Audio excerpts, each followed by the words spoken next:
engagement with constitutional commissions and independent offices. It is pursuant to that mandate that His Excellency, the Deputy President, has provided leadership in convening the 2026 Katiba Day Symposium and shaping its constitutional accountability agenda to set the context for the proceedings and frame the constitutional responsibilities that will guide our deliberations. It is now my singular honor and privilege to invite the Deputy President to address this symposium and thereafter invite His Excellency the President to make his remarks. Sir, distinguished ladies and gentlemen, His Excellency the Deputy President.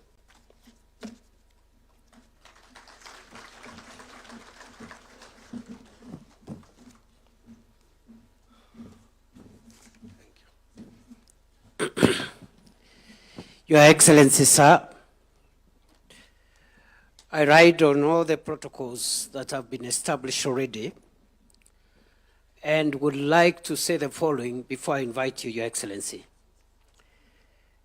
That on a moment like this one, 5 things, at least for me, ran through my mind. The first is on the 16th anniversary of celebrating the constitution that we established for ourselves to guide the creation of a modern Kenya. It is an occasion to look at how far we have traveled in the journey of living up to the aspirations of our Constitution as captured in the preamble, which has just been recited for us, but also in the foundational articles of the Constitution that form the bedrock upon which our constitutional architecture is raised. These foundational articles define Kenya as a democratic multi-party state. It defines the territory of Kenya in Article 5, where it stretches from, and the subnational units that constitute Kenya, the 47 counties of our republic. It defines us as a multicultural, multi-ethnic, multiracial, multi-religious society determined to live together as one sovereign, indivisible nation. Your Excellency, it is a good time for us to reflect on how far we have advanced our sovereignty and the sovereignty of the people of Kenya, how far we have kept the unity of our nation, and how far we've traveled in forging tolerance and finding strength as a nation in our diversity. The second item, or the second theme that runs through my reflection on a day like this as a citizen of Kenya, is how far again in those 16 years, Your Excellency, we have been able to perfect our vertical relationships. Looking at the Constitution, a relationship is envisaged between those who act on behalf of the state and the people. The relationship between the legislature, judiciary, and the executive at the national level, and the executive and the legislature at the county level, and also holders of constitutional commissions and independent offices. How the 3 arms of government and the 2 arms of government at the county level relate to one another, and especially relate to the citizens of Kenya, the vertical relationship. Number 3 is the horizontal relationship among the arms of government themselves, and the levels of government, and how we have come to perfect devolution, to respect the independence of the judiciary, to respect the independence of the legislature, how far the legislature has been a check on the executive, and how far the judiciary has helped us to interpret the laws of our land. That is the third thing that runs through my mind. But there is a fourth theme that runs through my mind, Your Excellency. And this is the software of our nation. Our Constitution envisages that this nation, other than the development we do for ourselves, will be run on the basis of certain values, national values, and principles of our governance. Article 10, read together with Article 232 of the Constitution, provides the software of our nation. And the question is, to what extent have we been patriotic? To what extent have we advanced the rule of law, human rights, democracy, environmental sustainability, accountability, the values of the public service in Article 232, etc., etc. And I think on a day like this one, we will be listening to one another to find out what journey we have covered and where the gaps are, so that we can perfect our nation's software as we also strengthen its hardware. Finally, Your Excellency, on a day like this one, I and perhaps a few others in this room are curious to reflect on the 16 years that we have taken to advance the requirements of the two legs on which our country and our democracy is founded. These two legs are found in the Bill of Rights, but they are also scattered everywhere else, including the preamble. The first limb is the limb of democracy and the need to advance a nation founded on human dignity and human rights and democratic ideals. But there is a second limb, Your Excellency. And this is the limb that you invited us to begin a conversation on as we look towards a Kenya beyond 2030. And this is the limb of prosperity. I dare say, Your Excellency, before I invite you, that as you reminded us when you were launching this conversation, that the aspiration of our constitutional order is very much about democracy, but it's also very much about creating wealth for the citizens of Kenya, empowering the citizens, and realizing the aspects of the Bill of Rights that give dignity and empowerment to the citizen, creating a wealthy, healthy Kenya.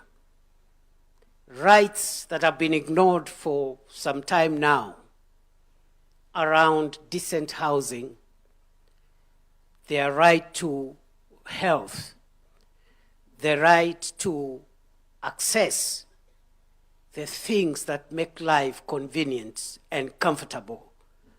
And I dare say, Africa, Kenya, the developing world must not shy away from pursuing wealth and talking about wealth creation as much as we advance democracy. And therefore, Mine, Your Excellency, is to listen to you and to the many other people that I see gathered here. I see the fathers of our Constitution present here. I see the children of our Constitution right here. And because we have a long morning ahead of us, and because also I see many people who are much more qualified on the matters of today's discussion than I am, I want to stop there and request that we be upstanding and invite His Excellency the President to set the tone for this meeting. Thank you very much, Mr. President. Speak to the nation.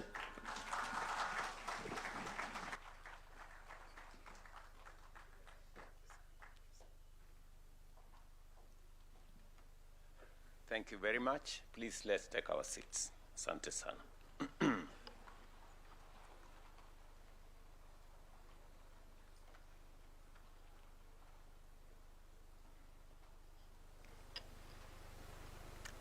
Distinguished guests, fellow citizens, ladies and gentlemen, on this day, 16 years ago, Kenya did not merely promulgate a new supreme law. We entered a new constitutional order and renewed the covenant upon which our republic is established. Generations of Kenyans had struggled and sacrificed for this moment. They wanted a nation governed not by the whims of the mighty and powerful, but by the sovereign will of the people.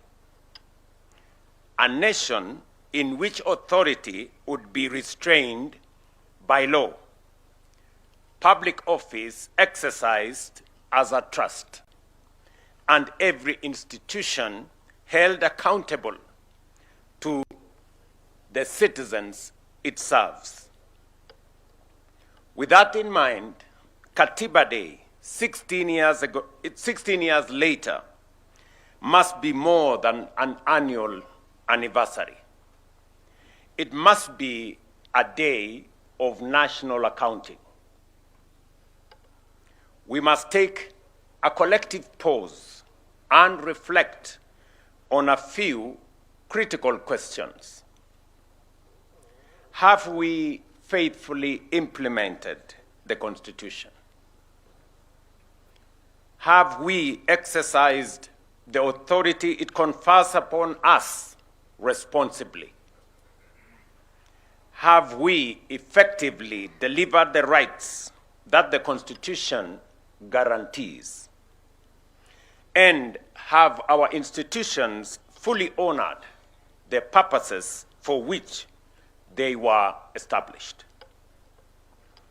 These questions apply to the executive, to Parliament, to the judiciary, to the national and county governments, to constitutional commissions and independent offices, and to every state and public officer. Ladies and gentlemen, our Constitution performs two equally important principles. First, it restrains power. It shares authority, establishes checks and balances, protects fundamental freedoms, and provides remedies against abuse. Second, it manages power. It commands the state to govern, protect, and provide and progressively realize the social and economic rights of the people. Our responsibility is to uphold both obligations. Power must be managed and rights must be assured. That is why Article 43 is central to any honest assessment of constitutional implementation. It guarantees every person the right to the highest attainable standards of health, accessible and adequate housing, and reasonable standards of sanitation, freedom from hunger, and adequate food of acceptable quality, clean and safe water in adequate quantities, social security, and education. It further declares that no person shall be denied emergency medical treatment and requires the state to provide appropriate social security to persons unable to support themselves and their dependents. These are not ornamental provisions placed in our Constitution. They are fundamental rights. Article 21 requires the state to take legislative, policy, and other measures, including the setting of standards, to achieve the progressive realization of what I have stated. But progressive realization does not mean indefinite postponement. It recognizes that resources are finite, but requires every government to take reasonable, deliberate, concrete, and measurable steps towards fulfilling these rights. Progress must therefore be visible in whether a mother can obtain health care, whenever and whether an emergency patient is treated before being asked for pay, whether a family has clean water, whether a child can attend school, and whether a citizen can afford a decent home, and whether a vulnerable person can live in dignity. To my mind, therefore, the ultimate test of the constitutional implementation is not how often we quote the Constitution or invoke constitutionalism. It is how closely the daily experience of the citizens reflect the promise of the Constitution. Ladies and gentlemen, when this administration sought the mandate of the people in 2022, it was not merely on the basis of campaign rhetoric or political sloganeering. We placed a concrete proposal on the delivery of Article 43 at the center of our national transformation agenda.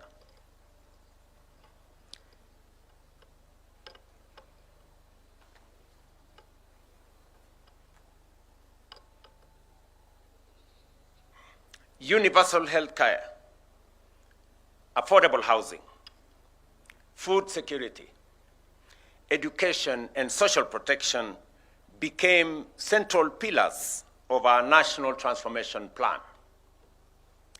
The bottom-up economic transformation agenda was, from the outset, designed as an instrument for the implementation of the Constitution. That is why, over the last 4 years, we have been translating constitutional obligations into practical benefits across healthcare, housing, education, agriculture, and devolution. More than 32 million Kenyan citizens are now registered, with 8 million being treated by Social Health Authority. Over 100,000 community health promoters are servicing households, and the 922 Lifeline is strengthening access to emergency care. More than 274,000 affordable homes are under construction, creating 1.1 million jobs. We have also recruited more than 100,000 teachers and constructed 23,000 classrooms to boost education outcomes and rolled out a new funding model for our university education. At the same time, agricultural reforms are increasing food production, reducing agricultural inputs, putting more income into farmers' pockets, and strengthening service delivery through county governments. By no means is this work complete. Significant steps remain.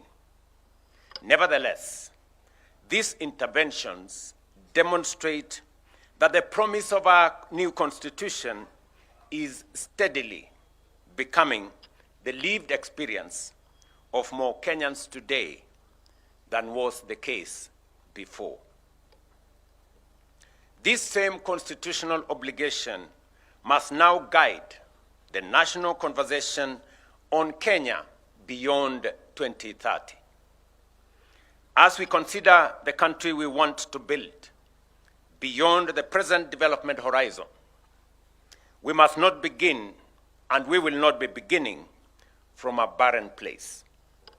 The Constitution has already defined our destination, and that is a democratic, prosperous, equitable, and inclusive republic founded on human dignity, social justice, sustainable development, and the sovereignty of the people.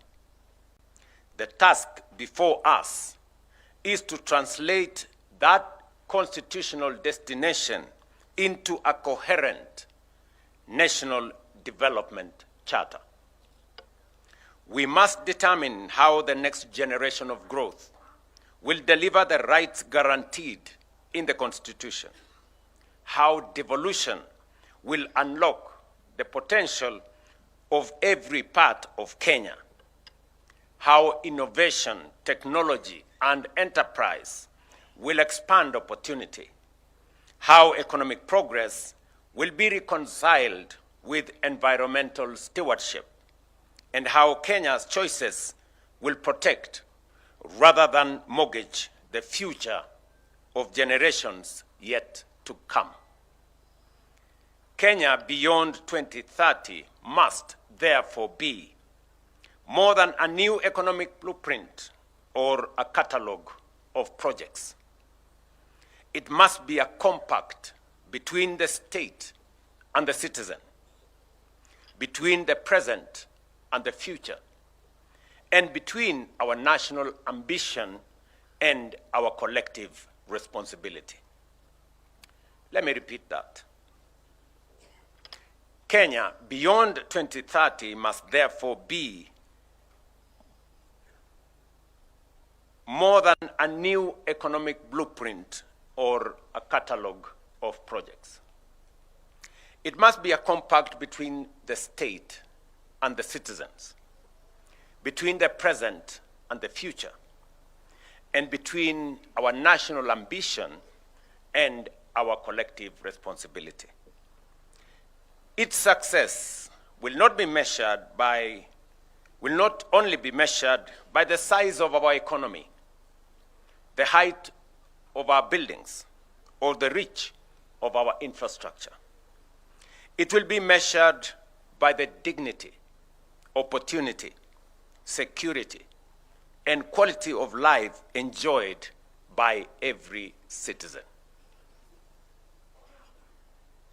Ladies and gentlemen, this brings me and us to another consequential question of accountability in our constitutional democracy. What is the place of an electoral mandate within a constitutional order? Political parties present manifestos to the people. Citizens consider competing visions and elect a government. That mandate carries democratic legitimacy and imposes a responsibility on leaders to keep their word and deliver on their promise. The ballot gives the mandate. The Constitution establishes the boundaries. The public institutions ensure that both are respected. How much constitutional space must an elected government have to implement the program upon which it was elected? When that program is challenged, how should courts distinguish between reviewing constitutionality and making policy choices constitutionally entrusted to elected institutions? When a court finds that a policy violates the Constitution, how should the executive and parliament respond promptly and constructively? How should courts protect rights while remaining attentive to institutional roles, public resources, and practical consequences of their decisions? How do we preserve constitutional review without unnecessarily paralyzing legitimate government action? How do we ensure that checks and balances remain instruments of accountability and holding government to account rather than pathways to institutional gridlock? These questions do not constitute any attack on any institution or infringement on any institution. Judicial independence is non-negotiable. Courts must remain free to interpret the Constitution, protect rights, and invalidate unlawful action.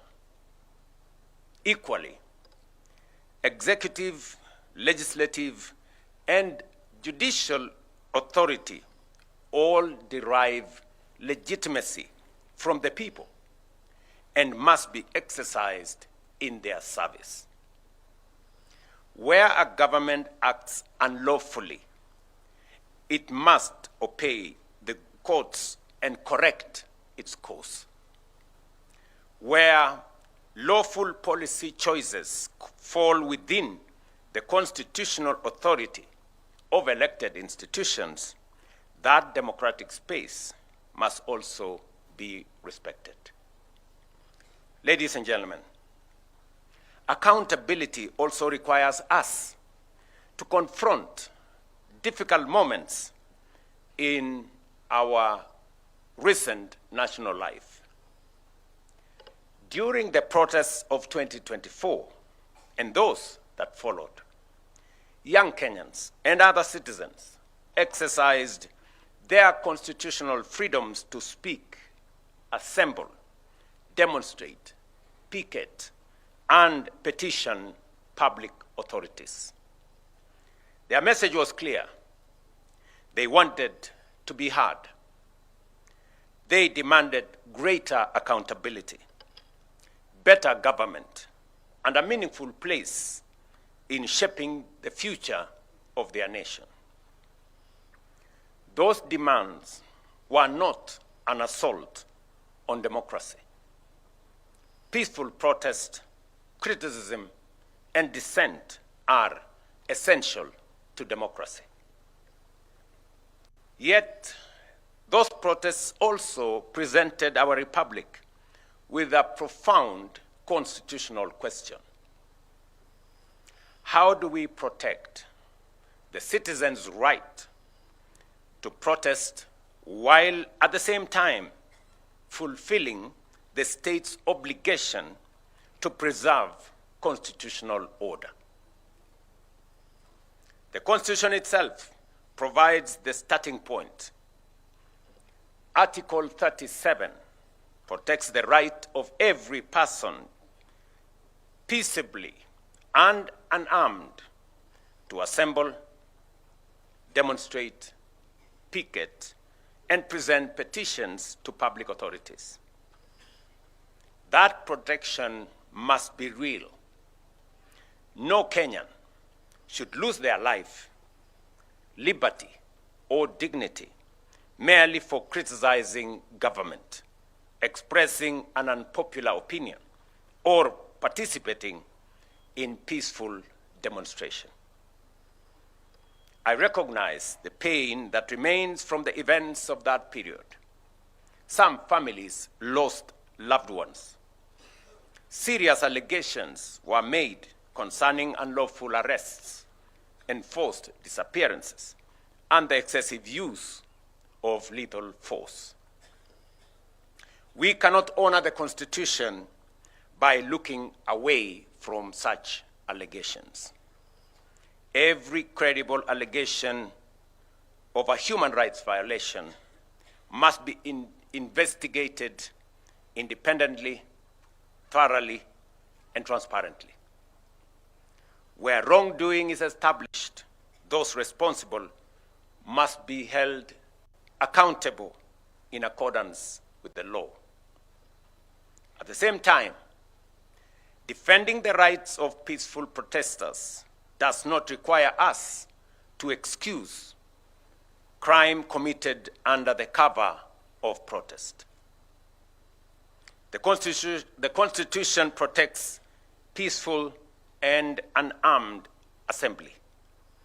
It does not protect arson, looting, lawlessness, violence, intimidation, attacks on citizens, or the destruction of public and private property.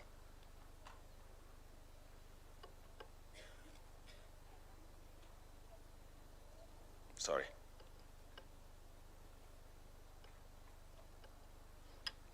We must therefore distinguish carefully between a citizen exercising a constitutional right and an individual committing criminal offenses.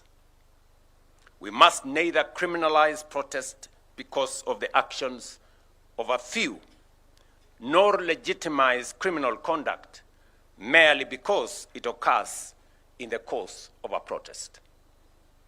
Rights and responsibilities are not enemies. Responsibility protects the conditions in which everyone's right can be enjoyed. The right to protest carries a responsibility to remain peaceful and unarmed. The duty to maintain order carries an obligation to respect life, dignity, and the law. The authority to govern carries a responsibility to listen. The authority and the freedom to disagree carries a responsibility to preserve the democratic institutions through which disagreement can be expressed and resolved.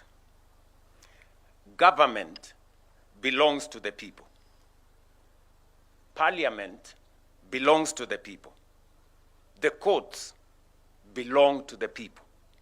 The institutions of the republic belongs to the people. They may be criticized, challenged, and required to account, but they must not be destroyed because they are the instruments through which the people govern themselves. Our national task, therefore, is not to choose between liberty and order. It is to build an order founded on liberty and to exercise liberty in a manner that preserves the constitutional order. Let me repeat that. Our national task, therefore, is not to choose between liberty and order. It is to build an order founded on liberty and to exercise liberty in a manner that preserves the constitutional order. Ladies and gentlemen, the Constitution belongs to all of us. Its authority binds all of us. Its rights protects all of us. Its responsibilities call on all of us to account.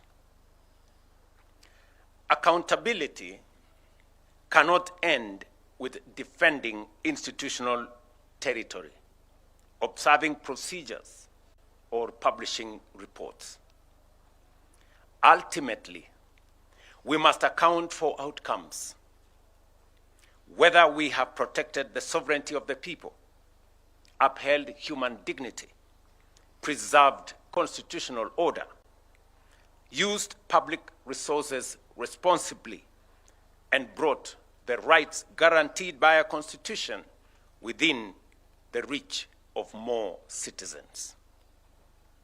16 years ago, we gave ourselves a transformative Constitution. Our responsibility today is to fulfill its promise and build a democratic, prosperous, and transformed republic. That is the meaning of Katiba at 16. What we now say, Kenya yetu, wajibu wetu. I know there will be a robust conversation after this. I just thought of provoking us to have a conversation in this context as we celebrate our Constitution. And it is a moment for us to reflect collectively as a nation, not pointing fingers, not avoiding responsibility, not trying to excuse what is not right, but to honestly talk not at, but with each other. Thank you very much, and God bless you.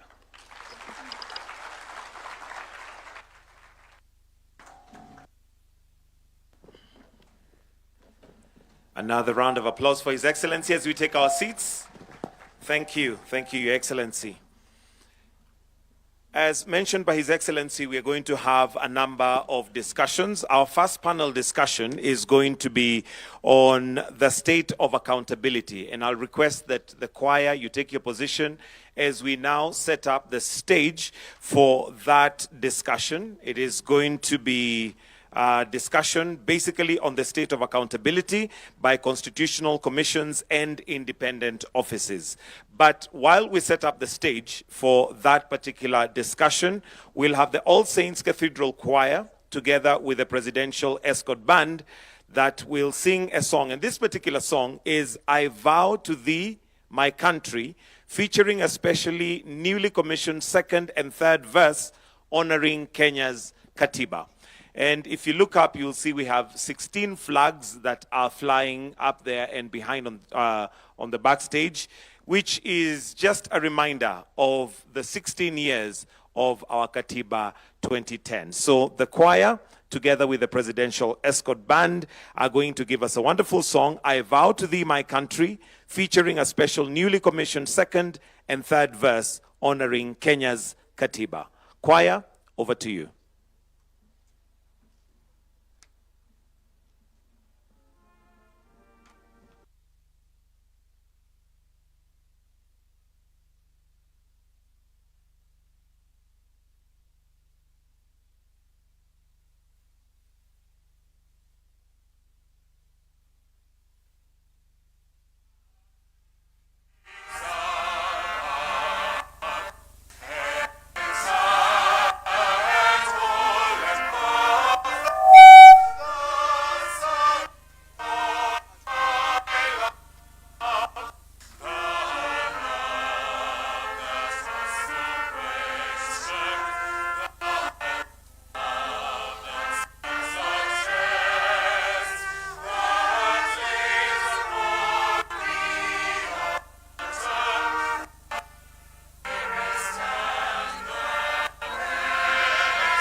Thank you very much for that wonderful presentation.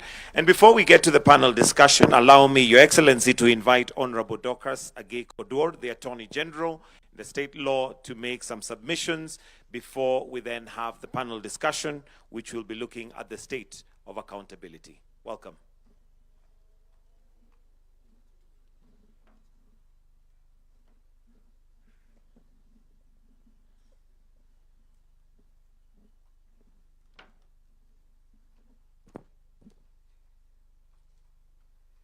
Your Excellency, the President of the Republic of Kenya, Your Excellency, the Deputy President, Your Excellency, the Prime Cabinet Secretary, the Chief Justice and the President of the Supreme Court of Kenya, the Speakers of the National Assembly and the Senate, distinguished ladies and gentlemen.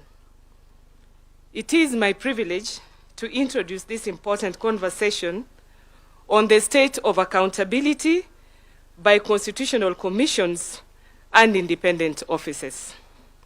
Some experts say that constitutionalism divides power among government branches, institutions, for purposes of checks and balances in a political system.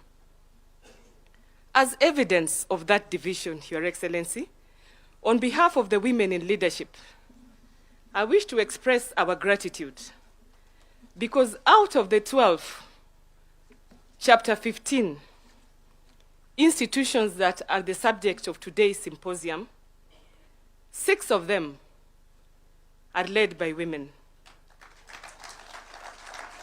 And that is an example of constitutionalism. The Honorable the Chief Justice and the President of the Supreme Court is the chair of the Judicial Service Commission. Margaret Nyakango is the controller of budget. Nancy Gadungu is the Auditor General. Honorable Jaldesa Rehema is the chair of MGEC. Clarice Oganga is the chair of Kenya National Commission on Human Rights. And Mary Chebukati is the chair of the Revenue Allocation. Not forgetting the Chief Registrar of the Court and myself. We found favor before God and before you, and we are grateful for having been given that opportunity to assist you in nurturing constitutionalism in this country. We have been supported by all branches of government. As we commemorate 16 years of our Constitution, we are invited to do more than celebrate the existence of the constitutional order that we created in 2010. We are called to examine whether our institutions are living up to the expectations of the Katiba and ultimately to the expectations of the Kenyan people. It is in this sense that the theme of today's symposium, Katiba at 16, Kenya yetu, wajibu wetu, tuwajibike, is particularly appropriate. Our Constitution is ours. Our institutions are ours. And the responsibility for making the Constitution work is equally ours. The great constitutional transformation of 2010 was not simply the redistribution of the institutional functions. It was the redefinition of the relationship between power and responsibility. It deliberately created institutions with distinct mandates, checks and balances, safeguards for independence and clear responsibilities to the people. In particular, constitutional commissions and independent offices occupy a very important place in that architecture. They exist to protect the sovereignty of the people, secure observance by state organs of democratic values and principles, and to promote constitutionalism. Their independence is therefore not incidental. It is fundamental. But there is an important distinction we must continue to appreciate. Our institutions are independent, but they are not isolated.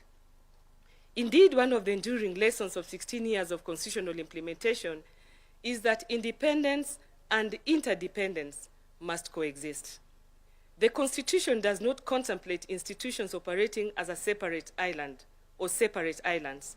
It gives institutions distinct mandates, but places all of them within one constitutional operative framework, serving one sovereign, the people of Kenya. A commission may be independent in the exercise of its mandate, but the fulfillment of that mandate will often require engagement with Parliament, the executive, the judiciary, other commissions and independent officers, county governments, and citizens. The Auditor General may identify questions concerning the use of public resources.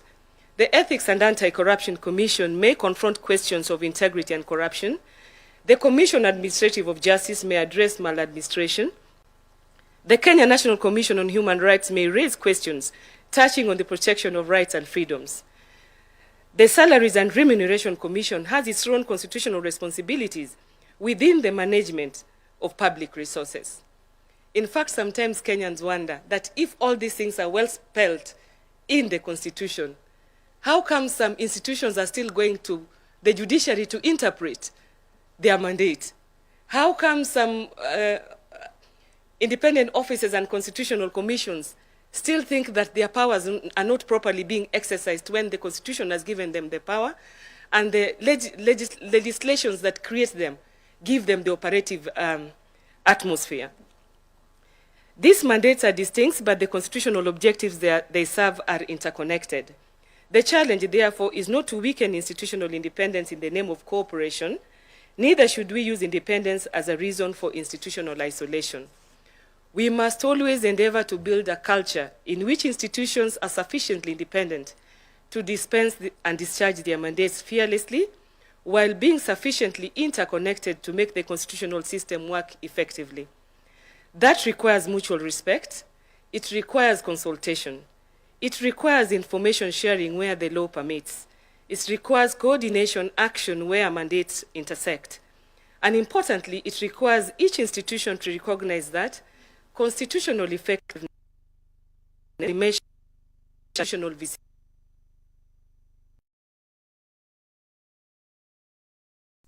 Distinguished ladies and gentlemen, this brings us to another important question for Katiba 16.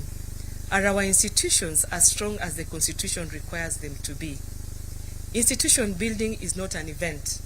It is a continuous constitutional responsibility.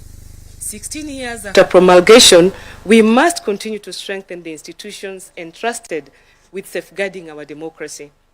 That includes strengthening their legal frameworks. It means ensuring they have the institutional capacity, professional competence, and resources necessary to discharge their mandates.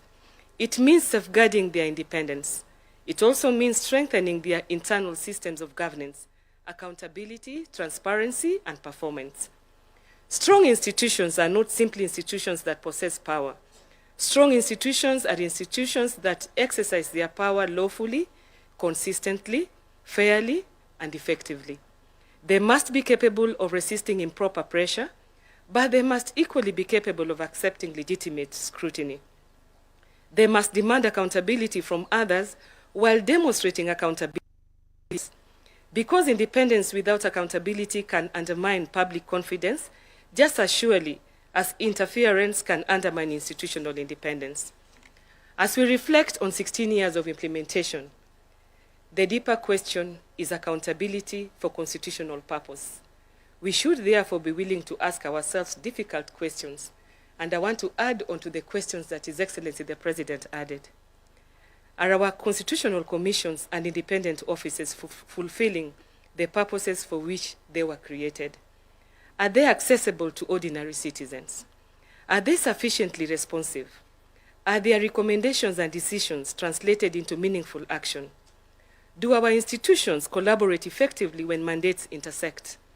Are there legal, financial, or administrative weaknesses that are preventing some institutions from fully performing their constitutional functions?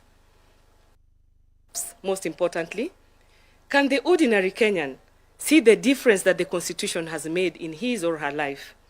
These are difficult questions, but a mature constitutional democracy must be willing to ask difficult questions of itself.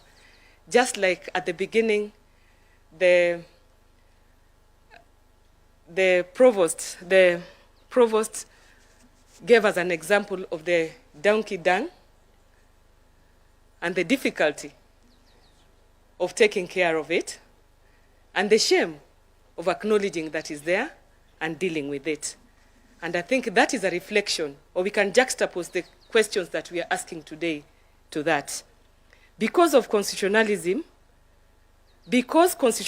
must ultimately be felt.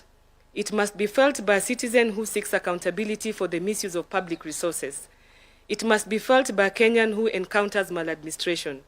It must be felt by a person whose rights have been violated, and it must be felt by communities seeking fairness, equality, and justice. It must be felt in the integrity of a public service and in the responsible management of public resources. If the Constitution remains impressive on paper but does not translate into the lived experience of citizens, then our constitutional project remains incomplete. At 16, therefore, perhaps the most useful question is no longer simply whether the architecture created in 2010 was sound. The question is whether we are making the architecture work. The Constitution is only as strong as the institutions that implement it, and those institutions are only as strong as the trust they command from the people. The relationship between our institution must therefore never be reduced to competition over mandate or territory. There will naturally be points of tension within our constitutional democracy. Indeed, institutional checks and balances sometimes require tension, but constitutional tension should be productive and not destructive. Our institutions may disagree, they may scrutinize one another, they may challenge each other's decisions through constitutionally established processes, but they must always remain anchored in the recognition that they are components of the same constitutional republic. Independent, yes, but interdependent. Different mandates, but one constitutional mission. Different institution, but one people, and ultimately one constitution. As Attorney General, I approach this conversation conscious of the distinctive place of the Office of the Attorney General within our constitutional architecture.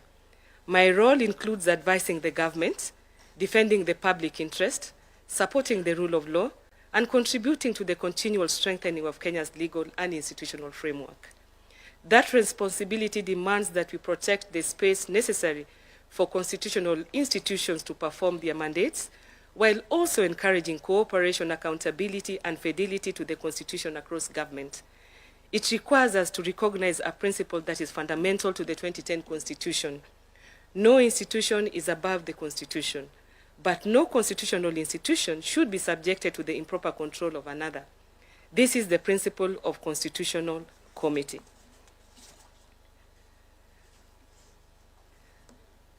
The session, therefore, provides an important opportunity for honest institutional reflection. We should celebrate what has worked over the 16 years, but we must also have the courage to identify where institutional practice has fallen short of constitutional expectation. Katiba 16 should not merely be an anniversary. It should be a checkpoint, a moment at which we ask, what have we built? What must we strengthen? What must we change? And what must we do differently over the next 16 years to ensure that the constitutional promise is more fully realized? This morning, we are privileged to hear from the institutions that occupy some of the most consequential spaces in this constitutional accountability and architecture. And as the Office of the Attorney General, I want to confirm that we have gotten the greatest cooperation and coordination with all the branches of government, all the independent offices, and all the constitutional offices under Chapter 15. We are honored this morning to have with us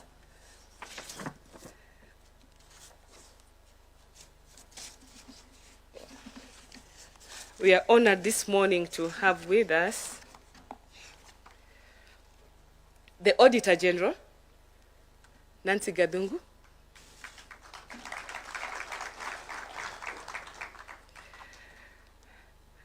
Bishop Oginde of the Ethics and Anti-Corruption Commission,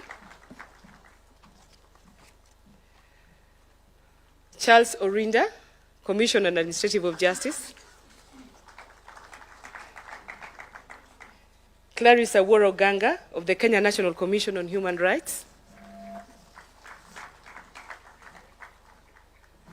Sami Chepkwony, Salaries and Remuneration Commission,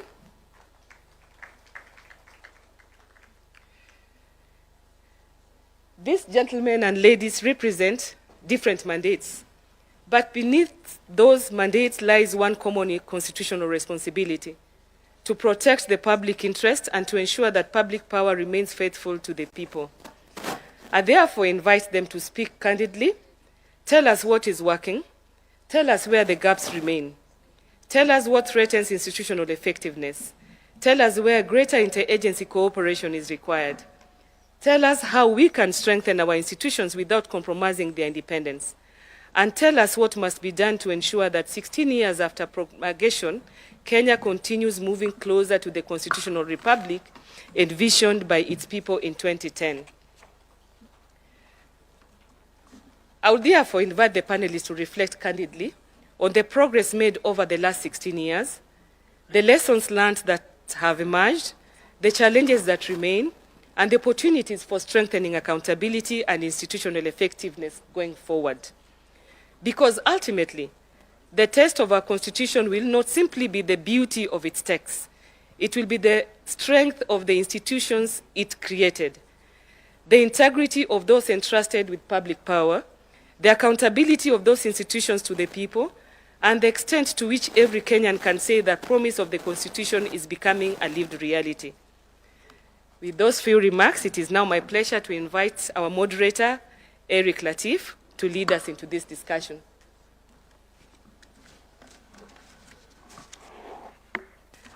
Thank you, and may God bless us all. Thank you.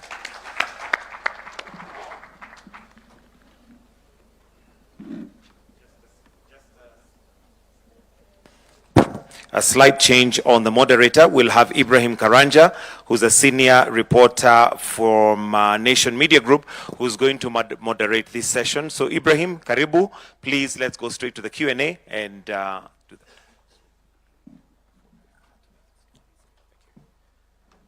Thank you very much, Your Excellency, the President of the Republic of Kenya, Your Excellency, the Deputy President.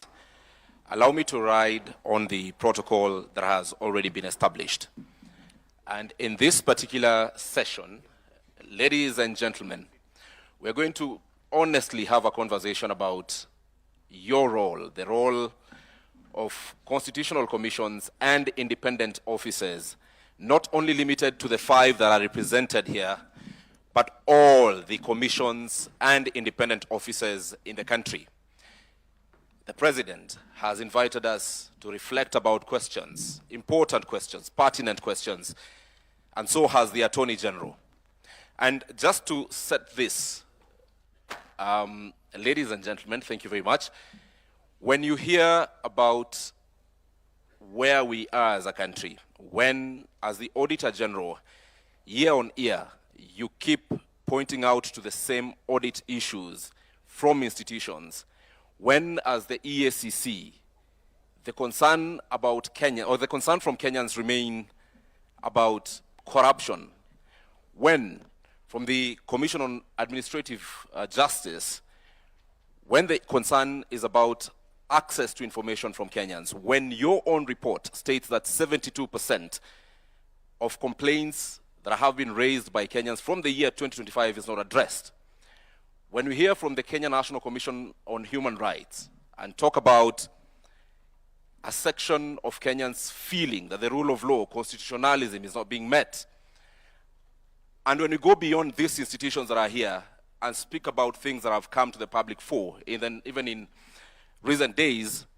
such as, Your Excellency, the issue about employment of teachers and serious allegations that have been made in public, then this Constitutional Commission and independent officers that are here have got questions to answer, not to softly talk about issues, but honestly reflect about where we are as a country. Let me start with what you all say in your annual reports. There's one thing that will always come out: we have budgetary constraints. Most of the times, we do not have timely disbursement of monies. And the question to all of you, and I will start with you, Auditor General, is when the person in charge of money flow to your institution is a person you are required to hold to account, then does that affect independence?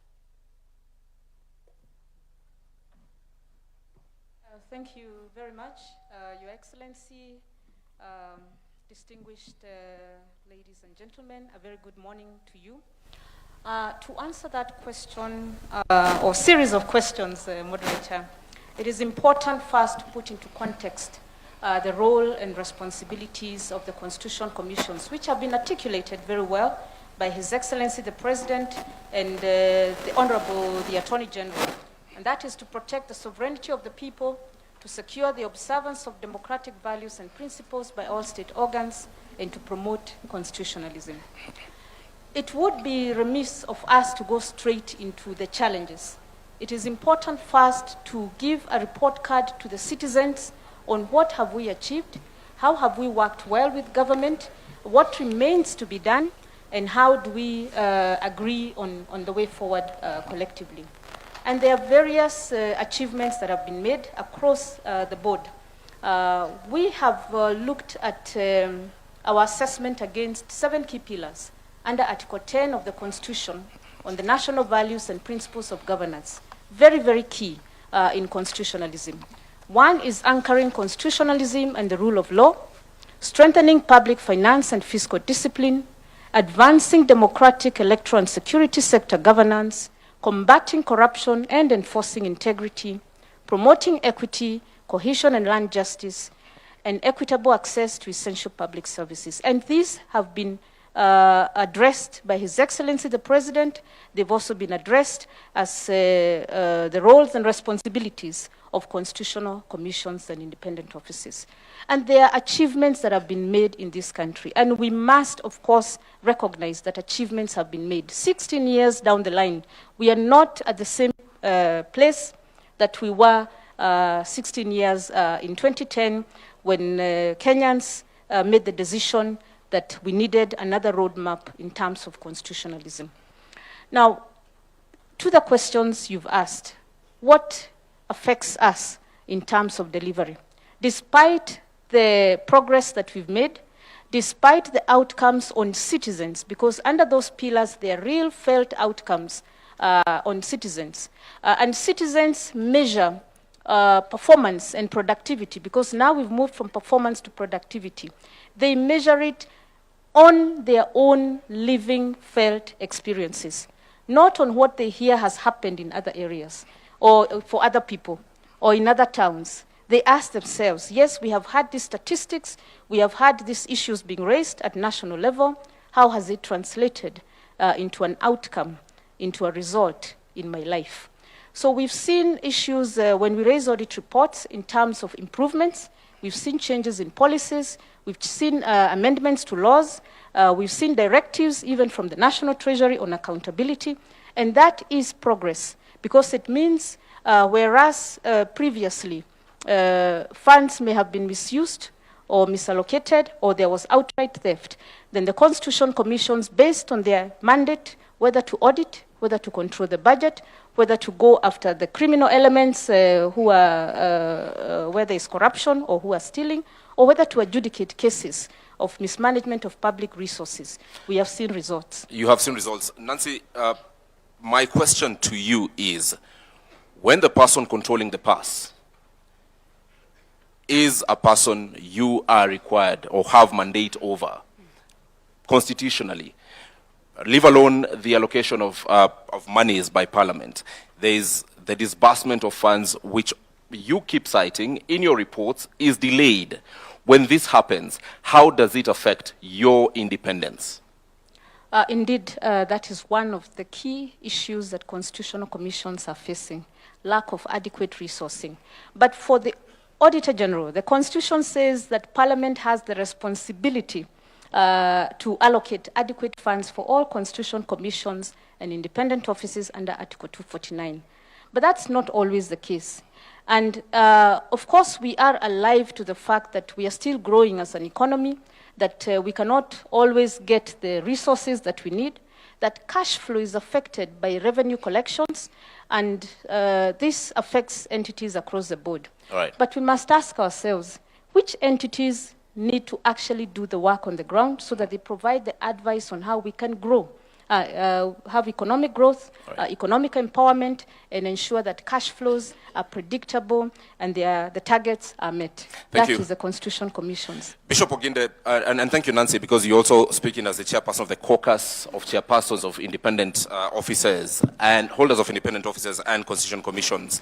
Bishop Oginde, the issue of corruption continues to frustrate many Kenyans. You give us reports every year that we've done so much. We have recovered this much asset. However, we are still talking about corruption. We are still seeing the Auditor General flag what are corrupt activities from various entities. What exactly needs to be done to finally, 16 years down the line, slay this dragon of corruption? Thank you very much. The Constitution provides different various safeguards against the use of public resources. I think the greatest and most important thing we need to do as a nation, in line with the Constitution that we have given to ourselves, is for all of us to appreciate that the resources that have been allocated and given sacrificially by Kenyans need to be used for the purposes for which it has been allocated. That when any of us takes any of that and uses it for their own private gain, it affects every individual. So there's a need for a change of mindset. All of us who have been given responsibilities in any public office, that office is held in trust for Kenyans. And the resources that come to us are not for us to use.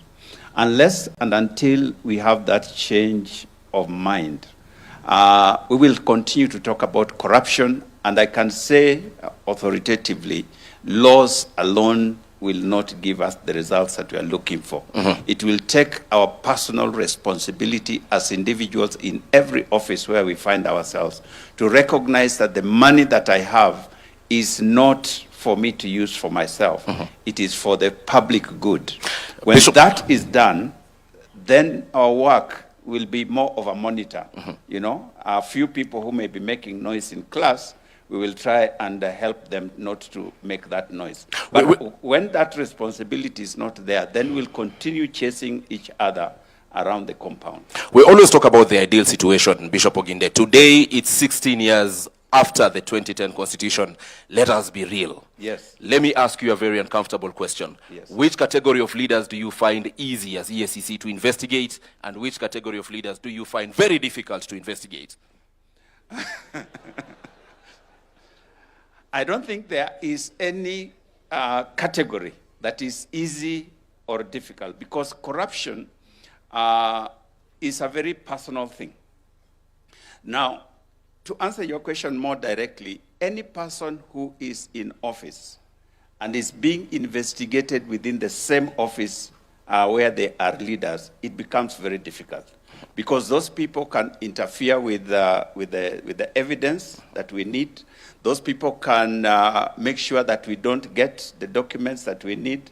That person can deal with any person who wants to be a witness to what has happened. So any person who is in office that we are at the same time investigating, it becomes very difficult. Whether they're at the lower level or at the highest level. At that point, those persons holding office are seated here today. Yes. His Excellency the President, the Deputy President, Cabinet Secretaries, Governors are seated here today. Right. What would you tell them that we need, or they need to stop doing, so that it's easy for you? Very simple question. Speak to them directly. I think I have already said. The first thing to each and every one of us sitting here, including those who are here on the platform, we must recognize that the resources in our hands are not ours to use for personal gain. That's where it starts. If each one of us were to do that, our work will be very easy. All right. Now, secondly, our constitutional commissions are not just EACC. Our constitutional commissions are mandated by the Constitution to do the work that they're supposed to do. We have seen situations where we are going to investigate or try to find out information from an individual all of us seated in this room. And some of us, His Excellency has just said, we must honor and respect the Constitution. So if we are called upon to respond to any constitutional commission or independent office, let's take it that the Constitution is the one inviting you. It's not Oginde. It's not Gadungu. It's not, it is the Constitution in calling you. We have seen situations where we are defying the constitutional mandates that have been given to us, and that undermines our work. That undermines your work. We'll be coming back to you because you will all agree with me that we have seen what I would call public relations from the Ethics and Anti-Corruption Commission. Very grand arrests, media presence. Then after that, many people would ask, then what next? And those are the questions we'll be coming to you to answer. But let me get to the Commission on Administrative Justice. A report you released just 2 days ago says 72% of complaints against institutions from the year 2025 have not been addressed. If I get to the specific numbers, 630 complaints from 2025, then we talk about, rather 813 complaints, 228 only have been solved, and 579 are pending. What does this mean?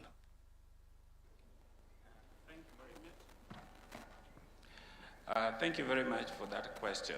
I think before I answer your question, perhaps what we need to do is to ask the people who we try to ask these questions, whether they really understand, one, what our mandates are.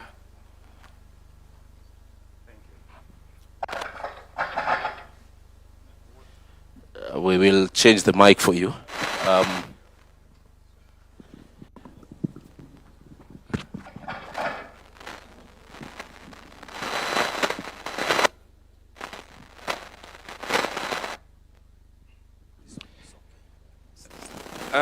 Yes, as I was saying, whether the people that we really are supposed to make accountable understands what it is that they are supposed to do. A simple question like that is that, do the people sitting in front of us here understand Article 73 of the Constitution, which talks about public trust?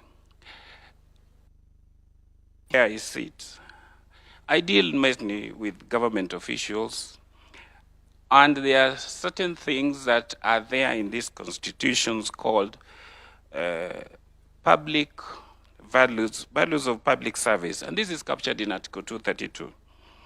Accountability, responsiveness, prompt and effective service provision to the people of Kenya. When we write to ask for this information, they will tell you that we are paper pushers. They don't respond in time, and that explains why those complaints remain unresolved. So what have we done? I've been able to engage with the various MDAs. This week, I've been meeting the principal secretaries and MDAs that we had identified has many complaints not being resolved. And we realized that part of the reason is that they don't have a way of understanding what, when we write a letter to them, what does that mean? So we have been meeting at the Safari Park from the chief, the principal secretaries, the head of parastatals, the DGs, the chairperson, so that we explain to them why it is important when we ask the things that we ask. It means that there's a Kenyan somewhere needing the answers. Another thing is that there's the issue of government operating in silos. We all need to be able to respond to that question quickly, but you find that if you address, say, the pensions department, they will tell you, we have not gotten the information from TAC because maybe that's a delayed pension, or we have not gotten the information from Department X. Now, they don't have a referral mechanism where if you make an inquiry and somebody sitting there should be able to refer it to the relevant department to be able to act on it. And so this is why we are starting by training them, and we want to start at the top level. Very soon we are going to ask the permanent secretaries, the heads of various parastatals to come down so that we take them through what it means to resolve a complaint within the time that we require. Secondly, we also want to have a coordinating mechanism where if the question is cross-cutting, for example, most of the time you'll get the issue of resources. Treasury should be at the center of all these discussions, because if pension has not been paid, these people will say we have not received exchequer. If National Land Commission has acquired land, they will tell you that the money has not been given to, say, Ministry of Roads to pay. And that person, that Kenyan, has come to us to complain that his land was acquired when we were building Thika Road. How many years was Thika Road built? More than 10 years ago. But you find that there is that problem that the ministry and the treasury and the authority are not speaking together. Let's speak to what the issue actually is. Again, lots of ideal situation, but the reality today. 579 complaints brought to your office for the year 2025 have not been addressed. Your mandate surely cannot just end at communicating to the respective entities. What happens to these 579 cases today? We are almost starting September of 2026. By end of this year, more complaints will be coming to you. So actionable things done or that you can do beyond telling this crowd what the ideal situation ought to be. Well, as I said, we have decided to engage the people concerned to tell them that this is what you need to do when you receive the the matter. Some of the things are actually just bureaucratic red tapes, which we need to cut down. So what we want is that a person resolving the complaint should be sitting in those ministries and be reporting. All right. Yeah. All right. Let's move to another issue that still touches on you: an increase in requests for access to information. 2016, 2017, 32 requests. 2025, 2026, 654 requests. What does this speak to? What does it say of the institutions that are mandated to serve? Well, the request for information is a new area which is growing, and we like it because it enhances public accountability. Unfortunately, people still, again, don't understand that when you request the information, you should not come to CAJ as the first point of call. You're supposed to send your request to that information, to the person holding the information. You're supposed to wait for 21 days. CAJ's jurisdiction kicks in after 21 days if you have not received the response. Now, when that happens, you now come to us and say, we requested this information and it's not been provided. And we will look at the information that you request. But first of all, not every information can be given. And so we'll look at it according to the law and see whether it falls under Section 6 of the Act, which are exempted.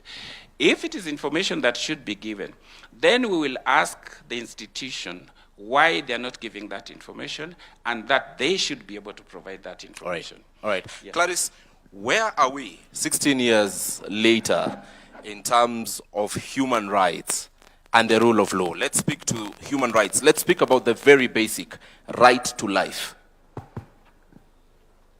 Thank you. Thank you very much for that question. Allow me to, first of all, just speak to one of the biggest achievements of the 2010 Constitution, and to say that the issue of human rights has been the biggest beneficiary of the 2010 Constitution. Why do I say that? I say that because the language, you'll find that the language that has now been adopted. If you look at issues governance, issues development, human rights has become part and parcel of the language that we are using in Kenya. You'll also find that issues human rights are no longer just an issue for human rights lawyers and for human rights activists. It's an issue that cuts across.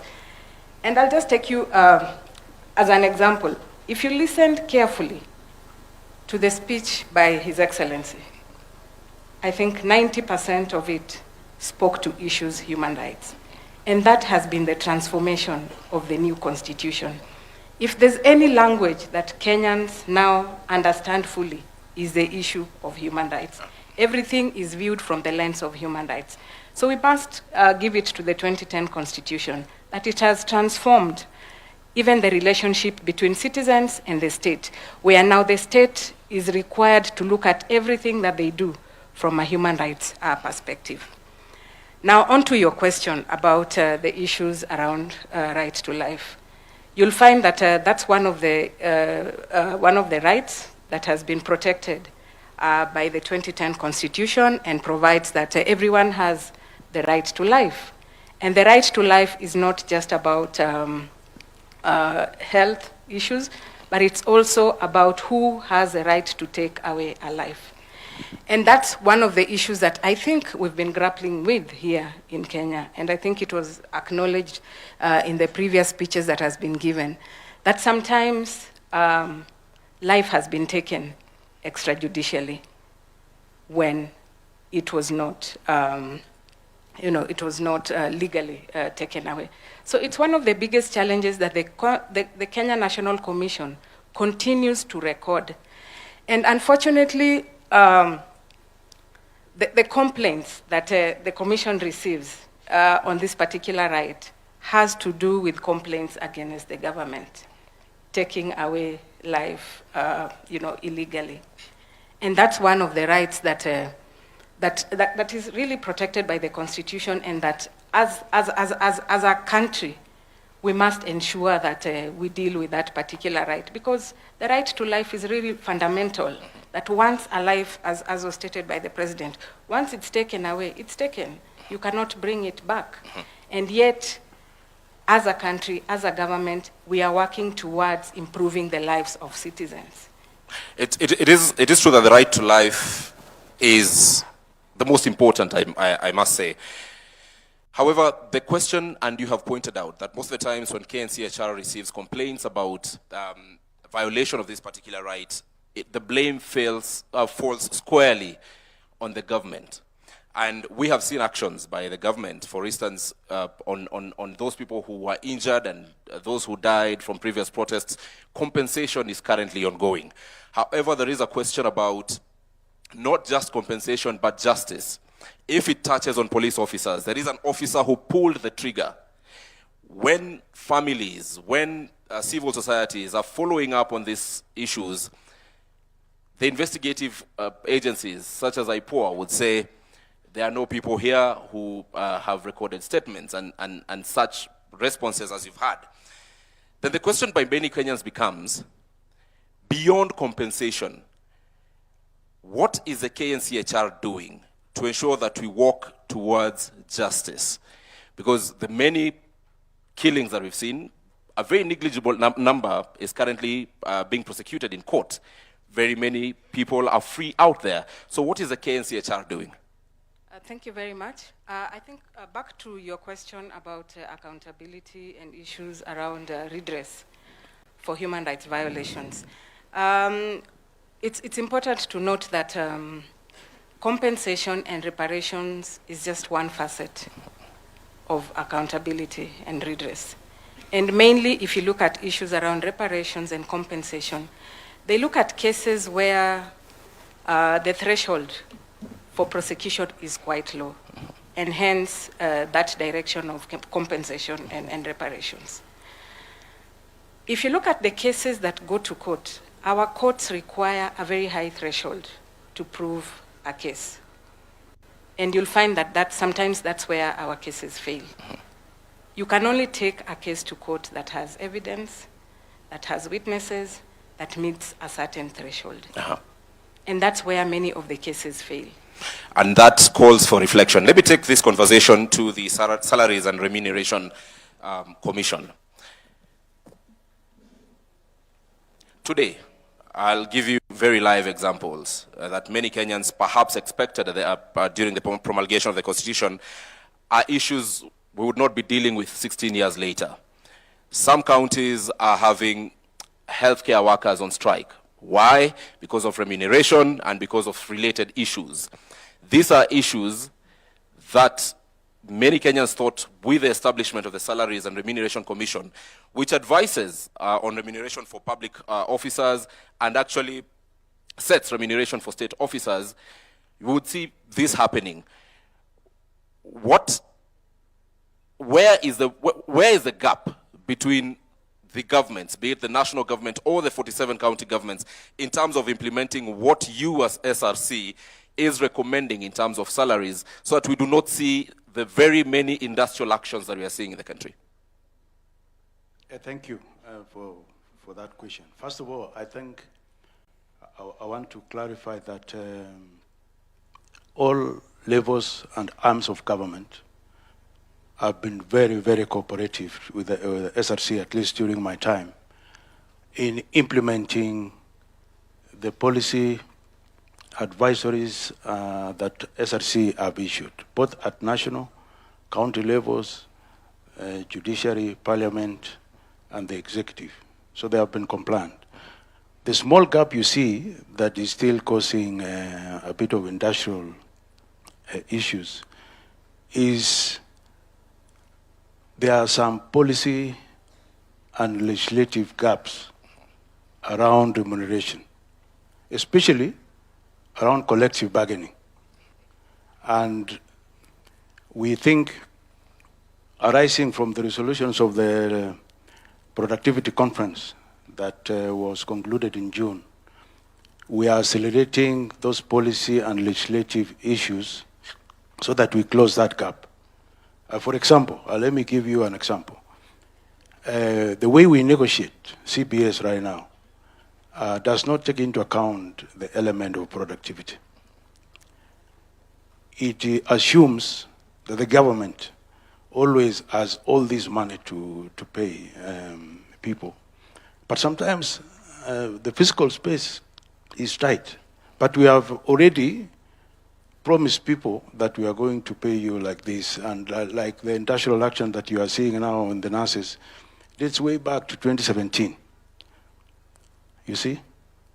Once we tighten the policy and legislative framework around collective bargaining and generally how we compensate public officers and state officers, I think that will be a thing of the past, I assure you.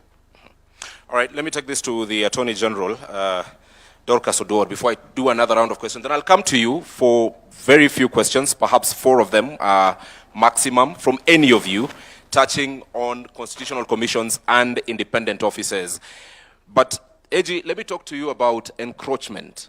Last year at a forum like this, when the then chairperson of the caucus of chairpersons of constitutional commissions and holders of independent offices spoke here, he mentioned of the various challenges they were undergoing. One was funding, which we've already addressed, and the second one was encroachment. This encroachment, most of the times, comes from the other arms of government, and particularly the executive. I will invite you to respectfully look at claims made in public just a couple of days ago about employment of teachers and it being done by political players, members of parliament. And these are allegations that came from a very high office, the office of the Speaker of the National Assembly. As Attorney General, where does this place constitutionalism in a government you advise? As far as I am concerned, all people employed by government, state officers and public officers are bound by law. And when we talk about the rule of law, it means that when you are exercising your power, you must identify the source of that power. Have we ever asked ourselves that how come sometimes there is no problem at all. But when there is change of leadership of an institution or an agency, all of a sudden there is a problem. Is it the problem of the people who are leading those institutions? When they come to us for advice, we go back to the Constitution because our client is actually the government, not an individual. And we protect policies and the laws, and we advise. Just as you saw it in the paper, we also saw it. Nobody has come to us, has complained to us, or has come to us for interpretation. Kenya is a country that is over-legislated. The problem is, how are we implementing the laws? Where does policy and law meet the ground? And when it meets the ground, it meets individuals with perspectives and attitudes. And it is how they exercise that power that causes confusion. Otherwise, at the top level, we are very clear. Our mandates are very clear. And we are always being asked, how does your core mandate meet the ordinary life? And everybody has been given an opportunity and a space to exercise their core mandate.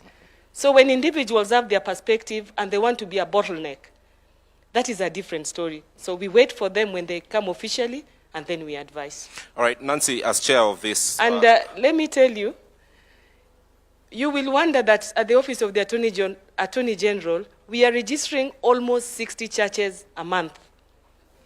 60. Tell us about it. You will also wonder that out of those churches, every time they have elections, they disagree.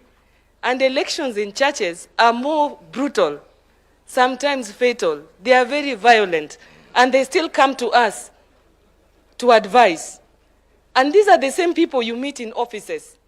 Until now, we were asking ourselves if the Office of the Attorney General is now litigating between churches when it comes to elections. What about civic election where all these churches come together? Even among the Muslims now, they are fighting about offices and money. Some churches, not all of them. So this is to show the character of the people that we are leading. It is not only in civic elections. Thanks. All right, Nancy, how bad is this issue of encroachment by whatever power to the roles that are under your caucus? Thank you. I think we are all aware that there is encroachment and there is a bit of discomfort in people letting go of functions and authorities they had previously under old constitutions that have now been put in the, under the responsibility of different entities. When we are talking about the institutions, we have the three arms of government. We have the constitution commissions and independent offices, very critical for checks and balances. Now, the constitution commissions and independent offices have been given some critical roles and responsibilities and mandates by the Constitution. However, because there is almost a similar or parallel structure within either the executive or the state, there is a bit of disagreements in who is responsible. And sometimes we have to end up in court under the judiciary to interpret, which should not be the case, because at the end of the day, we are serving the same citizens. But if the Constitution clearly indicates that the role and responsibility is for National Land Commission, is the control of budget, is ethics and anti-corruption, is the Human Rights Commission, then that should be respected. And then we can have under the coordination of His Excellency, the Deputy President, on how do we resolve this with mutual respect and with mutual understanding of what the Constitution set up. So that has been one of the issues that have been affecting delivery of services, delivery of development to the citizens.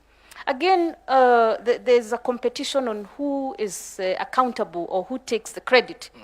That now derails the focus that it's about a service that should be delivered to the citizen, and people are fighting over who is responsible and who takes the credit for delivering. So it is about interpreting the Constitution without personal initiatives or responsibilities, or trying to, we call it one-man upship. Yes. It's about us working together. And where there has been that mediation or meetings between constitution commissions and maybe State Department's leadership, Under, if not the Deputy President, sometimes under His Excellency the President, then we have seen some change and some breakthrough in delivering to the citizens. Tell us how glaring this, I'll list for you what I think are forms of encroachment, and tell me how glaring they are for the constitutional commissions and independent offices. There is the point where the executive would expressly tell a commission what decision to make, all right? Then there are other forms which I list as encroachment, either through appointments, political appointments, funding, legislation, administrative directives, public attacks. We've seen constitutional commissions at times being subjected to public attacks by those who have the platform. Delayed implementation of recommendations or institutional restructuring. All of you, or at least most of you, have had your recommendations on various issues and some delayed. So how glaring are the issues I've listed in terms of encroachment? Which would you say is the most serious bottleneck? Thank you. I think as we progress 16 years down the line, it is not as bad as it used to be in 2011, 2012. There was still a bit of storming and numbing. Again, we also have to understand that there's an electoral cycle. So when there's new leadership, they have to take stock of what are they responsible for, what can they do within the Constitution, and what are the Constitution commissions and independent offices responsible for. All right. Legislation, you did give me a yes. list. And I think for this would depend on Constitution Commission and independent offices, lived experiences and interactions with the state in terms of the arms of government. Whether you are engaging with the executive, because of course, and the president didn't say that he has a mandate that he was given by the people to deliver on the visions of and the aspirations that gave him the leadership role. However, within that mandate, there's a constitution that guides and the laws of Kenya that guides on how that mandate should be delivered. And then you have the constitution commissions that are oversighting to ensure there are no excesses by the state in the delivery of that mandate. There is equality in delivery of that mandate. There is equity, and there is inclusiveness, so to speak. So this depends on Constitution Commission by Constitution Commission, and the relationship building, right, which now having a place where we can send our issues and hope, of course, they're escalated and solved, has sort of brought down this kind of disagreements. All right. But they're still there. And sometimes we choose to handle them diplomatically. All right. Thank you. All right, Bishop Oginde, when we speak about EACC and its mandate, we seem to be having an over-focus on corruption. There is the software of the country which His Excellency, the Deputy President, invited us to speak to. Integrity, ethics, which is a very fast E in EACC. We do not see you doing much about this. We've seen people act in conduct that brings disrepute to offices they hold, be it members of parliament, be it governors, be it public principal secretaries, various people. Yet the EACC is increasingly silent about such. Is this no longer your mandate? Thank you very much. Ethics is one of our mandates, and we have a whole department, directorate that is dealing with matters of ethics. Under that mandate, we ensure the adherence to Chapter 6 of the Constitution. So there are several activities, programs that we undertake in that. One of them is education, to ensure that members of the public and various individuals are aware of what these concerns and our mandate concerns. So we are quite active in this, but the reason that the enforcement seems to get more publicity because many Kenyans view EACC's mandate primarily as enforcement. So they want to see arrests and so on. But we do issue advisories, we do issue cautions to various government entities or individuals who are acting outside of of what is expected of them.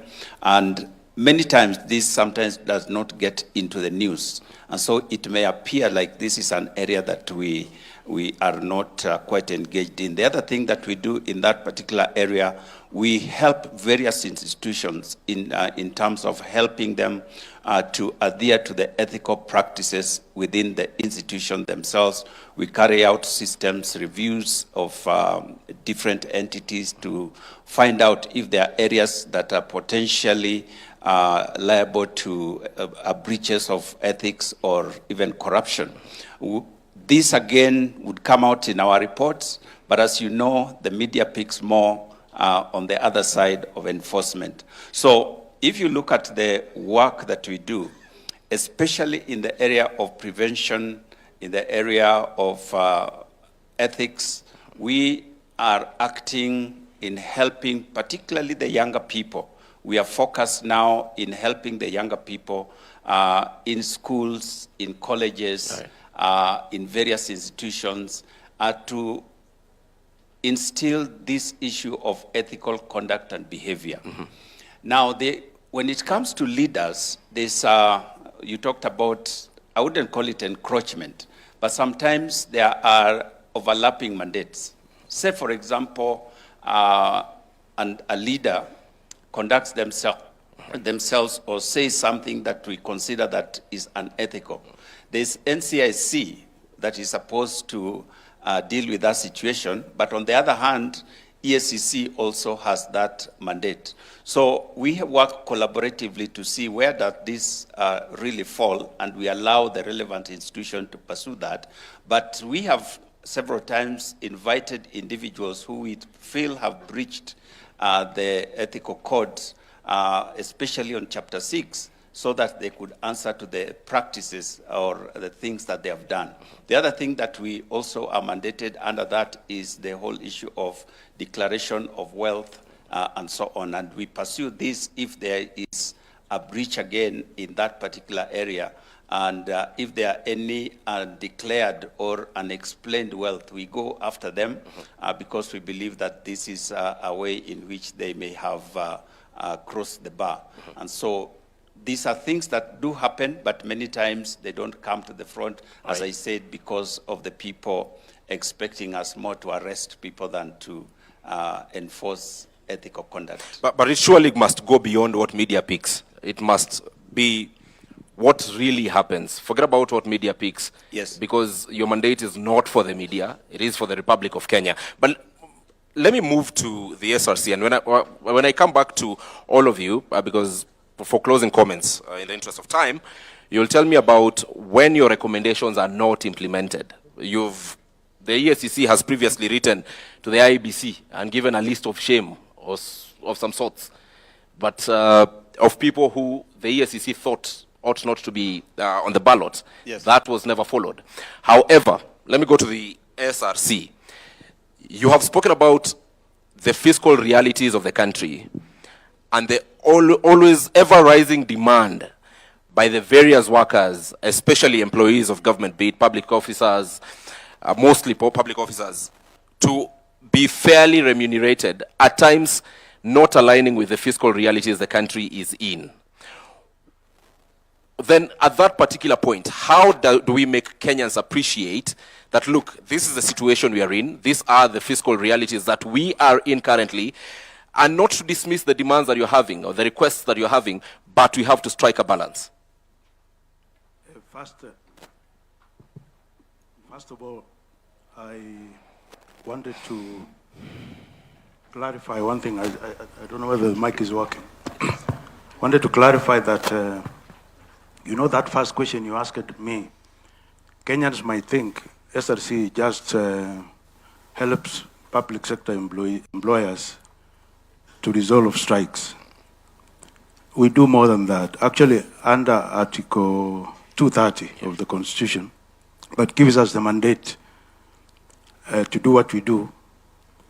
Perhaps it is useful, even before I tackle that question, just to tell the country that in the last, since SRC was established, we've been able to manage the balance between that tight fiscal space with what is released to do other things for the country, like development. We found that from 55%, where the payroll was taking 55% of all the revenue that is collected at national and county levels, we've managed to reduce it now to 40%. So we've released 15% of revenue to other development priorities for the country. But the PFM Act of 2012 still requires us to bring it to below 35%. And therefore, that question you asked, I think, is very, very relevant to say, as we bring this figure from 40 to 35%, how do we engage the country to appreciate that we are still below the threshold where salary should be kept within? And it is because of that realization that we saw and said, we've reached 40% wage bill to revenue ratio, mainly by controlling the growth of the wage bill. But if you see, SRC now has been there for actually 15 years, because it took some time to establish it. If you look at that, you can do an average and see these guys have been reducing this thing by 1% every year. Right. And somebody can say you are not doing very well. So what we have done is to relook at the strategy of reaching there. And we found that just controlling the wage bill is not sufficient. It will take us longer. That is why we requested His Excellency the President and the government to enable us to do a national productivity conference. Okay. The gist of this is to unlock the potential of the public servants and state officers, to ask them and say, this salary we are paying you, what is the return on it? What is the return on it in terms of service delivery to the people of Kenya? And we had a good conversation, and I think we have a solution. All right. That we are going to engage at all levels of, actually we are calling it a whole of the nation rollout. Okay. Which not only includes government officers, but also the public, because as employees of government are doing their work, doing service delivery, improving revenue collection, making sure the citizen experience good service from productivity of public servants. We are also saying the people of Kenya will need to reciprocate by paying their taxes, all right, by paying more taxes, and therefore, when we have that conversation around productivity, not just controlling the wage bill, I think we will not only nail that threshold by the year 2028. I think we are anticipating that it will be achieved by June 2028. But the spin-off will be improved service delivery to the people of Kenya that might lead to more citizen satisfaction and trust of the people of Kenya in their government. Thank you. Thank you. We really need to wind up and keep our thoughts short. I'll come to you, Clarice. And one thing that His Excellency the President has mentioned here, and has been mentioned by you and other officials previously, is the issue to do with the right to picket, assemble, demonstrate. Let me use one word: protests. However, we have seen in this country, whereas this particular provision has been put to use by Kenyans, there is also that gray area of criminality happening. And there is a conversation about regulating this particular right. When many Kenyans hear regulating, Your Excellency, they would say perhaps the state wants to curtail this particular right.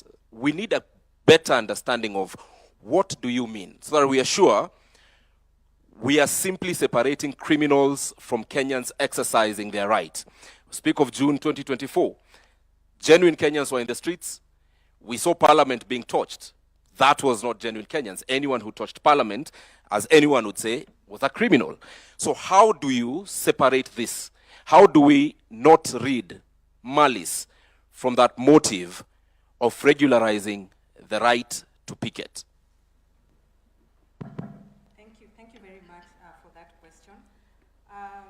The issue about, and that's Article 37 of the Constitution, that speaks to issues around demonstrations, picketing, and even petitions to various institutions when there's a grievance. Historically, if you look at the issue of demonstrations, Kenyans have used demonstrations to achieve results, especially in terms of realization of human rights. However, it's important to note that a lot of these protests have been infiltrated by criminals. How do we cure this? Regulations. Article 37 provides a very broad, definition and the rights espoused under that particular article. But having seen how demonstrations are done in Kenya, it's very important that we go ahead and regulate and provide, legislation to provide the parameters within which people can demonstrate. And Kenya will not be the first country to do this. It's done globally, where if you look at other jurisdictions, they provide parameters of where you can demonstrate, which buildings you can never, approach if you have demonstrations, the timings in terms of demonstrations, the period within which you can demonstrate. So it's very important, especially now that we know that many times our demonstrations turn violent. It's important to regulate so that on the side of the citizens, they understand that these are my responsibilities as far as my right to demonstrate is. When you say that, when you say that there are places you shouldn't not approach, examples? I think if you look at it globally, a place like Parliament, a place like the judiciary, a place like State House, if you look at international best practices, those are buildings that are considered of national security, and citizens are not allowed to protest around those areas. But this is a conversation that we can have as Kenya, because we are developing legislation that is context specific to Kenya, and we can agree on where should people demonstrate and which buildings are so important that we cannot allow demonstrators, especially where we are not very clear that a demonstration may turn violent. We need to define the parameters of where demonstrators need to be and where they should not be allowed to go to. But ideally, this is a right that should not be curtailed. So the whole essence of providing parameters is never to curtail this particular right, all right, but to provide clear parameters of where citizens, but also the state organs need to, converge in terms of implementation of this particular right. I want to invite us to give closing thoughts, and I want us to reflect in these closing thoughts. Tell us, 16 years down the line, there must be a gap that still needs to be met from constitutional commissions and independent officers. What must be done to meet this gap?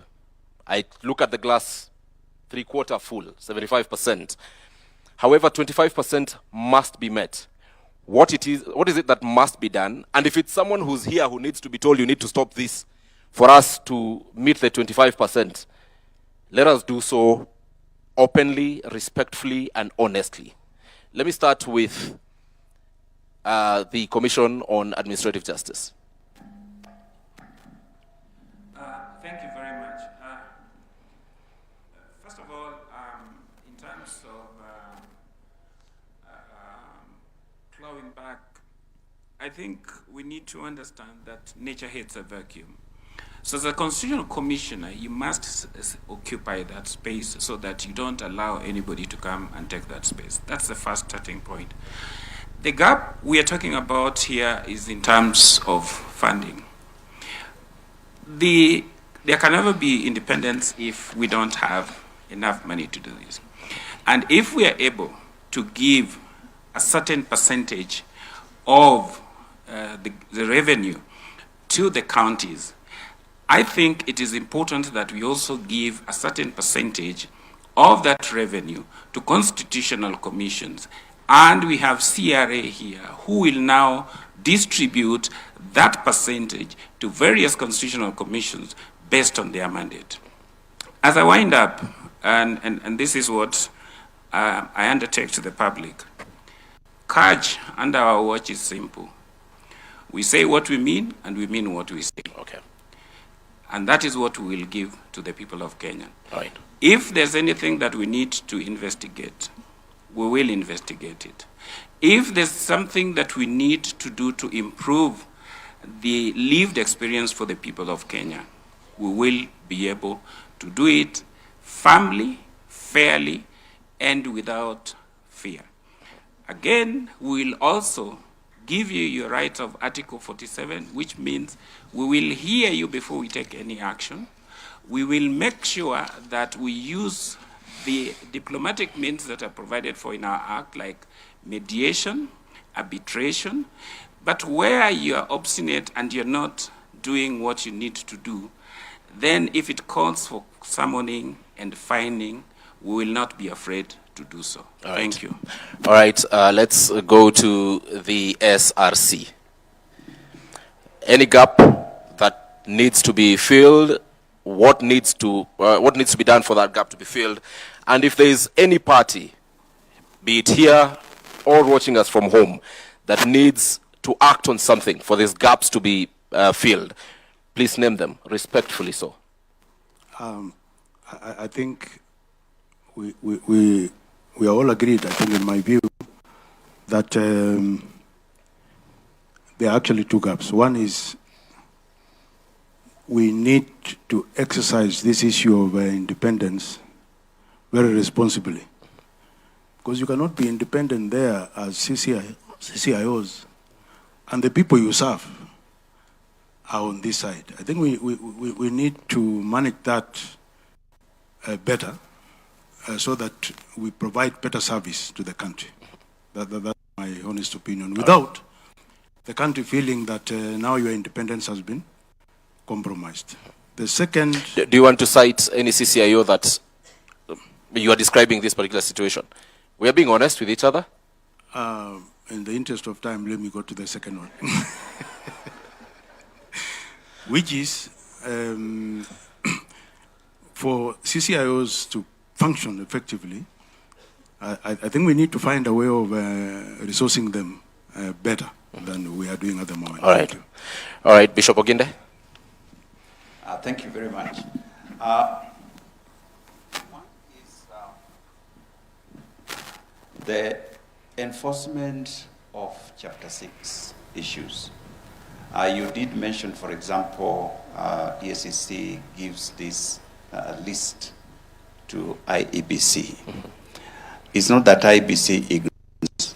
Our constitutional framework provides that unless you have exhausted the whole judicial process, even if you have a case, you cannot be barred from seeking an elective office. That in itself undermines the very values that we talk about. In our neighboring country, Tanzania, it is exactly the opposite. If you have been convicted of any corruption case, you stand guilty as you appeal. In our case, you are still innocent even after you have conviction. So we need to look at, if we are serious about enforcing the values that are given to us under Chapter 6, how do we legislate that so that those people who violate this ethical conduct that is provided for us are actually kept out? In the same line, we find, for example, we are investigating an individual. Like I said, the most difficult people to investigate are people who are in office. And we recommend that this person should step aside as the investigations are going on. In many cases, they are reinstalled in the office, and it becomes very difficult to do any investigations, to get documents, to get people to witness, rather to testify according to what is required. All right. The other area is the pace of prosecution.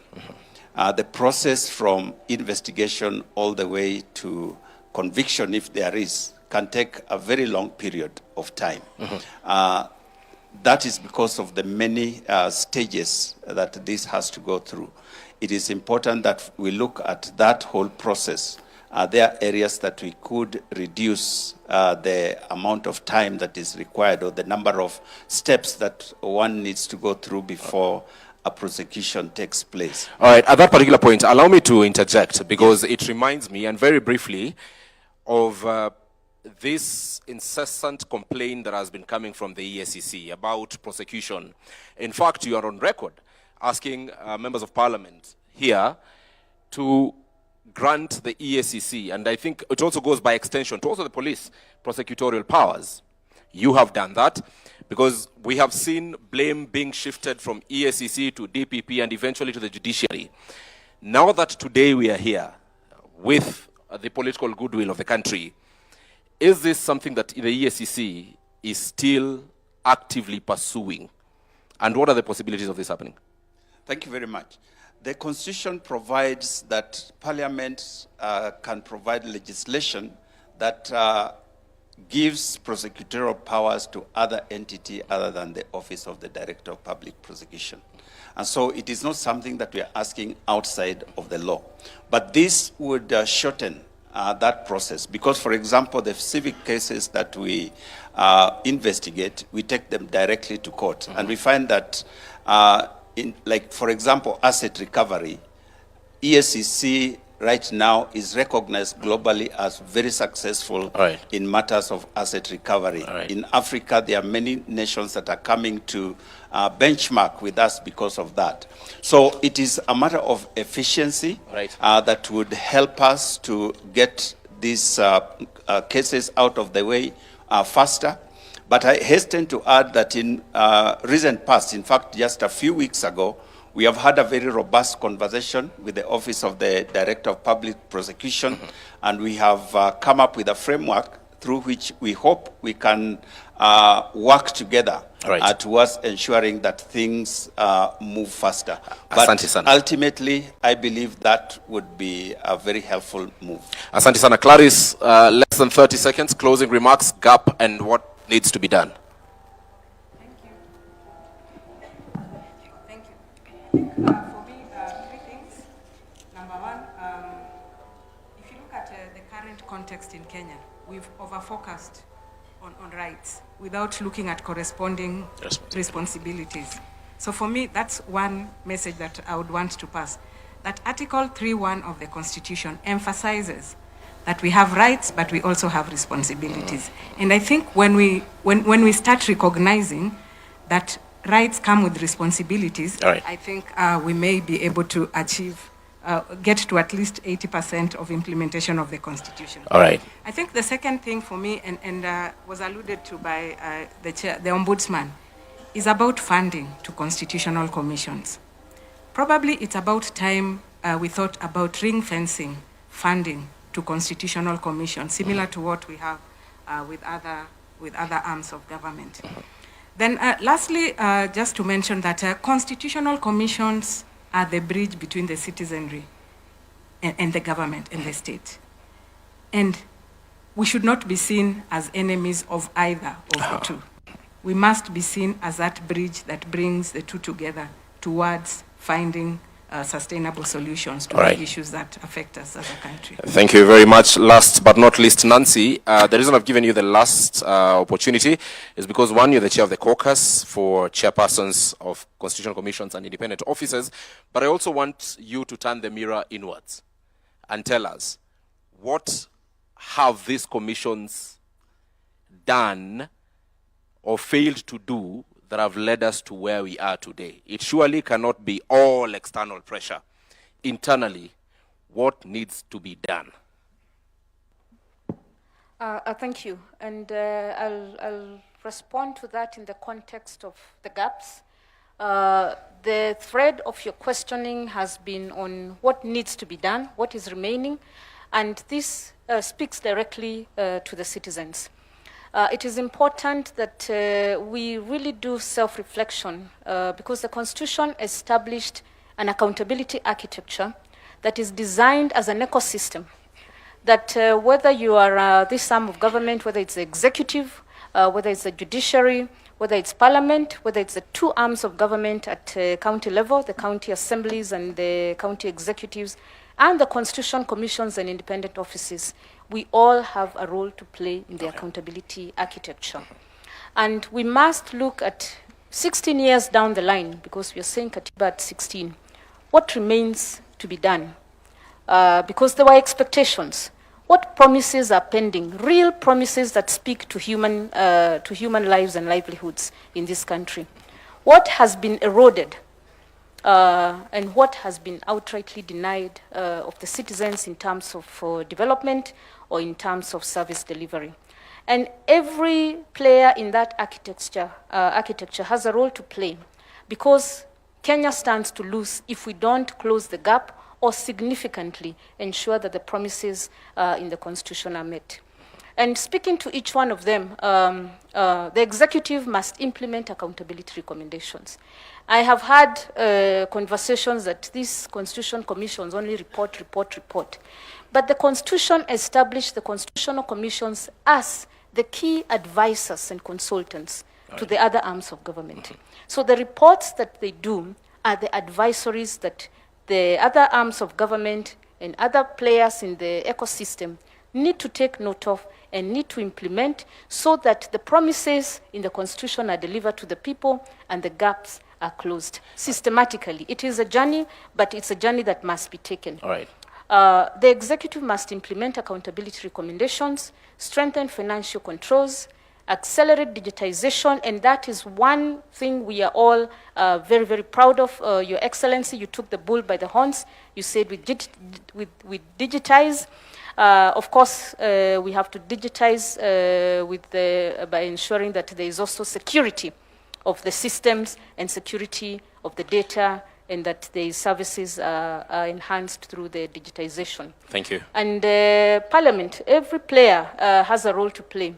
Parliament must ensure that accountability findings attract consequences and sanctions. And here I am a proponent for personal responsibility.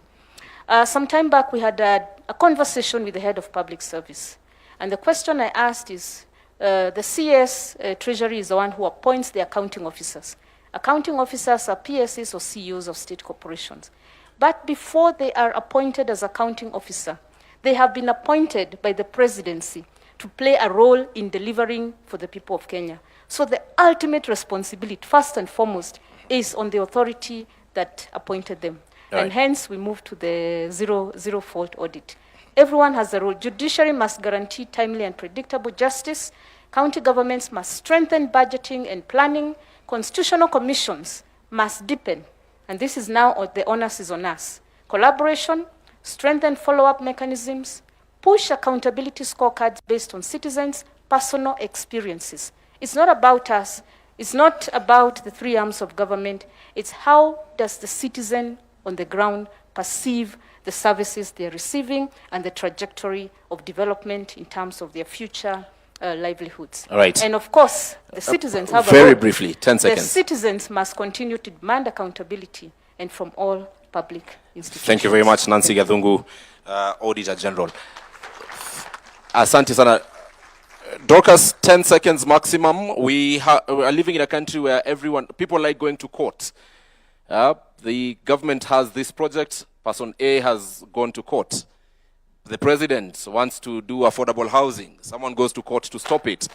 And there is a lot of what the political players have termed as, even on the side of the judiciary, judicial activism. We have had that term, that particular term, and I wish we had representatives of the judiciary in this particular panel. However, that move by Kenyans to challenge literally everything, for whatever reason, as Attorney General, what are your thoughts about this? I'm calling upon Kenyans that now we have outside there the law on public participation. The rule of law requires that we rule by the law, which includes the constitution, legislation, policies, regulations. Kenya is the only country where, through our representatives, parliament and senate, we pass a law, we do public participation. Then an individual goes to court to say that that law is unconstitutional. And sometimes they have their way. We have an opportunity now, the public participation bill is out. Tell us how you want to participate in constitutionalism, how you want to participate in decision making, how you want to participate in law making, so that once you have told us how you want to participate, and we adhere to that process of public participation, the issue of you not being included in public participation will not appear, and therefore judiciary will have to know that the laws that are made by the people. Thank you. So one of the gaps that we must bridge is the law on public participation. Please speak, let us have a law. Secondly, the law on picketing. It is also out for public participation. Immediately we finish with it, somebody will go to court, it will be found unconstitutional. Yet it is your representatives. Sometimes it is your MP who passed it, and it is the constituent again who goes to court to say that it is unconstitutional. Kenya is a beautiful country. We have beautiful leaders. All right. Let us just support our leaders and support ourselves. Each one of us must start leadership from our houses. Asante sana. Let's appreciate all of them. Dorcas Oduor, the Attorney General of the Republic of Kenya. The Auditor General, Nancy Gadhungu. From the Ethics and Anti-Corruption Commission, Bishop Dr. David Oginde. From the Commission on Administrative Justice, Charles Orinda Dulo. From the Kenya National Commission on Human Rights, Clarice Oganga. And from the Salaries and Remuneration Commission, Mr. Sami Chepkwonyi. Ladies and gentlemen, thank you very much for this conversation. Let's appreciate them as you take your seats. Asanteni sana. Mike.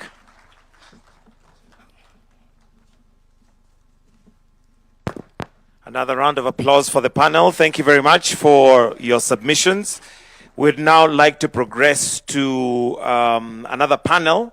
But before that, we'll have the Principal Secretary, State Department for Justice and Human Rights and Constitutional Affairs, Honorable Judith Pareno, to come and give some reflections. The session we're going for now is reflections on the people. Remember, the first one that we had, we were looking at accountability, but now in regards to the Constitution, we'll be looking at reflections of the people. So why don't we put our hands together as we welcome the Principal Secretary, State Department of Justice, Human Rights and Constitutional Affairs, Honorable Judith Pareno, to make some very brief submissions. Then we move to our second panel. We'll have one more panel, which will be the last one after this. Welcome.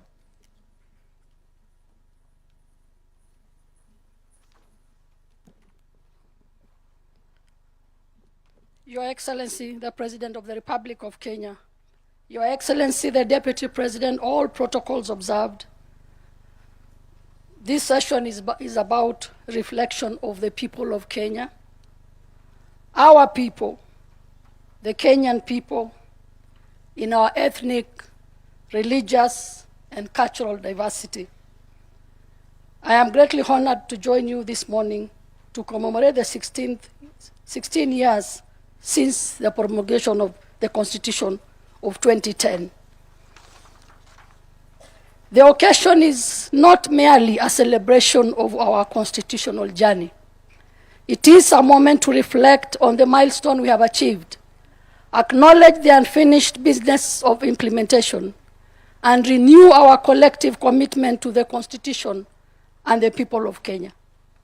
The theme, Kenya yetu wajibu wetu tuwajibike, is both timely and compelling. It reminds us that the Kenya belongs to all of us, that the responsibility of implementing and protecting the Constitution is shared, and that every person entrusted with public authority must be accountable.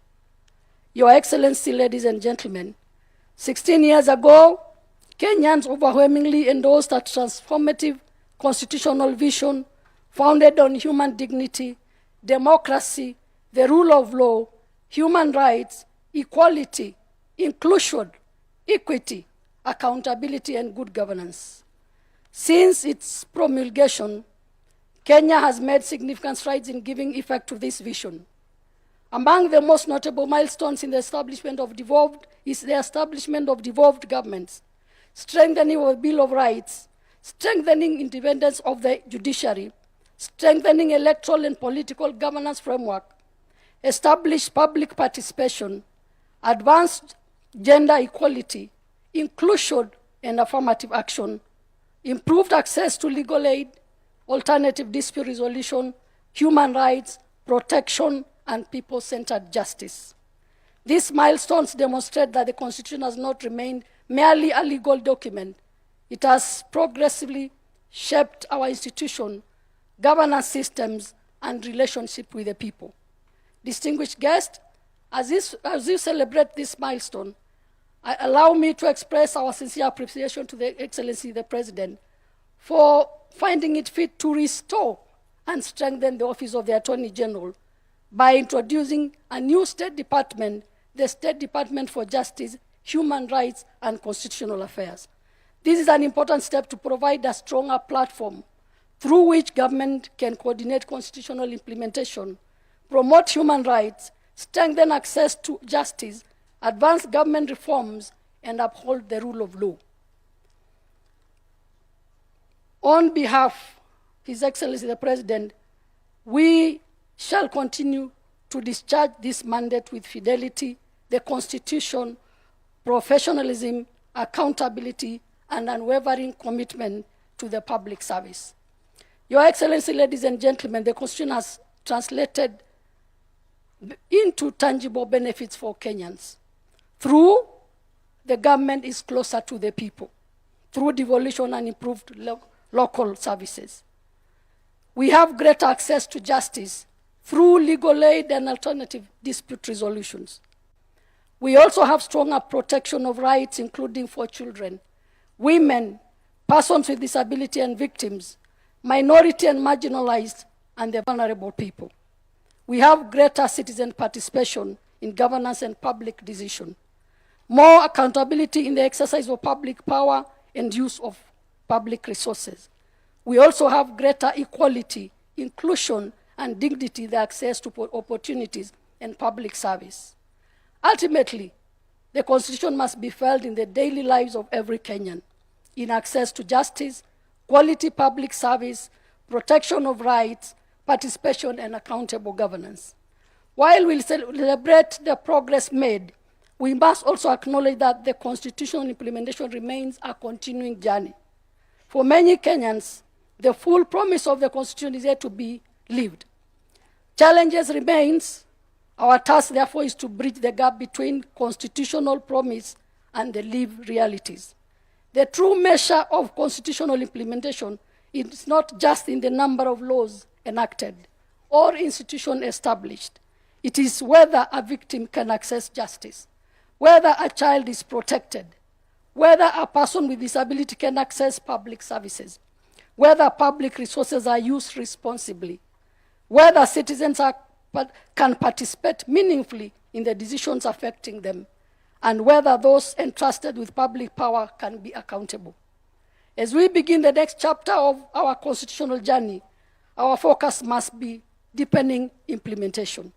We must strengthen devolution, deepen public participation, improve access to justice, protect human rights, strengthen accountability and integrity, promote inclusion, and ensure that constitutional institutions have the capacity and independence required to discharge their mandates.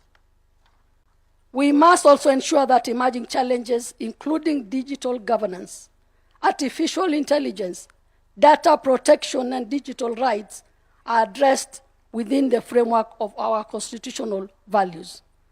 Above all, we must cultivate a culture where the Constitution is lived, respected, and implemented in practice. In conclusion, I conclude by saying that the responsibility therefore belongs to all of us. To you, our young people, your voice matters and your participation matters. To our public officers, public office is a trust. To our leaders, leadership is service, not a privilege. To our institutions, exercise your mandate with independence, integrity, and accountability. To our citizens, know your constitution, ensure your rights, exercise your rights responsibly, and demand accountability. To our citizens, know your constitution. To all of us as Kenyans, let us defend the constitutional order that generations before us struggled to establish. Your Excellency, ladies and gentlemen, 16 years ago, Kenya made a historic promise to itself, a promise of democracy, a promise of human rights, a promise of equality, a promise of justice, a promise of accountable government, a promise that sovereignty belongs to the people. 16 years later, we have traveled a considerable journey. We have built institutions, we have enacted laws, we have devolved powers, we have expanded rights, we have strengthened access to justice, we have deepened democratic participation. But the journey is not complete. The Constitution must remain a living national project, one that requires every generation to protect it, implement it, and improves its realization.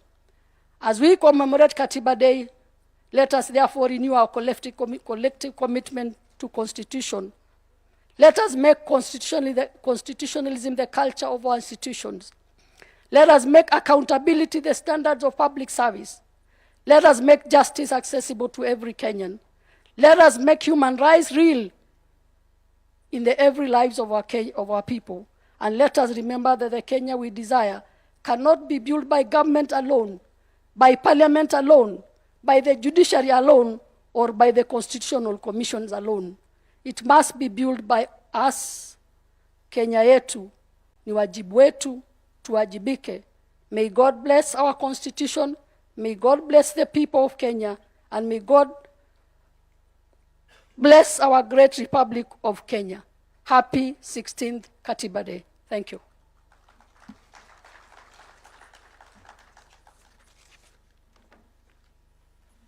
Thank you very much, Madam PS. Another round of applause for her, please.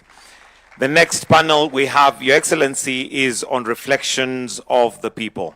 Allow me to now invite the panelists, and we'll start with the Right Reverend Jonathan Kabiro Kariuki, the third Bishop of the ACK Diocese of Nairobi.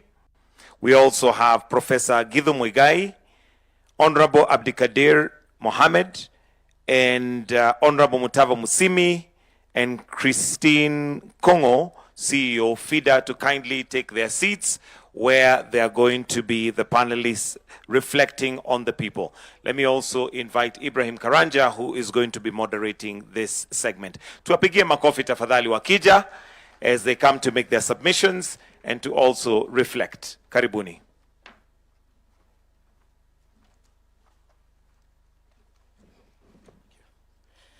Thank you very much. This is going to be a very short session. Short but very deep. Short but very deep. Ladies and gentlemen, through your hands, the 2010 Constitution was bequeathed upon us as a country. Today I want us to reflect, and this one question will go to all of us. Have we met what we intended to with the 2010 Constitution? I'm asking this because literally you're part of the midwives of the 2010 Constitution. What are the successes and how much have we met the target? I will start with Mutava Musimi. Thank you very much, Bwana Moderator, Your Excellency, and all of us. Have we met our goals? Is that what you're asking? Yes, sure. And you're asking me. As an observer, I think what I can say is we've come a long way. We are the better for it, for having a new constitution. I cannot imagine where we would be without a new constitution today. But we could do better. Okay. Number one, the poverty levels are worrying. The poverty levels are worrying. Number two, I am not sure, and I speak as former chair of the Budget and Appropriations Committee, I asked the question, can we afford the government we gave ourselves? If you look at the public wage bill and all the public institutions we have to fund, can we honestly afford the government we give ourselves? Number three, when we were in Ufungamano and trying to make our modest contribution, we were very clear that devolution needed to be given more time than other areas that we were, other areas in which we wanted to see change. In fact, we recommended that once the new constitution is promulgated, the president appoints a devolution commission, gives them 3 years to deal with the issue of the size of the units, their mandates, their character, viability. I was in Parliament when this constitution was when it was being promulgated. And I remember Abdikadir, who is here with us, who was our chair, took us to Kabete School of Government to deal with the issue of the number of units we needed. I think we had a day or two at the very best, and we knew it was just musical chairs. It was not really a serious meeting because the decisions had been made. Today I asked the question, listening to Professor Anyang' Nyong and his team and Professor Hino, a lot of the issues that are coming up are actually issues that should be addressed by the county government. And that is why we recommended from Ufungamano, and we said every 25 years, we should look again at this, the sizes of these units, to do a review and see whether perhaps we need to adjust these boundaries. I'm being a bit provocative. As I finish, the issue of law enforcement, to try and create a culture of good, of decency, I think we are asking too much of law enforcement. I remember when President Kibaki asked me to chair a committee on the anti-corruption sort of education committee. I can't remember what it was called. But I tried to listen to him very carefully, and I noticed that he had faith in the need for law enforcement, but he was very keen that there is education. Of course, he was a teacher in his own right. And he understood if Kenyans can be helped to see that corruption is costly, then we might begin to move the dial on that issue. All right. And as I close, all of us here are mature people. There are things that families do that law enforcement does not do. There are things that religion does that law enforcement does not do. There are things that managers of education do that law enforcement does not do. There are things that media does that law enforcement does not do. The instruments of socialization, Right. the place of culture, tradition, there are things they do. And I wish that we need to do a reset and begin to go back and ask, perhaps we are not giving enough emphasis to these other institutions. I thank you. All right, Prof. I don't know. Oh, yes, I can be heard. Your Excellency, all protocols observed. I am one of those people who are very proud of this Constitution. First, because we almost never had it. Although we had been working it for a very long time, at the end, we almost never had it. We had it because we went through the Kofi Annan peace process. And that helped us, many of us in this room, to reflect on what we had taken for granted in this country, which is that there would always be peace and there would always be stability. I look back at what we've gained. Let me start with the judiciary, where I spend part of my life, I think there we have made concrete and serious progress. When I interact with jurists from across our continent, they look up to Kenya for the seriousness of the jurisprudence that is emerging here. We have small problems. We have some rotten apples, and I think if we do not act fast, that problem can grow bigger, but it is not an unsustainable problem. I look at Parliament, and one of the most enjoyable parts of my career were the 2 years I spent in Parliament. There are still ideas there. There are still people debating seriously, honestly. There are laws being reviewed by people who have a genuine interest in what is going on. I look at the executive, I look at the minds that are serving in the various, and I think we shouldn't be too harsh on ourselves. We've made critical progress. I like to single out, for example, the team that runs our treasury. As a layman, I look at it from outside.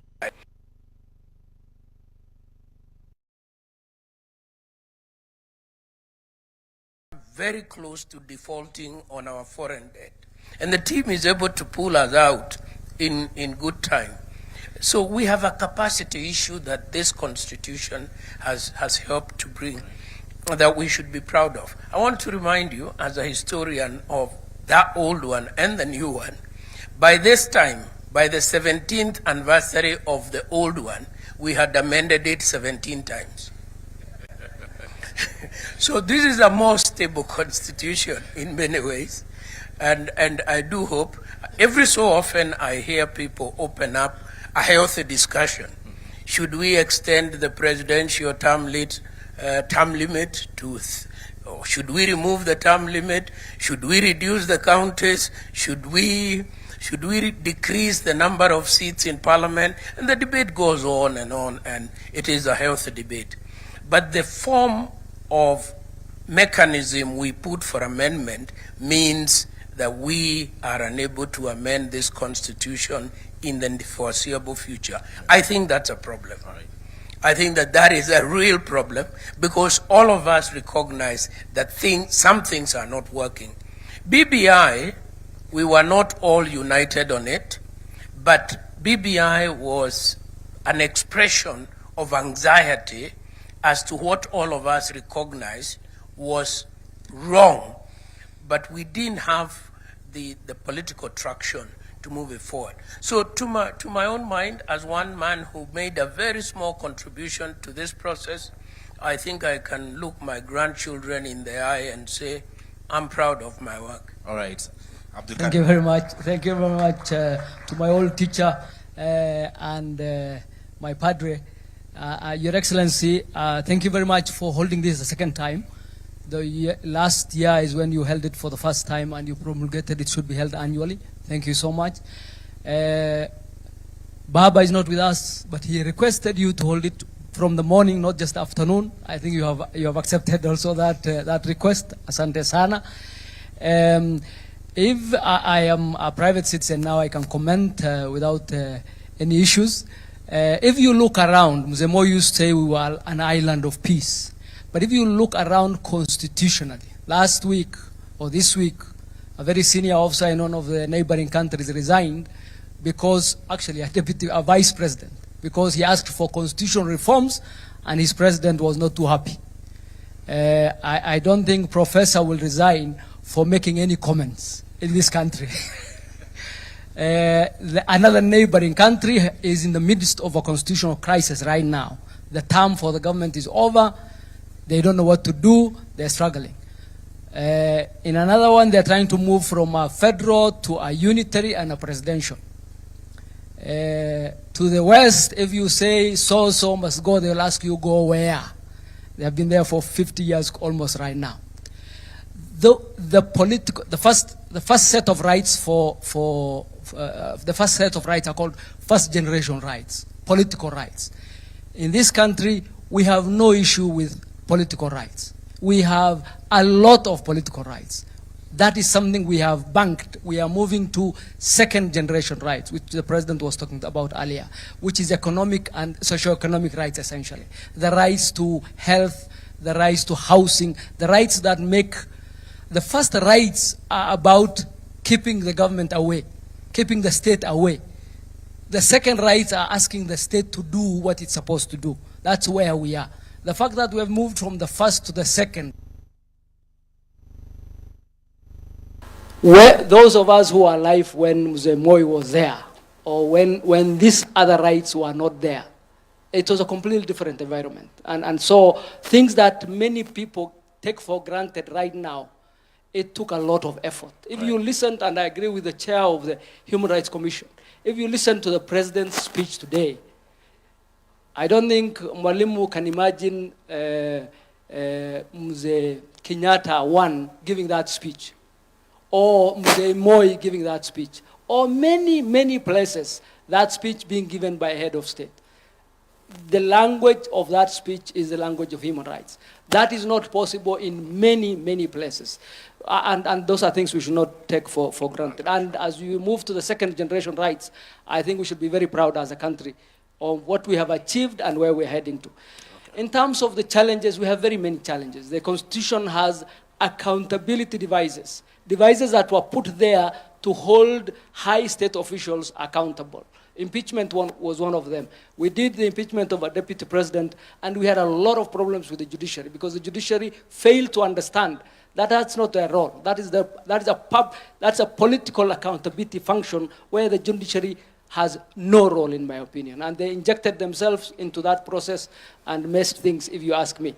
The second is recall of MPs. Recall of MPs. MPs, the public has a right to call the MPs. Not one MP has been recalled because Parliament made it so difficult for members of Parliament to be recalled that it's not happened in 16 years. Sure. It's highly unlikely to happen with the setup that act has given. In terms of the JSC, I don't think the JSC has worked because our judiciary is supposed to be accountable. The executive can't hold it accountable. Parliament can't hold it accountable. There's a mechanism that was set to allow the JSC to hold it accountable. The JSC has abdicated that role. And the JSC needs to come back to that function because they have made it very easy for a judicial officer to say, we're putting an injunction, you're not going to do your work. That really is not how the Katiba is supposed to work. Right. And in terms of vetting, I said, we hold vetting every time there's a new state officer, but rarely do we see that vetting being useful. So there are quite a number of challenges, but I'm very proud of where we are, and I'm very proud on the second generation journey that the president has put us on, and I think it's not a finished project. It is a project we should be proud of. When we were doing this Katiba, the last bit, we were coming from a very difficult place as a country. And just delivering it as a national project alone was very important. And the difficulty with which all the surrounding countries are finding delivering a constitutional foundation like we did should really tell us that we should be very proud as a country. Right. Thank you very much. Thank you very much, Honorable Abdikadir. Reverend Kabiru. Thank you, Your Excellency, and all protocols observed. We must appreciate that indeed, as a country, we have come a long way. The 16 years from where I sit as a church leader, of course, we must appreciate the effect of devolution within our country and how that has really changed the local appearance within our counties. The public participation is a great thing that must be celebrated and basically strengthened. How do you ensure that the public feel each one of them is part and parcel of the progress and basically the decisions that are made at whatever level, that becomes critical. Now, when we come to the establishment of the commissions that are actually established by the Constitution 2010, again, we see there is a lot of connection where the public are able to connect depending with the needs that probably are coming up. But I must say that it is very clear the commissions that are very well known by Kenyans at this particular time are the ones that actually carries, especially the political agenda. They are the ones that are actually very well known. They are those that many Kenyans will not tell, will not actually associate with. And I think it is important then for us to ask ourselves, this being work in progress, because the Constitution is basically work in progress. There is a lot that continues to be done. There are commissions that continues to be formed as to help in terms of implementation. We also need then to go further and say the much the Constitution is work in progress, the civic education about that Constitution also need to be a continuous work so that the Kenyans can be able to build that trust. They can also be able to relate. We are talking of 16 years, so a person who was born can now be able to relate with that actual Constitution at 16 years. So that becomes critical, basically for us even going forward to think how do we move towards that direction. Thank you. Thank you very much. And Christine. Thank you very much, Your Excellency, all protocol observed. I must say, I want to say thank you for giving civil society a space in this conversation today, and particularly Federation of Women Lawyers, FIDA.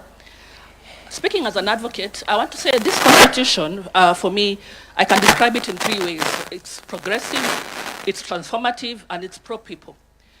The women and girls in Kenya, I must say we've achieved notable milestones under the last 16 years in the constitution, under 3 areas which I want to just discuss very briefly. One under leadership, the second one under social rights, and the third one under legal protection. Under legal protection, I want to say there have been very many statutes that have been developed and eventually have been passed by Parliament under the Article 27 of the Constitution. One of them is the prohibition of female genital mutilation act. Christine, allow us to check your mic, please. Thank you.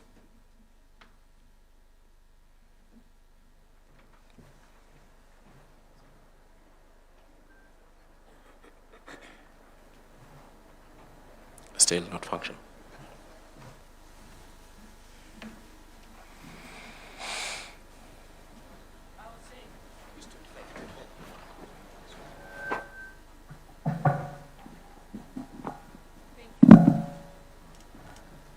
The point I was trying to make was the issue of legal. I was trying to bring out the number of statutes that have been passed in the last 16 years in terms of women and girls in Kenya. And there have been many: the Prohibition of Female Genital Mutilation Act, the Matrimonial Property Act, the Marriage Act, the Protection Against Domestic Violence Act. Those are achieved notable milestones in terms of legal protection for women and girls. However, there have been various challenges in terms of legal protection. One of them, Your Excellency, is the issue of femicide. No woman or girl in this country feels safe anymore. The femicide has increased to an issue where we are calling upon you, Your Excellency, to declare this a national crisis. We have seen there was the presidential task force that addressed it. A report was presented to you. We haven't seen any implementation being done, so we're kind of requesting if implementation can be done. In terms of celebrating Katiba Act 16, we know that there have been the issue of 2/3 gender rule, whereby we are saying that the lack of implementation of the not more than 2/3 gender rule in elective and appointive bodies has not yet been implemented, despite Article 27(8) being very clear on it. Because I may not get any more time, I want to just give my suggestions on way forward in terms of what perhaps we feel as advocates ought to be done. We feel that IEBC needs to come out strong and empower itself in terms of strict enforcement during party nominations. We are 1 year to elections. IEBC is empowered and directed by the courts to reject any political party that has not complied with the 2/3 gender rule. This alone will send a very loud message to political parties who are also here. We also want to say that political party funding needs to be restructured, and the Office of the Registrar of Political Parties also needs to make sure that these political parties also are very deliberate on the 2/3 gender rule and can constrict the funding, because this has to happen. Right. So I want to say, in terms of Katiba Act 16, a lot has been done, but there's a lot of unfinished business and gaps. Right. We want to say that there has been a lot of resource constraints addressing issues of gender-based violence, and then inadequate funding towards this thematic area. That also needs to be looked into thoroughly. We want to say that in terms of the three arms of government that are here, I'm very happy the judiciary is the only arm of government that has complied with the 2/3 gender rule in terms of the issues. And I'm very happy that Chief Justice herself has been very deliberate in terms of appointing magistrates and judges. So I want to ask the other two arms of government, kindly do your part. Right. Thank you very much. All right, Christine, and you have preempted the direction I was to head next, which are recommendations from the panelists. So thank you very much for doing your part. But what Christine has given as part of the things that need to be done, let's honestly look at, without putting aside our political affiliations, look at this document that is guiding us and honestly tell each other this part needs to be either corrected through an amendment or whichever other way. For instance, Christine has spoken about the 2/3 gender rule. The practicability of it, especially in elective positions, is something that may need to be discussed. But let me start with you, Reverend Kabiru. What part of this constitution, if you were given a chance to relook at, would you relook at? Well, I think looking at the constitution as it were, as I mentioned, it is a work in progress. And I think we must see it as such, that there is what must be done to further the work that was done. But further to that, what we have at the moment, when we look at the implementation, when we talk about the respect for the Constitution, then that carries the whole weight, the respect of it as it is, whether good or how good it is, whatever percentage, the taking it and implementing it as it were, that becomes critical for the entire country, and each one of us with the responsibility, whichever that actually we take. When we look at the issue to do with the Bill of Rights, that actually His Excellency the President talked about, the efforts towards that, I think these are the areas that we must look at. How do we ensure that there is the basic, that at this level, this must actually be taken at a very high level at the end of the day. All right. The issue to do with the ethics, the leadership and all that, I think this needs even further strengthening and ensuring that at the end of the day, what the Constitution has actually provided, it is actually followed all the way through to the very end. Remember, this is where we have the national values. And the Constitution must be embraced by the entire country. Right. So that it is not about looking at the leadership, looking at the parliament, looking at the executive as the implementers. All right. It is our value, all of us across the country. Thank you. So in that, we need to employ and ensure that we follow towards that direction. Abdikadir, what part of this constitution 16 years later do you genuinely feel needs to be relooked at so that we better achieve the objective we had at the start? Thank you. So other than be relooked at, it's one of the, I think the least successful chapter of the Constitution is chapter 6. That is on graft, on ethics. And I'm really worried whether it's possible to legislate good behavior, as Reverend Mutava said. I think that really requires cultural shift. I don't think, let me not say I don't think, but I'm not too sure I'm as confident as I used to be that writing a very good legislative prescription for that would help. I think we really need to have a cultural shift. So for example, we are going to elections in less than a year. If you are a Kenyan and you elect a thief, and you expect that thief not to steal your resources, you are not a very serious Kenyan. And I'm just giving that example. But genuinely speaking, if you elect an MCA, if you elect an MP, if you elect people into office who are incompetent, who are lazy, who are guilty of a lot of stuff, Genuinely speaking, I mean, you don't expect better service. So that's really one issue I have grappled with.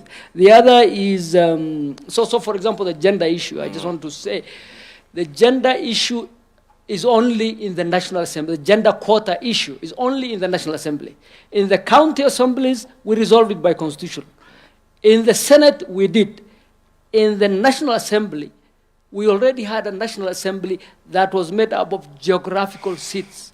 So you could not legislate and say the Goreti South will elect only a woman, or Wajir South will elect only a woman. That is the problem we are grappling with. How do you ensure that these already vested geographical seats would elect enough women to ensure, because the gender that suffers is the female gender, enough women to hit that quota. And that's why we introduced the county women representative tool to up those numbers.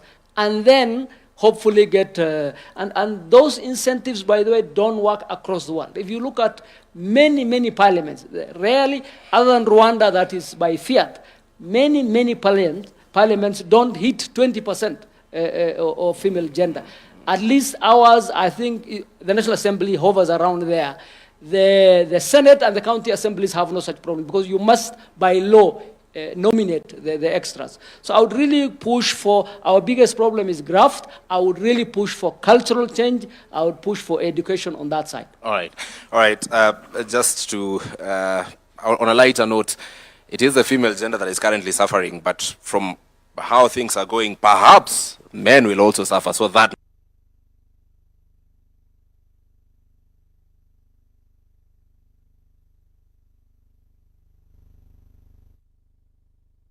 the difficulty in amending this constitution is a problem, because indeed it's very difficult. You've reminded us during BBI and what those of us who are not lawyers had then, a basic structured doctrine, and how some other parts of the constitution are, so to speak, untouchable. So if you are given an opportunity to relook at this document 16 years later, so that to better meet the objectives we heard by the time we were passing this document, what would you go for?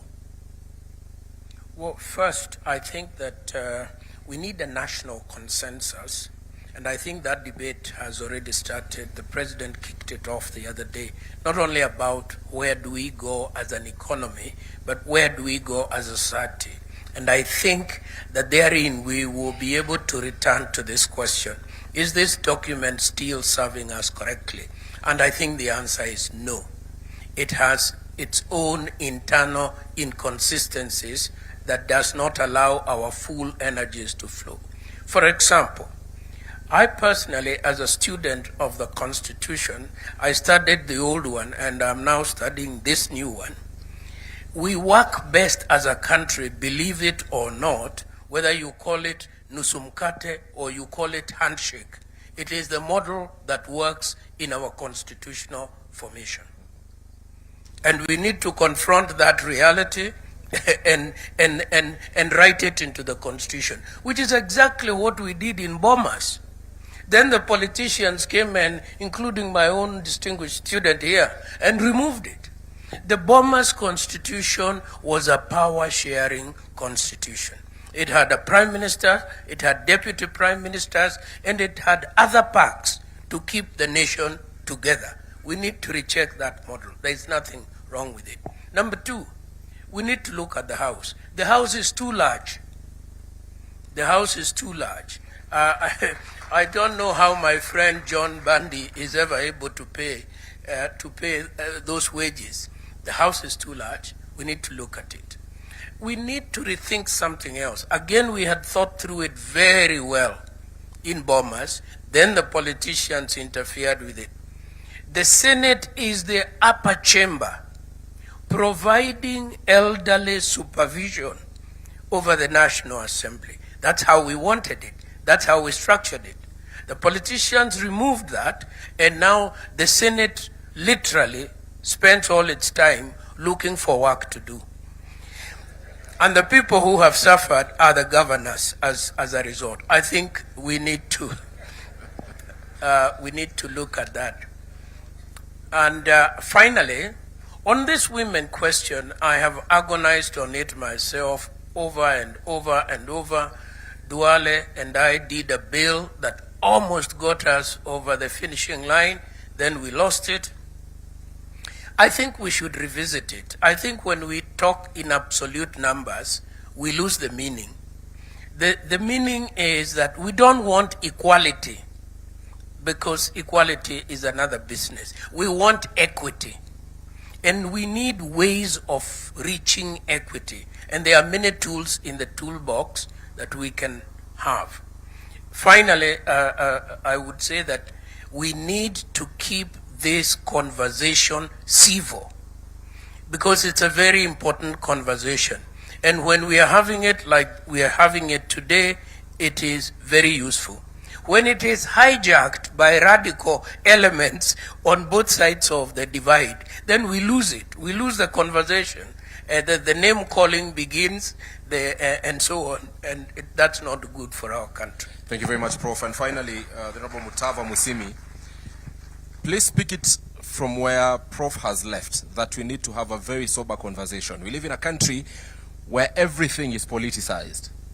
A very noble recommendation will come on amending the Constitution, for instance. Then political players will take the extremes. One side in support, the other side not in support. Not looking at the value that this particular proposal would bring to the country. So how, again, even as you tell us what needs to be relooked at, how do we navigate it and shield it from political interference in case we ever get to have that conversation as a country? So that as a country we can soberly say, look, this needs to be done, it's good for all of us, and political posturing should not be allowed. First of all, I want to thank the President. I think you are a very brave man. And you are also very humble. It takes both to bring us here today. Courage and humility. And I say that because I followed the conversations, and there was a lot of kite flying. We were all over the place, and I think that's how you wanted it. Now we are where we should be. We are finally dealing with the Constitution, the mother law. Many, many congratulations, Your Excellency. Now, you ask what are the areas that need to be changed? Justice Chesoni made a remark before he left us many years ago that I've never forgotten. He said, I did the best with what I had. That was Justice Chesoni. If we want to do our work as public servants, there is a lot of latitude to do good for the Kenyan people. With this constitution as it is, I remember when I became chairman of the budget committee, I was in the first lot with the new constitution. It was very clear that the responsibilities of that committee are heavy. And we looked at the budget policy statement soon after you and your former boss came into power. And the numbers were not adding up. The public debt was crazy. Public wage bill was even worse, and so on and so forth. So I asked my committee, why don't we do a socio-economic audit of the implementation of this constitution for the last 4 or 5 years? Now, I know that Parliament is independent, but I still felt it is important for the executive to know. So we went to Nanyuki, and we met President Uhuru Kenyatta and Dr. William Ruto, his deputy then. And we went through all the terms of the reference of the socio-economic audit that we wanted. And basically, the work was taken over. We gave the work. We made a resolution in the National Assembly. It was bipartisan. We worked with Honorable Duale and the late Jacob Midiwo. And we got the numbers on the floor of the House. The only audit I know from the Office of the Auditor General on the implementation of the Constitution is one done by the former AG Dr. Edward Ouko. And we made sure, once it was out, after 3-4 years or so, we gave copies to the leaders. I gave it to Honorable Raila Amolo Odinga, myself. I gave it to Prime Secretary, Cabinet Secretary is here, myself, and so that it can begin to get attention from people who matter. What point do I want to make? I don't think myself that Parliament is doing enough to oversight the executive. It can do a lot more. I do not think the county assemblies are doing enough to oversight the governors. I leave it at that. Right. Come now to the things that I think need changing. You can tell I have issues with the units that we have in the devolved governments and how they were created. It was a bit rushed in my view. Your Excellency, I've seen you struggle with the same problem that your predecessor struggled with respect to Nairobi City. I want to get it right, I saw it here. Nairobi City County Government. Sasa umeingilia kidogo kusaidia rafiki yetu Sakaja. Your predecessor aliingilia kusaidia Sonko. You know, as observers we are saying, he barabara tulijenga, now today we want bumps, maybe we need to redesign, maybe we need your carriageway. There may be a problem with the design of this road.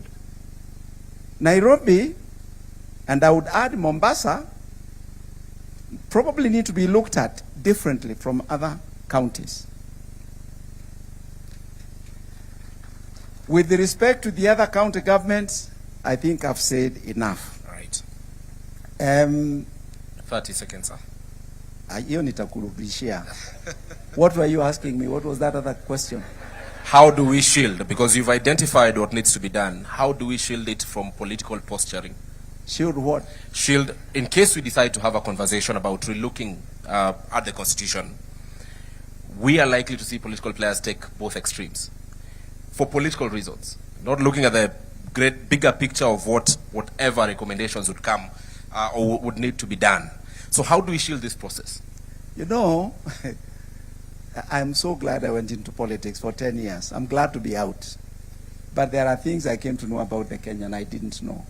You don't know these things from the pulpit and from the church. Kenya is an amazing country. We go out there in the hustings, as the English call them. We do our politics. It's noisy, it's crazy. Then we are called here and we kind of reset. And it is a genuine reset here. Now, by the time we leave here, we are not quite who we are before we came. Right.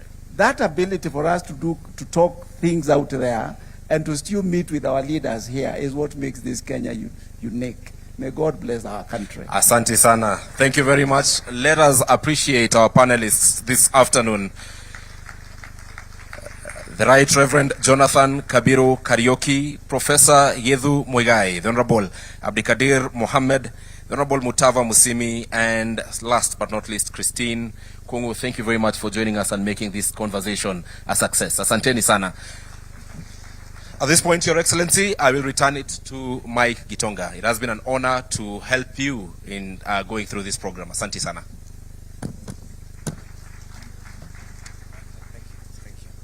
All right, thank you very much to our panelists and also to our moderator, Ibrahim Karanja, and we are moving on swiftly. We have one more panel, which is going to be looking and reflecting on the state of the Republic. But as we change also just a few things on the setup here, I'd want us to watch a montage that gives us an overview of where we have come from, and it is titled, My Land is Kenya. Let's have the montage, please.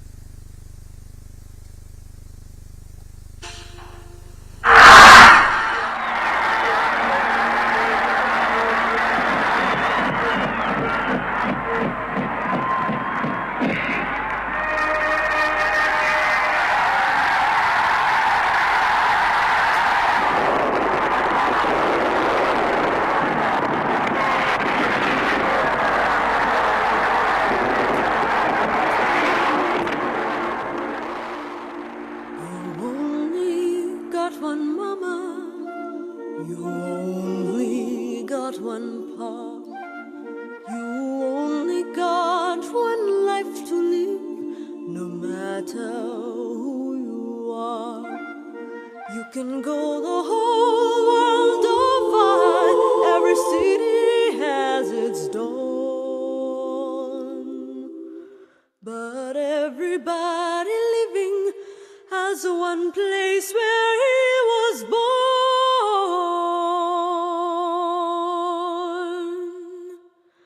And mine is Kenya, so warm and wild and free.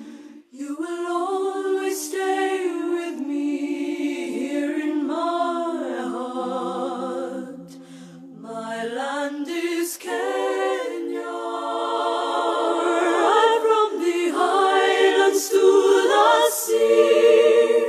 You will always stay with me here in my heart. Here in my heart. You only got one childhood and the memories that spring when you see your house, the tree you climbed, and all those precious things. The faces of the friends I have, the images that formed. When I close my eyes in the land I love, the land where I was born.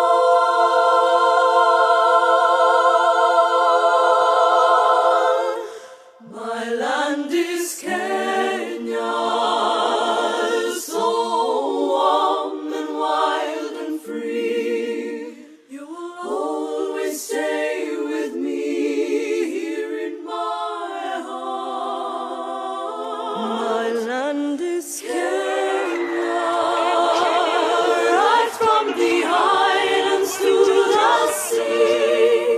You will always stay with me here in my heart.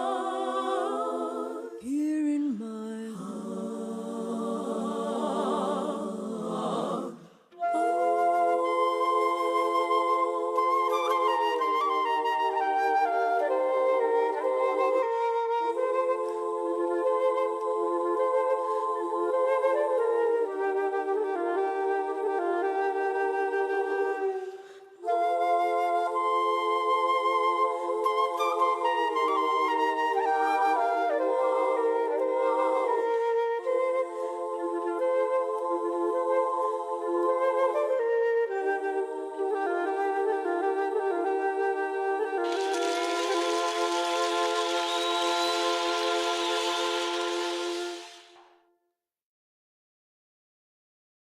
That just provokes some emotion within you to be a Kenyan. Usiwahi ambiwa na mtu we are going in the wrong direction. Your Excellency, we are headed in the right direction. Another round of applause, please. And that particular song, that version has been done by the Moipei sisters. I know some of us may be aware. They are triplets who are unique and have put Kenya on the map of singing. Your Excellency, sir, with your permission, allow me to now invite Professor Makau Mutua, who is going to give a brief reflection of the session and the panel that we are finally going to have as our last panel. And this is the state of the Republic. A round of applause for Professor as he comes to give some very brief reflections on the state of the Republic before we get to our final panel discussion. Welcome, sir.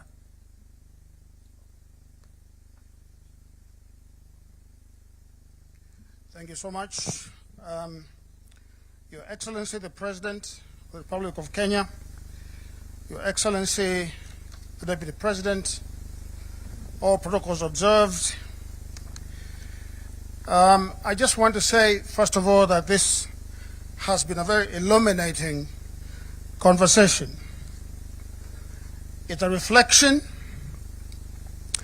and also a celebration of our Constitution. But the discussion has also been very somber and very solemn. And It is on the second limb of that statement that I want to say that last year, Your Excellency, you fulcrumed this event with your partner, the late Honorable Raila Odinga. And of course, Mr. Odinga is not here today because he left us.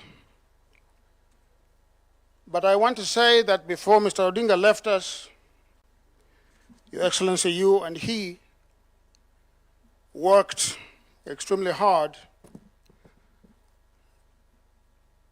to restore sanity to our republic at a time when it was wobbling from both centripetal and centrifugal forces. But I just want to say, Your Excellency, today we can hold our heads high and celebrate that we have crossed that very difficult chapter, that river of turbulence. Mr. President, I just want to say that we cannot microwave the idea of a constitutional culture. It is not possible. Building a lasting and a rotund constitution is a very difficult process.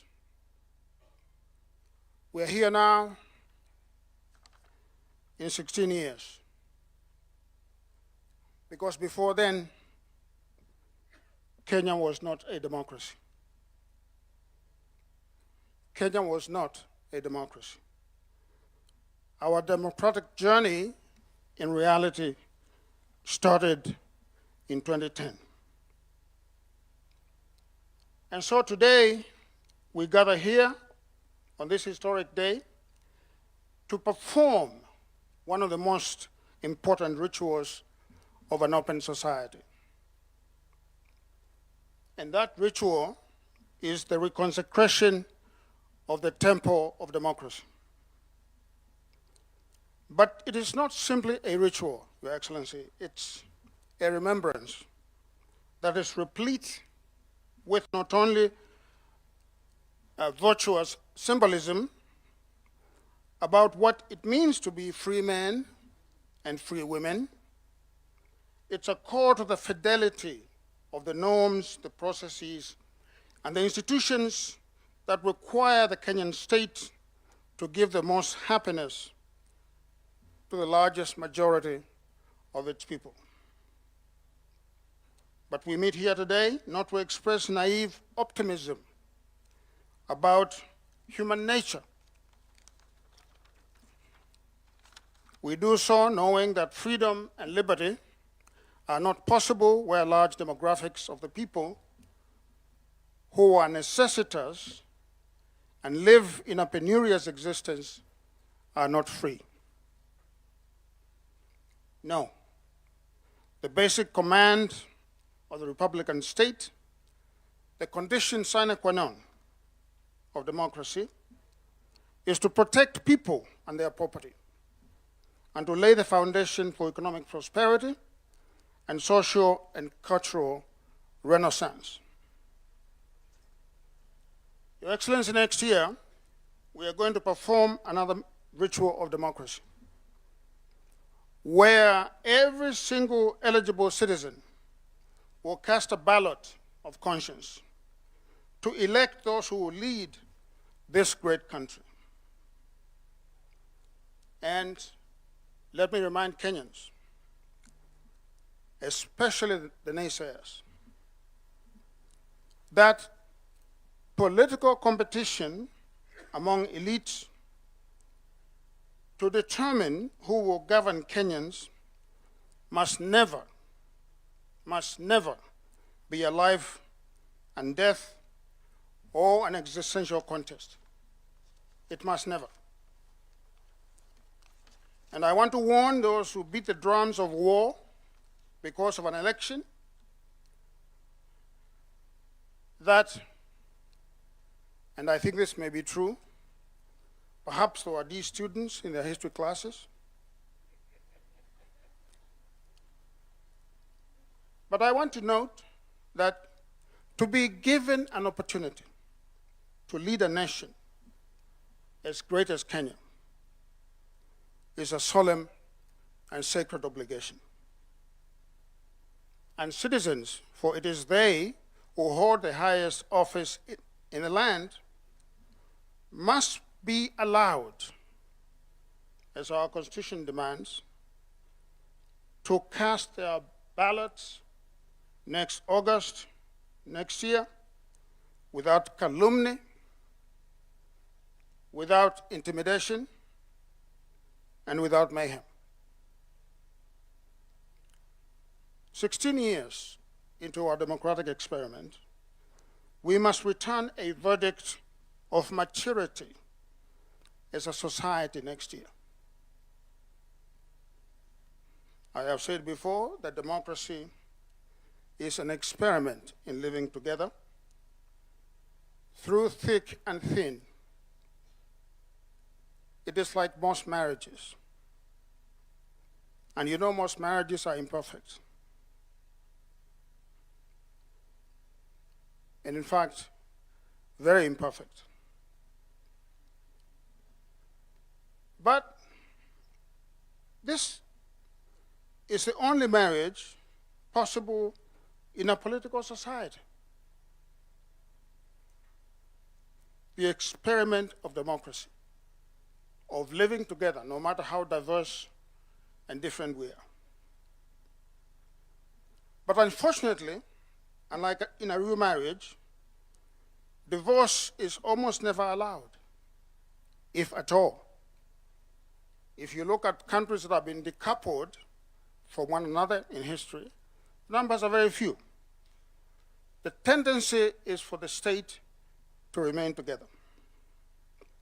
And so Kenyans must understand that we are bound together in this land, and as the Reverend Mutava Mushimi would say, until death do us part.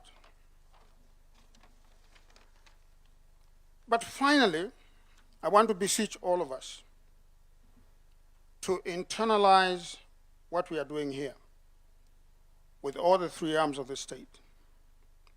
And that we must never take this civil conversation for granted. We must never.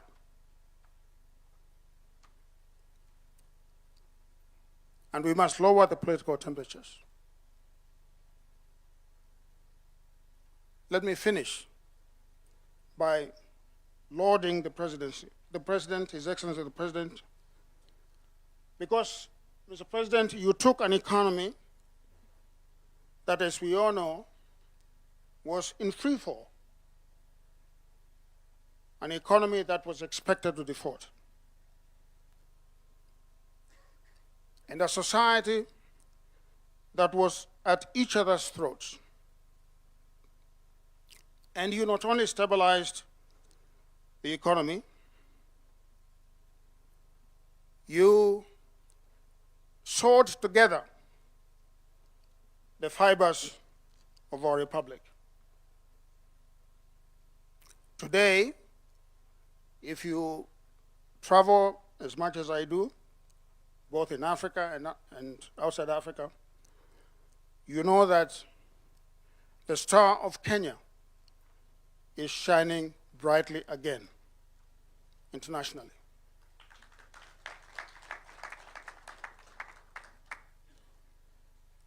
The work that the President has done is evident for all to see.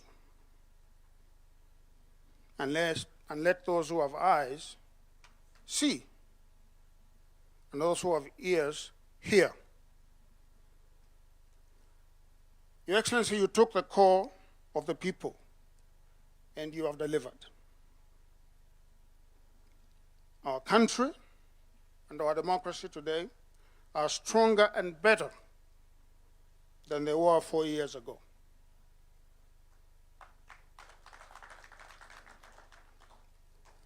I want to say, Your Excellency, that this ritual of Katiba Day, and may it continue in perpetuity, perhaps in different iterations. It's a ritual that must always be there. It is a ritual that reminds us that democracy is a project. It is not a destination. It's a ritual that tells us that ahead we have work to do, a lot of work to do. You heard in a previous panel, which had some of the founding Kenyans of the 2010 Constitution there. You heard them talk about some of the deficits that we must face and that we must resolve. But let me say that the work of building democracy is not easy. It is not easy. And it is not to excuse our deficits in this area. But I want to remind you, look around the globe, in our neighborhood. Look to North America and look to Europe. And you are going to see some very established democracies that are having conniptions. You know what conniptions are? Okay, epileptic fits. Some of them are 600 years old, some of them are 300 years old. So if ours is only 16 years old, we have nothing to worry about. Let us keep the faith, let us do the work, and let us make Kenya the greatest country that it can be. I thank you. Thank you so much.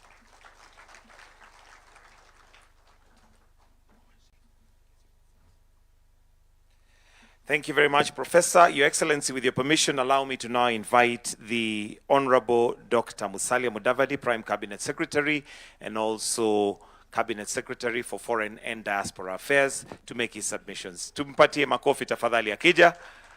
Welcome, sir.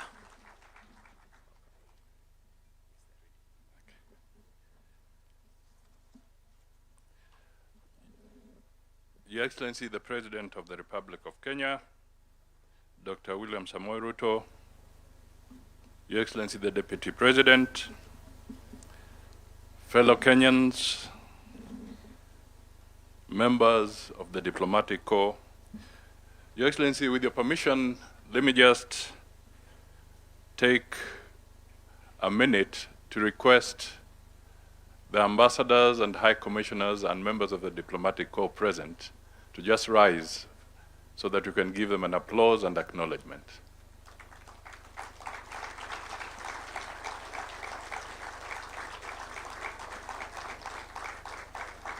Thank you so much for joining us on this very, very important occasion.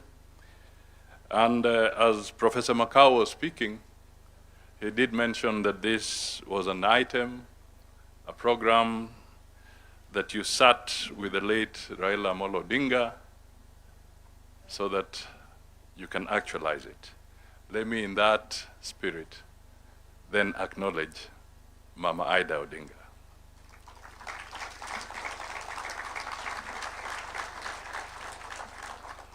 Thank you. Your Excellency, I will not speak for too long, but I just want to try and recap the panelists and a lot of the issues that you captured in your speech. And I know that the next panel is being awaited for seriously because you will be one of the panelists.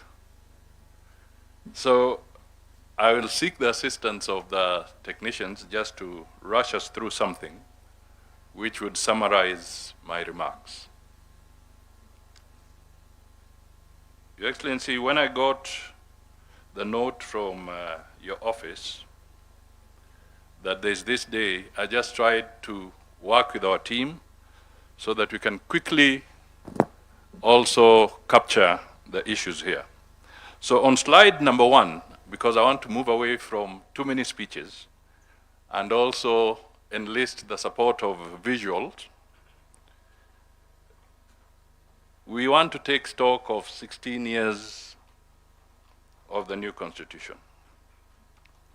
Our panelists have talked about the rights, devolution, accountability, participation, checks and balances, and therefore, when the panelists come, Kenyans may need to know what has worked, what did not, what needs to change. Shall we move to the second slide? That deals with the hardware, which the Deputy President referred to. We built the constitutional machinery, we have the institutions, Parliament has been spoken about, counties, commissions, the rights and safeguards through our courts. The question that we need to ask ourselves, can the hardware alone run the country? That's a fundamental question. Who is the software, or what is the software? The software is us, the people, the citizens, the institutions. Collectively, we are the software. We have to look at the issue of ethics, integrity, civic responsibility, and accountability. Those have been spoken to. And in the image that I had there, you'll notice that I deliberately try to look at even the child that is born.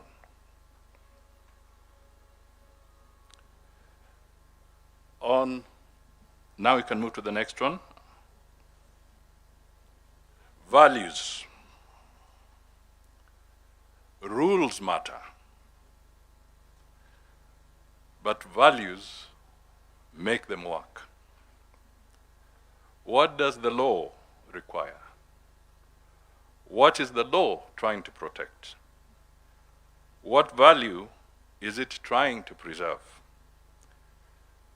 Ladies and gentlemen, constitutionalism is more than compliance. Let me move to the fifth slide. At the corner, you will notice something about litigation. These are the constitutional safeguards. We want to protect citizens. We want to restrain power. We want to strengthen accountability. But process must serve purpose. We need to ask ourselves, the processes that we have inbuilt, do they serve purpose? Let's move to the next one, participation. This is a fundamental principle. We must keep the principle. However, we must improve the mechanism of achieving this principle. When we engage, do we engage meaningfully? Is it representative enough? Is it proportionate? Is it technology enabled? I ask these questions because the AG mentioned the public participation bill, which has gone through Parliament. I think it's now with the Senate.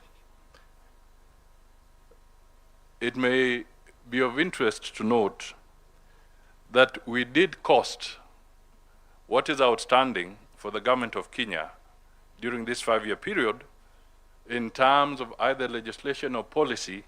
And if we go through public participation in the way that it is currently formatted, we came to a figure of 20 billion Kenya shillings to go through the process of participation.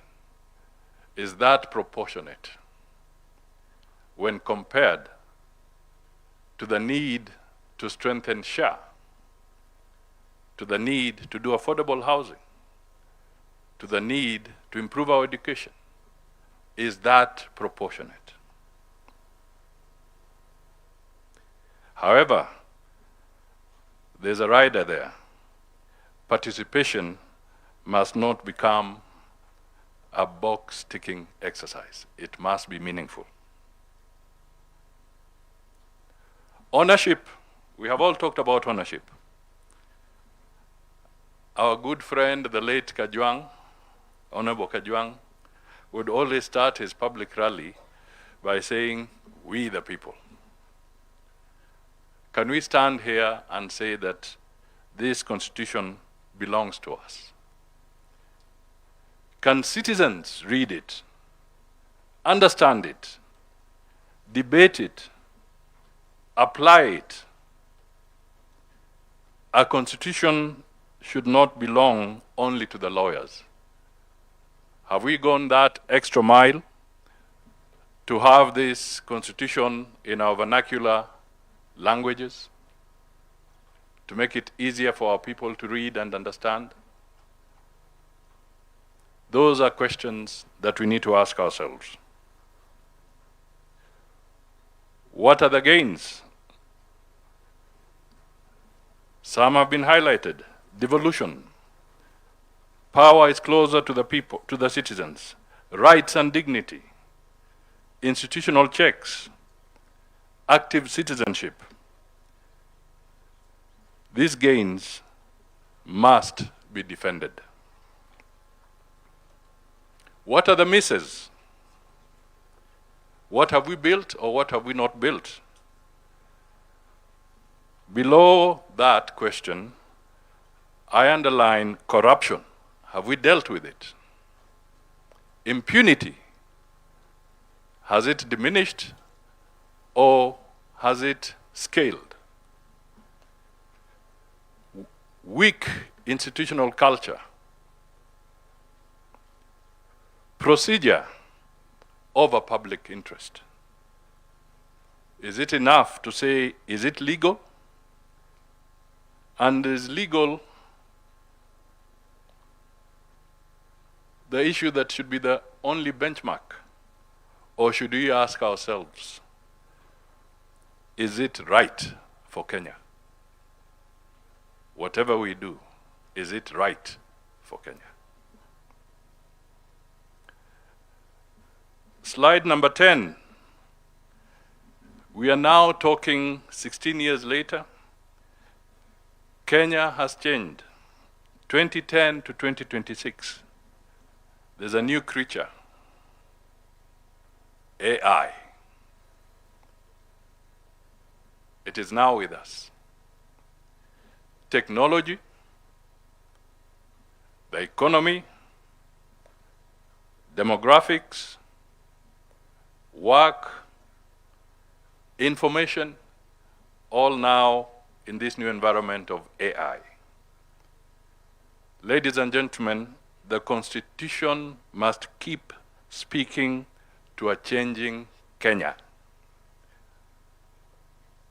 Let's just for a moment conceptualize the word sovereignty. How do we define sovereignty in this context? It's not just about the traditional borders. We have to look at sovereignty afresh. Reform. We should not be afraid to improve it, and I think the panelists came out very strongly on this. Let us refine what needs to be refined. Let us strengthen what needs to be strengthened, and let us simplify what needs to be simplified. Not for personalities, not for parties, but for Kenya. The law must serve people.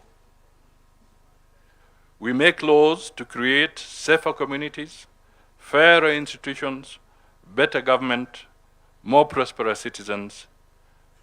Process must serve purpose. Let's move to the 13th slide. Is this constitution perfect? It may not be perfect, it is not. Is it defective? Some aspects of it may be. Is it capable of improvement? Yes. You all are familiar with the phrase, even a good tool becomes blunt with use. You do not, however, throw away a good tool. You sharpen it.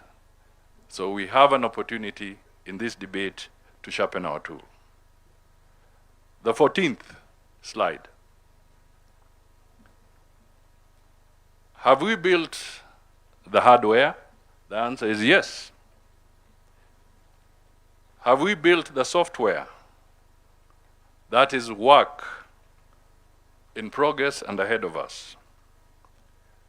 Ladies and gentlemen, institutions matter, laws matter, courts matter, but above all,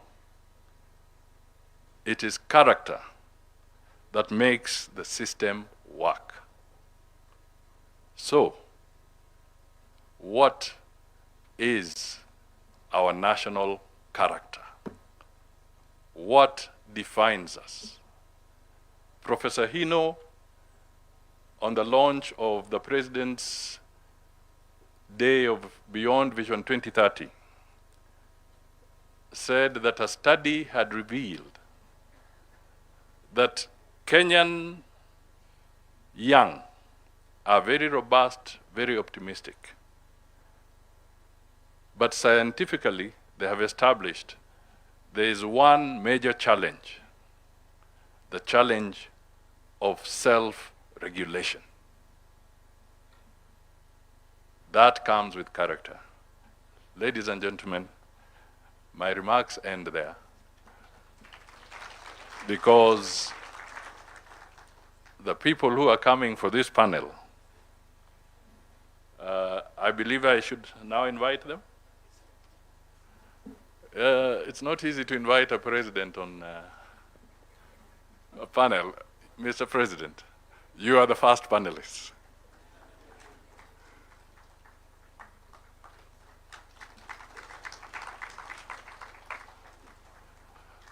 I now also wish to invite the Chief Justice and President of the Supreme Court, the Honorable Justice Martha Koome.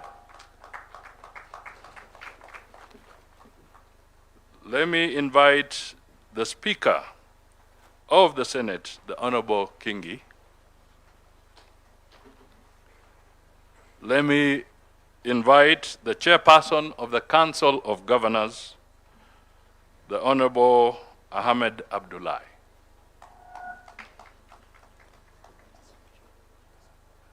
And to represent the National Assembly, the Honorable Gladys Cholet Boss.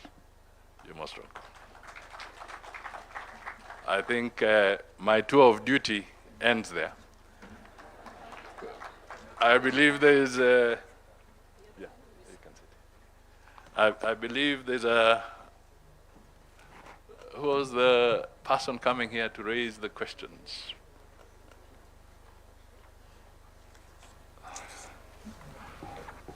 Our moderator, please. Latif. This man harasses us when he gets hold of us. Please.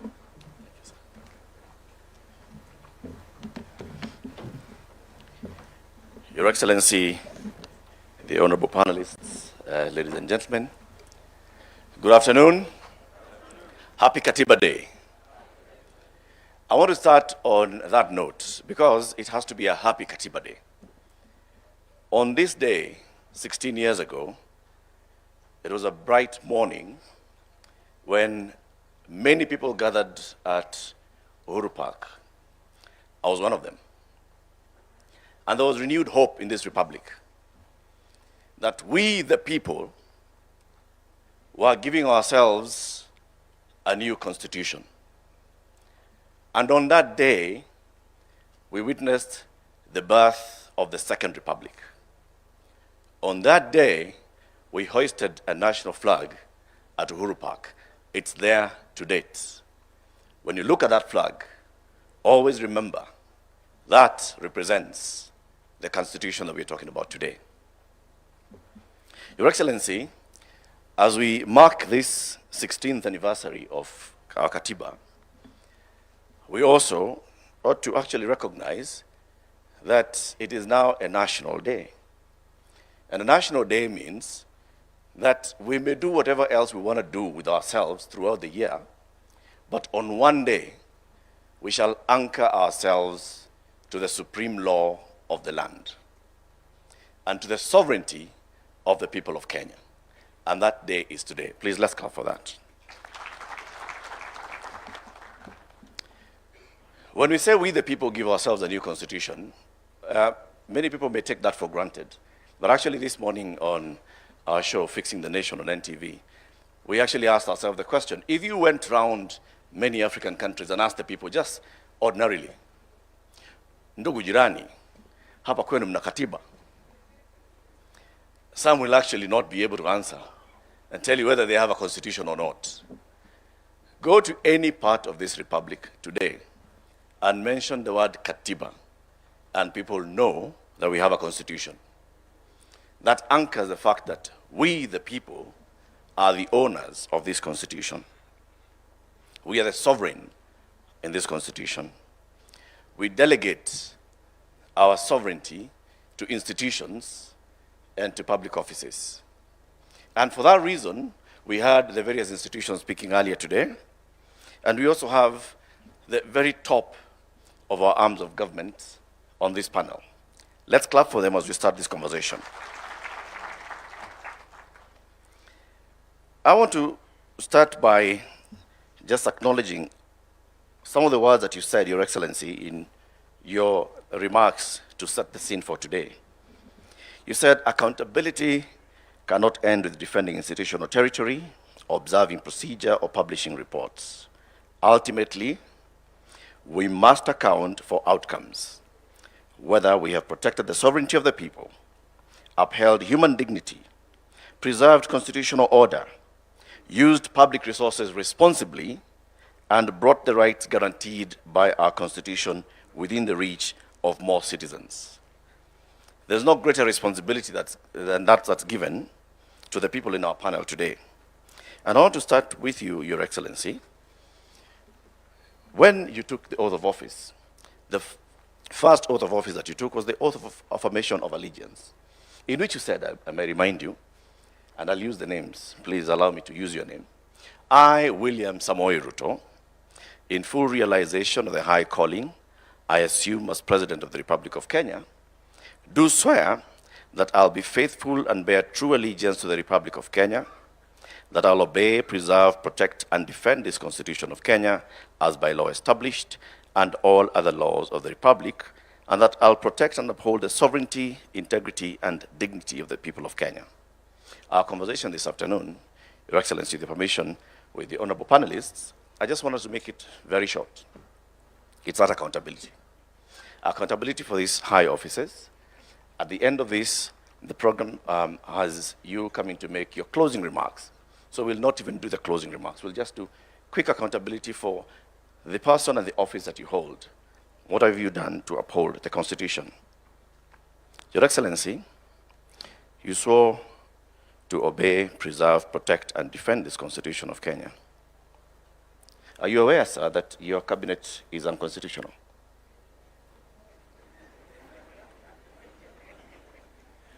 Thank you very much, Eric.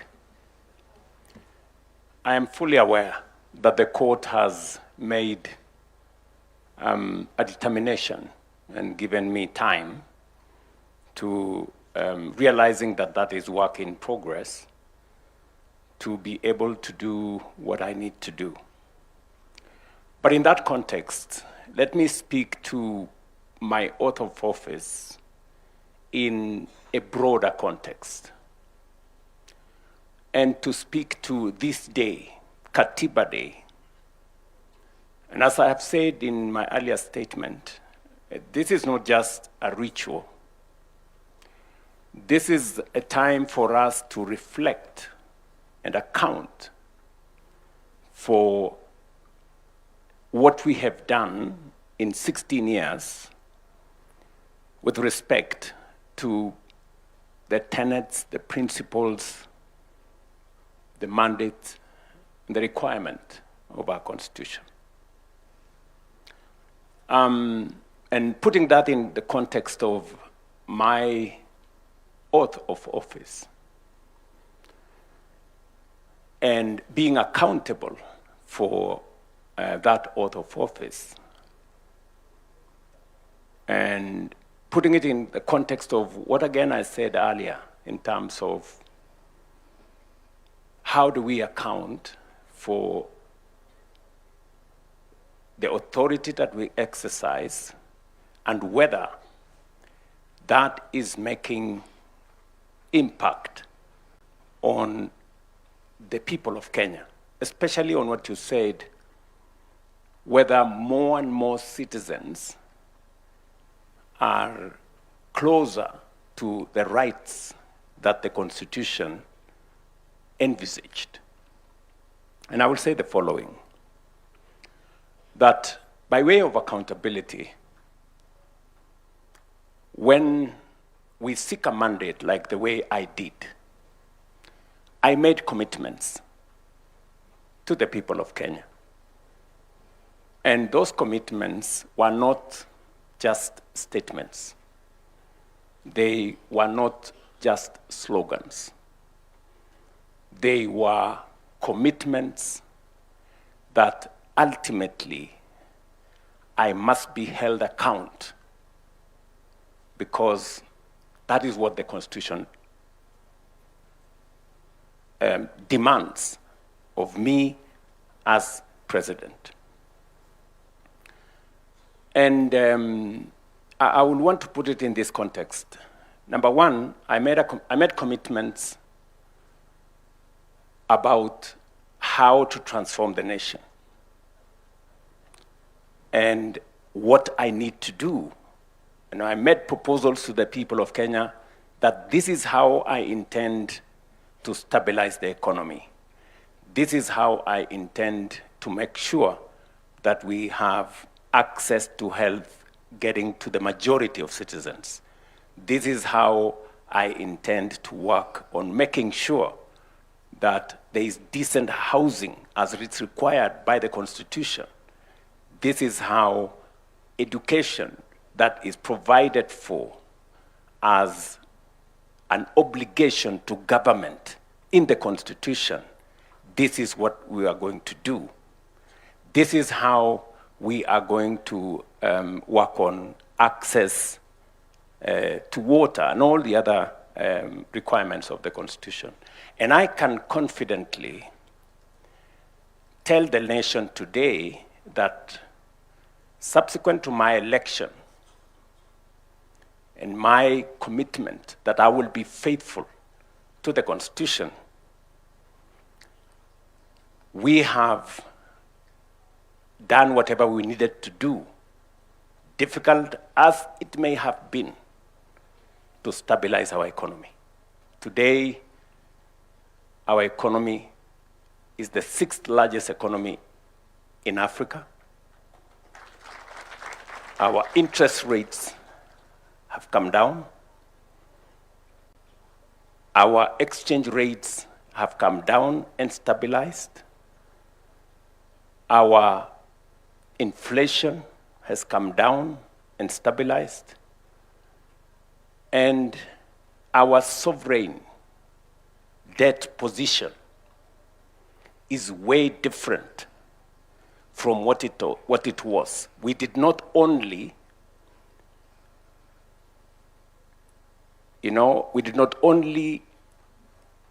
avoid the default. We've gone ahead to create a much more stable economy. Allow me to bring you back to my question. Yeah, let me, so that I don't lose my trend of thought. Okay. Let me say that often I have been asked, you committed yourself that you will reduce on debt and on borrowing? And I want to answer that question in this forum because prudent management of public resources is part of accountability, is part of accounting by leaders. You know, sometimes we reduce accountability to just be about, you know, corruption and those other things, which are fundamental. But the worst form of corruption is to make a commitment that you have no intention of keeping. True. And so when I made a commitment that we are going to think of how to develop our country without burdening ourselves with too much borrowing or debt, and sometimes disproportionately disadvantaging generations that come after us. Right. I can say on this podium today, if you look at where we were in terms of debt and where we are today, we have significantly, by multiples, reduced the rate of acquisition of debt in our country. Let me give you an example. When Moi left office, we had a sovereign debt of 630 billion. That is what Kibaki inherited. In 10 years, Kibaki took that sovereign debt to 1.8 trillion. That is 3 times, by a multiple of 3, roughly. When my brother, President Uhuru, left office in 2022, he left behind a debt of 10.3 trillion. It had grown by 5 times, 500% in 10 years. In my 5 years, that debt has grown from 10.3 trillion to 13 trillion. In 5 years, that debt has not grown by multiples. It has grown by 27%. And therefore, the commitment I made that while we will continue to invest and develop our country, we will do it in such a manner that we reduce on borrowing, we reduce on debt, and we grow our economy sustainably. So I'm just giving an example of how accountable one must be. So back to my question, sir. I will come to your question. Just allow me to set the context. I just want to phrase it again. Yes. So that we don't lose track of what we are saying.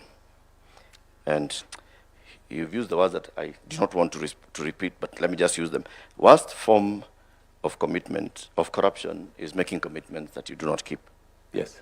You made a commitment in your gender charter to have a 50% representation of each gender in your cabinet.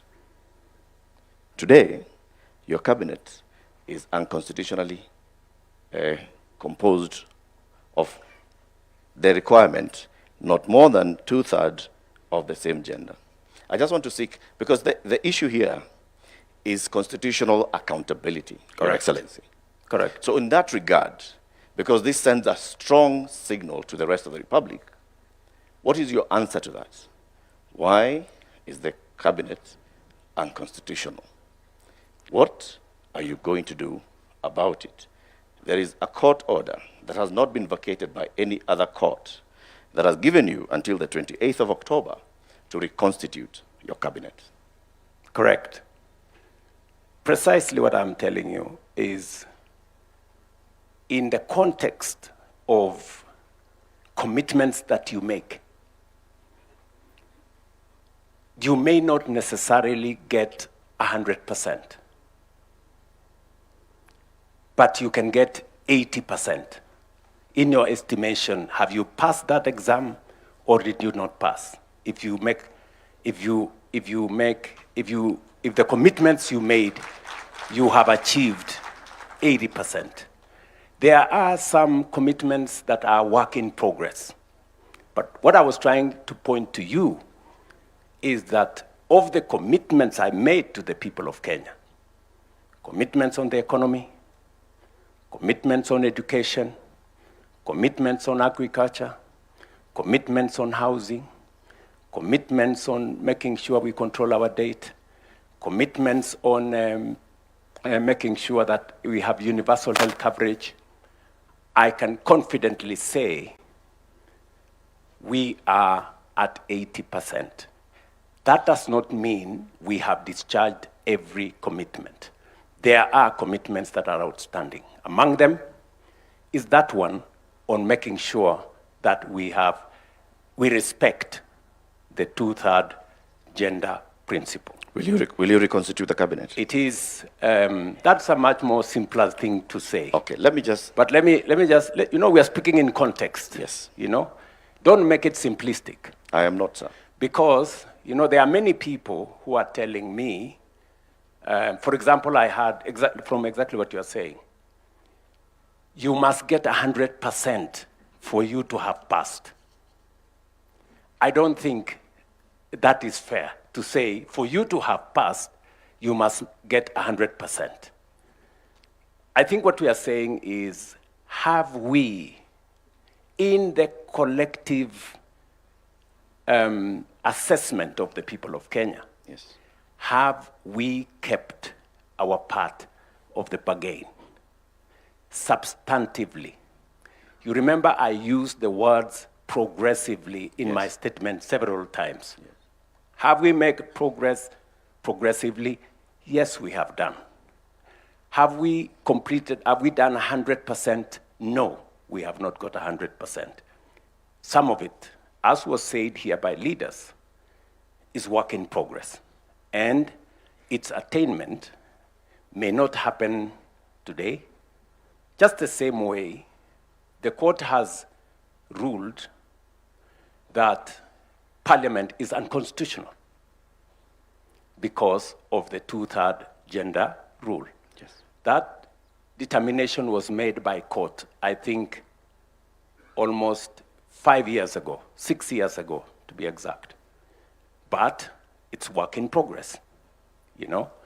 I did make proposals myself to Parliament on how we could attain the two-thirds gender rule. It is still work in progress in Parliament. And I think progressively, without being too aggressive against ourselves, that is work in progress. Thank you. Thank you, Your Excellency. I want to move to my leadership, the Honorable Chief Justice. As head of the judicial arm of government, the judiciary, we the people, created the judiciary and wanted the judiciary to be the ultimate arbiter and the one that upholds constitutionalism and the rule of law in this country. Madam Chief Justice, there have been questions of integrity within the judiciary. You've addressed them previously, but you continue to address them. The question that I asked to you is, would Kenyans believe that their judiciary is functional when questions of integrity keep arising towards it and they don't see progress being made? Thank you very much, our moderator. Thank you, Your Excellency, for inviting me to this forum. I'm honored, greatly honored, to participate in this forum where we are looking at our Constitution and asking ourselves whether it has worked for us, what we need to do to make it work better. Now, when I look at the judiciary, we agree that judicial authority comes from the people.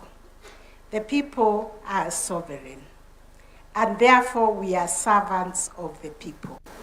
And whatever we do in serving them, we always ask whether we are meeting the expectations of the people, whether we are responding to their expectations, whether justice is truly a lived reality in Kenya.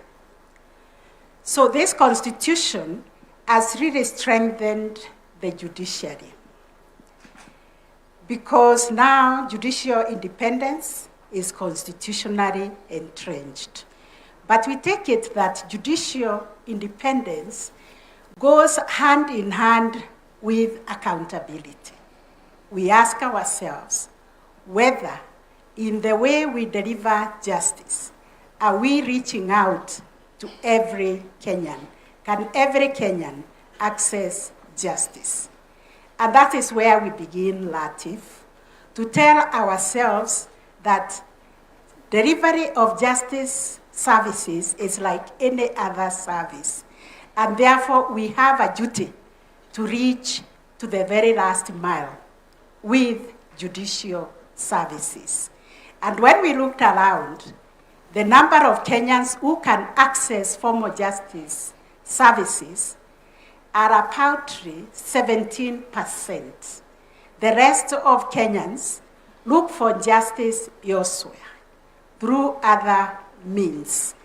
They go to the chiefs, they go to their religious leaders, they go to their community, to their elders to seek justice. And therefore we asked ourselves as judiciary, and especially me as the Chief Justice, am I only a Chief Justice of the 17%? No. So we must net everybody.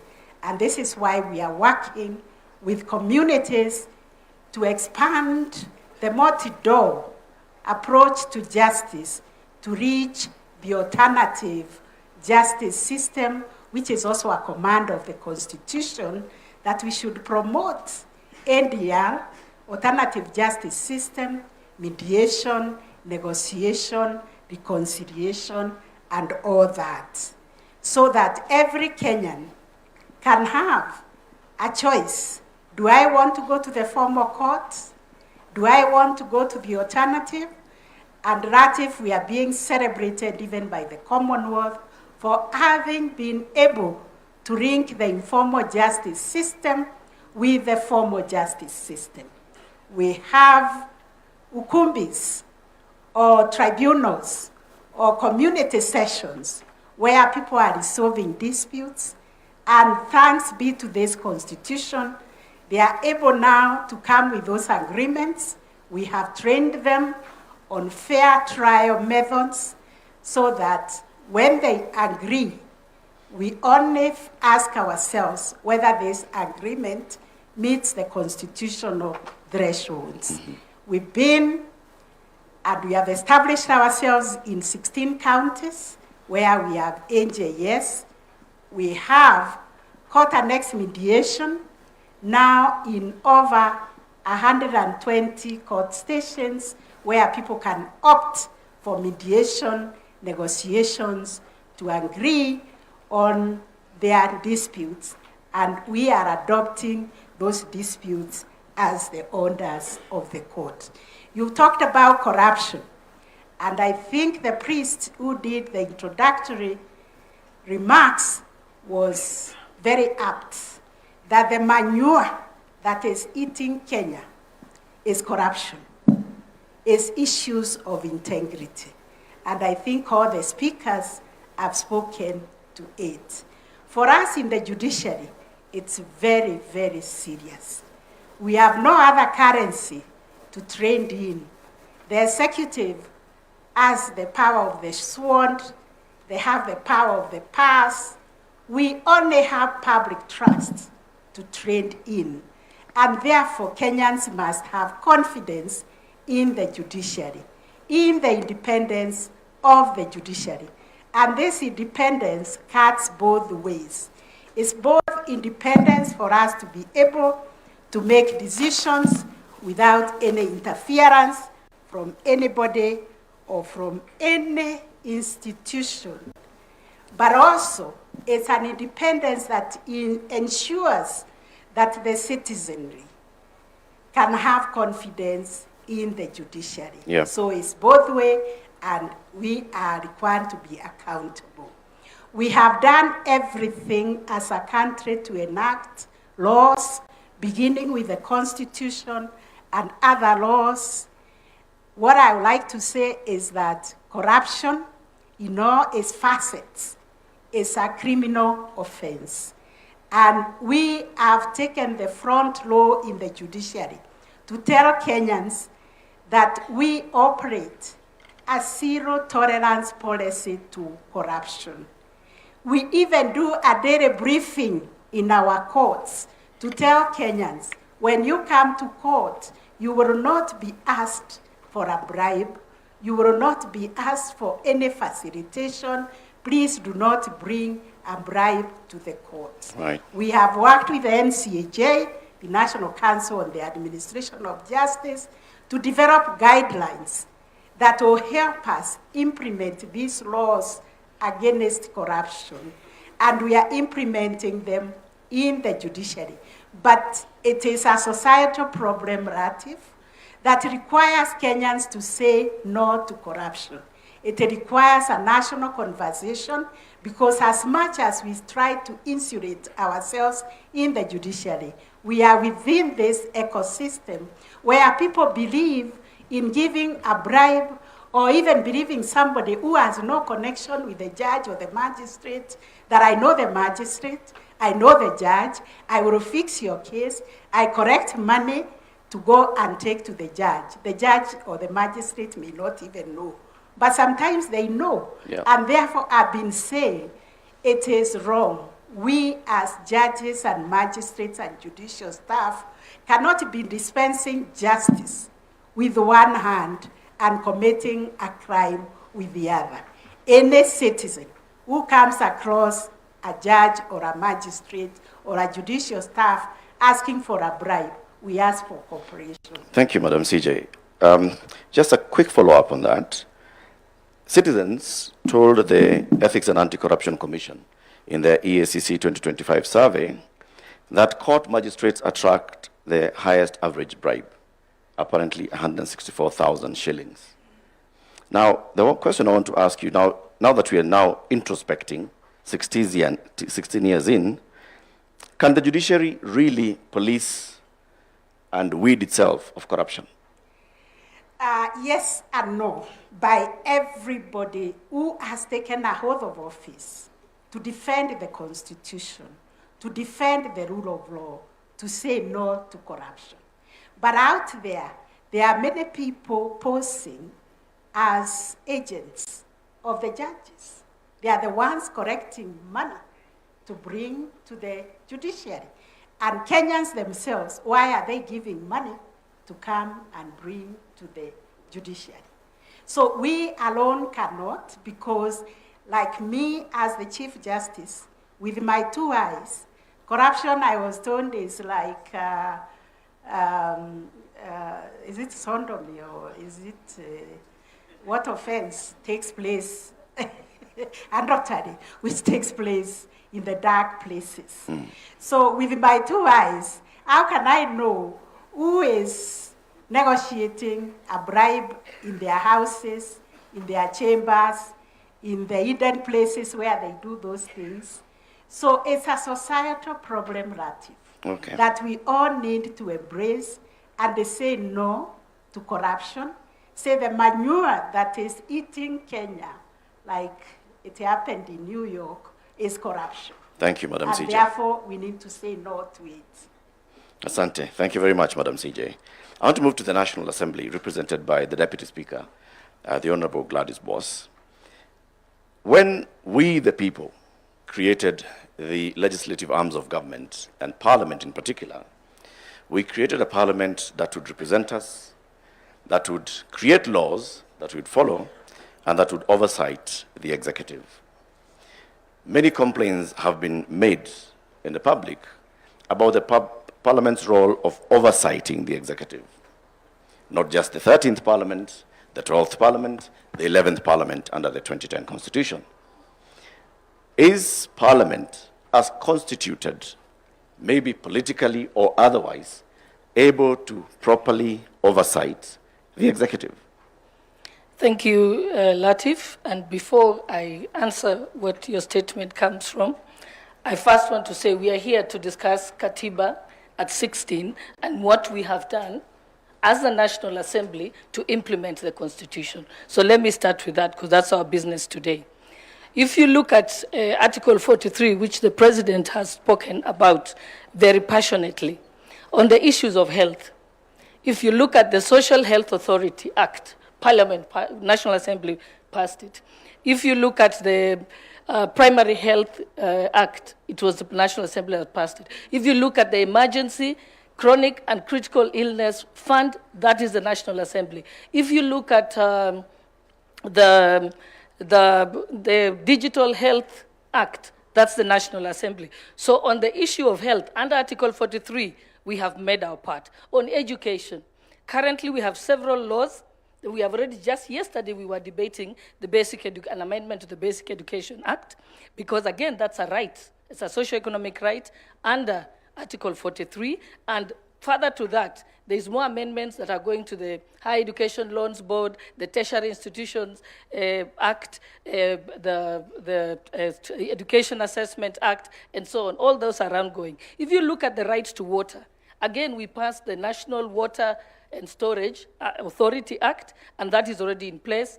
If you look at the issue of housing, the Housing Levy Act was passed in Parliament. If you look at the changes that were made to our savings at the National Social Security Fund, again, that law was amended by Parliament to be able to allow an increased amount so that we can have increased savings in the country, so that we are not borrowing money from other countries, but we can borrow our own citizens' money.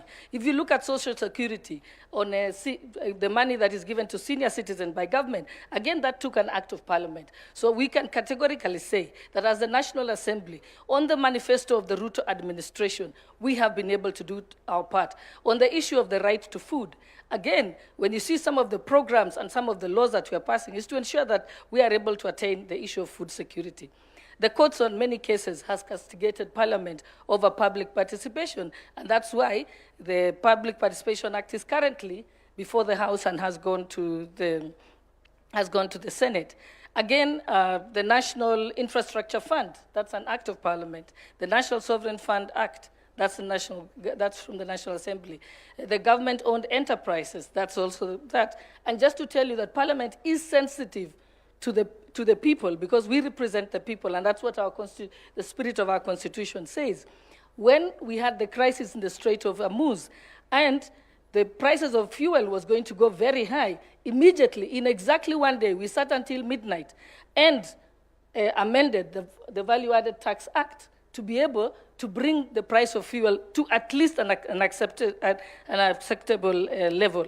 So yes, Parliament is doing its part to be able to implement the Constitution. On the matters of oversight, every single day, when we are not sitting in plenary, we are calling to account the executive. I know that the Auditor General was here, and yes, you many times hear the voice of the Auditor General when she has audited a certain institution. Most of the time, it's announced publicly, even before it comes to Parliament. Remember, it does not end with the Auditor General.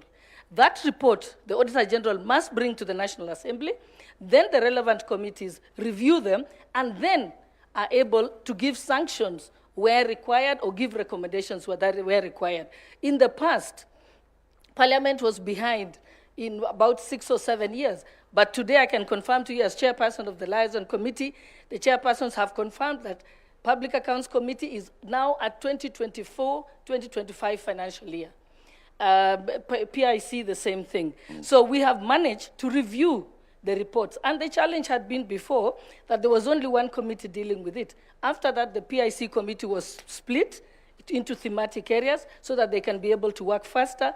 We've deployed several staff to them to be able to do that. So yes, oversight is live and indeed. And today, we go on recess as Parliament, and people think that we go on holiday. Actually, every single committee is sitting for 3 straight weeks to complete their reports, because we are also alive to the fact that it's a year. So yes, I can confidently say that Parliament has done its job, continues to do, and and we have had continuous improvements. We recently had a state of Parliament report, and we're able to see that we've done this much and we need to make certain changes. Like now we know the outstanding orders have to be changed so that we can have the Public Accounts Committee can be in four of them in thematic areas so that we can work faster for better oversight and accountability. Thank you. Thank you very much, Madam Deputy Speaker. And let's account for that. Parliament has passed legislation. The question is, has Parliament processed legislation or passed legislation? When it comes to executive oversight, is Parliament oversighting the executive, or is Parliament, for lack of a better word, tapping the executive on the back? Not or at on all. the wrist? I think, when you say that we are passing government bills, you must remember we have someone called the majority leader in Parliament. The single job of the majority leader is to table government bills. Because if the government has to work, the laws have to be passed. So that is his job. Then there is private members' bills, and then the minority also are able to bring various bills, like the bill on the Basic Education Amendment Act yesterday was by Honorable Oluoch, who is from the minority side, and he has been prosecuting it for almost 2 years. So yes, Parliament is not a rubber stamp, as you try and say. That's a rumor by the media. All right. The Honorable Speaker, Moses Wetangula, recently spoke of some MPs receiving letters for appointment of teachers. And I know that matter was live, even in Parliament, by some members of Parliament yesterday. As the head of Parliament, how do you respond to this? Is Parliament an extension of the executive? Okay, or the recruitment agency of the executive? Okay, Latif, let me remind you again politely that we're here to discuss and take stock of Katiba at 16. Indeed it is. And so I have not come here to discuss rumors that are out there. What you can do, when I come to your TV station, that will be a valid question to ask. So I politely decline to answer. Okay. Let me remind all of us that we are here to account for Katiba at 16. It is our constitution. The offices that we created are accountable to the people of Kenya in all things that they do, whether they are passing laws or blocking laws.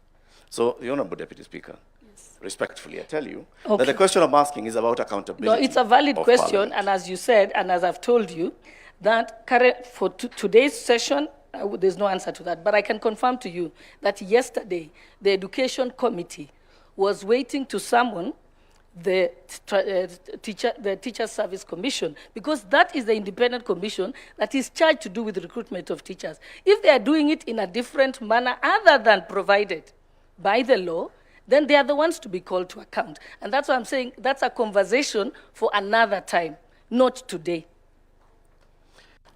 There's no better day than today, but let's move to the next one. Honorable Speaker, Amason Kingi, you're Speaker of the Senate. You served as the county governor for 2 terms, and you know the role of the Senate that we, the people, established is to defend and promote democracy, devolution. And I want to ask today, is the Senate protecting counties? And can you give us examples where the Senate has actually protected counties, and from what? Thank you for that question. Indeed, the constitutional mandate of the Senate is basically that, to protect the interests of the county governments. And it does that in different fronts. First is when we are doing the division of revenue between the national government and the county governments. That is where the Senate then pronounces itself as a defender of the county governments. You will note that since inception of devolution, because of the the spirited fight by the Senate, the shareable revenue going to the counties has gradually been increasing. So yes, we have been fighting so hard to make sure that the county governments do not get a raw deal when it comes to sharing the revenue between the national government and the county governments. There are other instances, of course, where the Senate comes in to protect the county governments. You've heard of this issue that is, I believe, still very much alive, that touches on the roads, for example. There has been a push from the national government on how to reclassify roads beyond what is presently provided for under the Constitution. And I think the Senate has taken a very firm stand on how we should handle that matter, again, protecting the interests of the county governments. So yes, the Senate has been there fund on behalf of the county governments. Have there been instances, Honorable Speaker, when the Senate has felt the national government overreaching its mandate to claw into functions of devolution? Well, if you look at Schedule 4, for example, which demarcates the functions that are preserved of the national government and the functions that are preserved of the county governments, for the period that we have experienced devolution, there has been, of course, a delay in unbundling these functions. And, but by and large, as we speak today, at Katiba at 16, a lot has been done. And unbundling has been done. What I think is remaining is costing of those particular functions. But again, under our law, a county government can enter into an agreement with the national government. Maybe a function is a preserve of that particular county government, but they can enter into an agreement with the national government to allow the national government to actually undertake that particular function. In such a case, we cannot say the national government is overbearing. All right, I want to just progress that conversation to, of course, the Chair of the Council of Governors, Honorable FCP Abdullahi. As governor who's also in your second term, are there instances where, as governors, you felt that the national government, and I'm not talking about the administration, I'm talking about the national government, has overshot its mandate to claw into devolution? Thank you very much, Eric. Before I answer your question, let me set mine like everyone else was doing. Devolution has done extremely, extremely well, and it's the, that everyone here that has been on this podium has said it's that one single takeout that has been very, very beneficial to Kenyans out of our 2010 constitution. And without giving numbers necessarily, if you just look at the expansion in healthcare, in agriculture, in early childhood education, the distances that have reduced for fetching water and all the number of hospital beds, and I have the data here in a very refined manner, devolution has done extremely, extremely well. Now, on the issue of national government and the whole matter of clawback, you'll have to understand that in a robust democracy such as ours, and where we came from, you know, we were not 47 countries coming together. We were one country, and we were not coming out of war, right? We had a very strong centralized government. And the clamor for the new constitution was partly to spread that power at the center and devolve resources and decision-making over those resources. So there'll always be areas of conflict between national and county government. And this is why we have a very elaborate architecture of intergovernmental relations. And we try as much as possible to solve you know, disputes intergovernmentally, right? And at times then, when we don't quite agree, that's why we have courts. And this is the same everywhere. I was just checking the number of cases that US states filed against the Trump government in the last 2 years. There are over 100. So this is normal.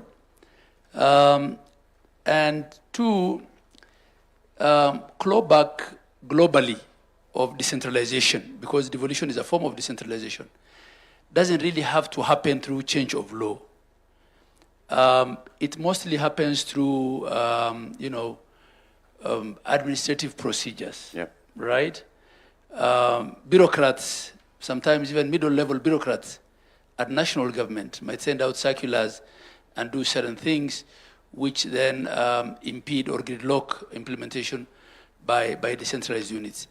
And this is why we have IBEC, the Intergovernmental Budget and Economic Council, headed by chaired by the Deputy President, where we meet and discuss these things.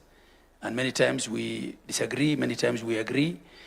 We have summit, where as a body of governors, the council, we may even disagree with the president, right? And we come back together again to see how we refine, certain procedures.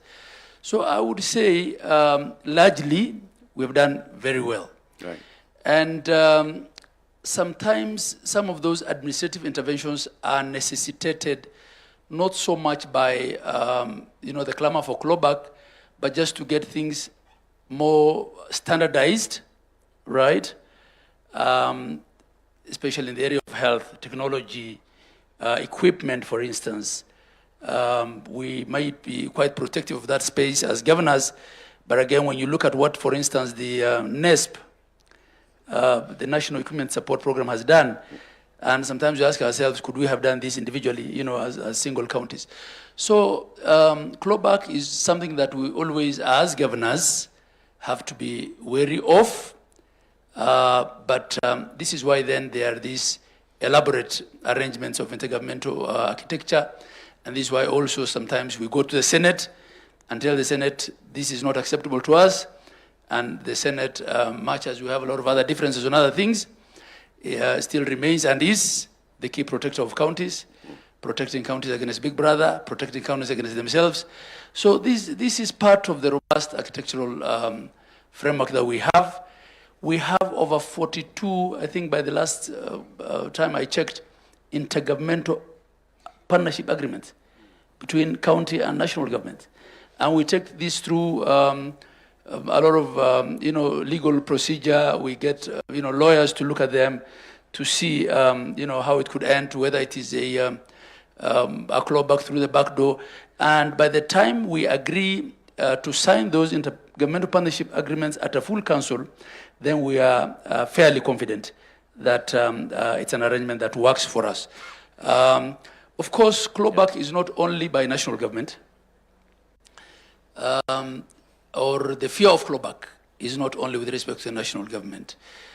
Increasingly, it's also with the National Assembly. And because the National Assembly is also becoming quasi-executive by virtue of the funds they handle, CDF, I don't want to get to the politics of that. There's Matters Equalization Fund. It's there for accountability. Right, Matters Equalization Fund. So the strict,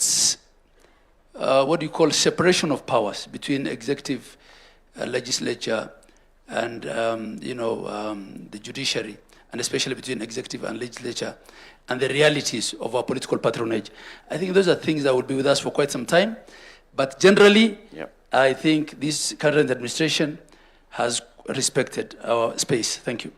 We, the people, have created layers of accountability for the devolution unit, the devolved units. There's the county assembly, there's the Senate, and of course there's directly the people of Kenya. You have a council of governors. Do you use that council of governors as an accountability tool where you self-check and you self-call out for, I don't know how else to put it, for bad behavior? Yeah, that's a good question. As chair of council, I don't have the, constitutional office powers that the people sitting on this panel with me have. I'm just a first among equals. I get elected. So the next year I will be elected on the 8th of October. So I'm more of a union official.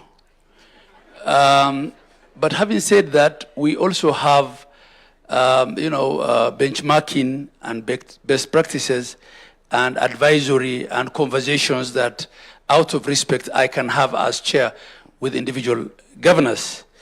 But I get this quite a lot when I visit counties where the public complain to me about their governors. So that's not my role as chair of council. But we try to do this through benchmarking, by sharing best practices, by not reinventing the wheel, and by also having honest conversations in our, council meetings. There are things I have publicly said as council chair, that as a leadership we will not, protect non-remittances of statutory reductions, or continued budgeting of pending bills. And these are conversations that we have as governors, but the architecture is not such that the COG is not an oversight body, right? It is an intergovernmental relation outfit. Thank you. It's an association, a club. Yes. And then the other question of the layers of oversight, this is a live debate that we're having now. Where does the oversight role of county assembly end, and where does that of the Senate begin? And I know there's a panelist who said county assemblies may not have, what it takes to oversight. I mean, it probably is. Then what are the requirements of being a county assembly member? Until very recently, the only positions that required any qualification was president and governor and their deputies. Everyone else could be elected with an ID. Now the courts have also said governors, like everybody else, need not have a degree. So those are debates that we have. We try to resist, as a council, appearing before the Senate for day-to-day operational accountability, and argued that that is best left to our CECs and the Assembly, and that the Senate comes in on big matters, on policy, when there's a crisis, when there's impeachment. But the court disagreed with us, so we have to appear before Senate as governors, and at times get asked why a bean card in a facility 300 kilometers from where you are has not been signed. So, I mean, the interpretation of law is done by the courts. We stand guided by the decisions of court until such a time when that changes. Thank you. Thank you very much, Governor.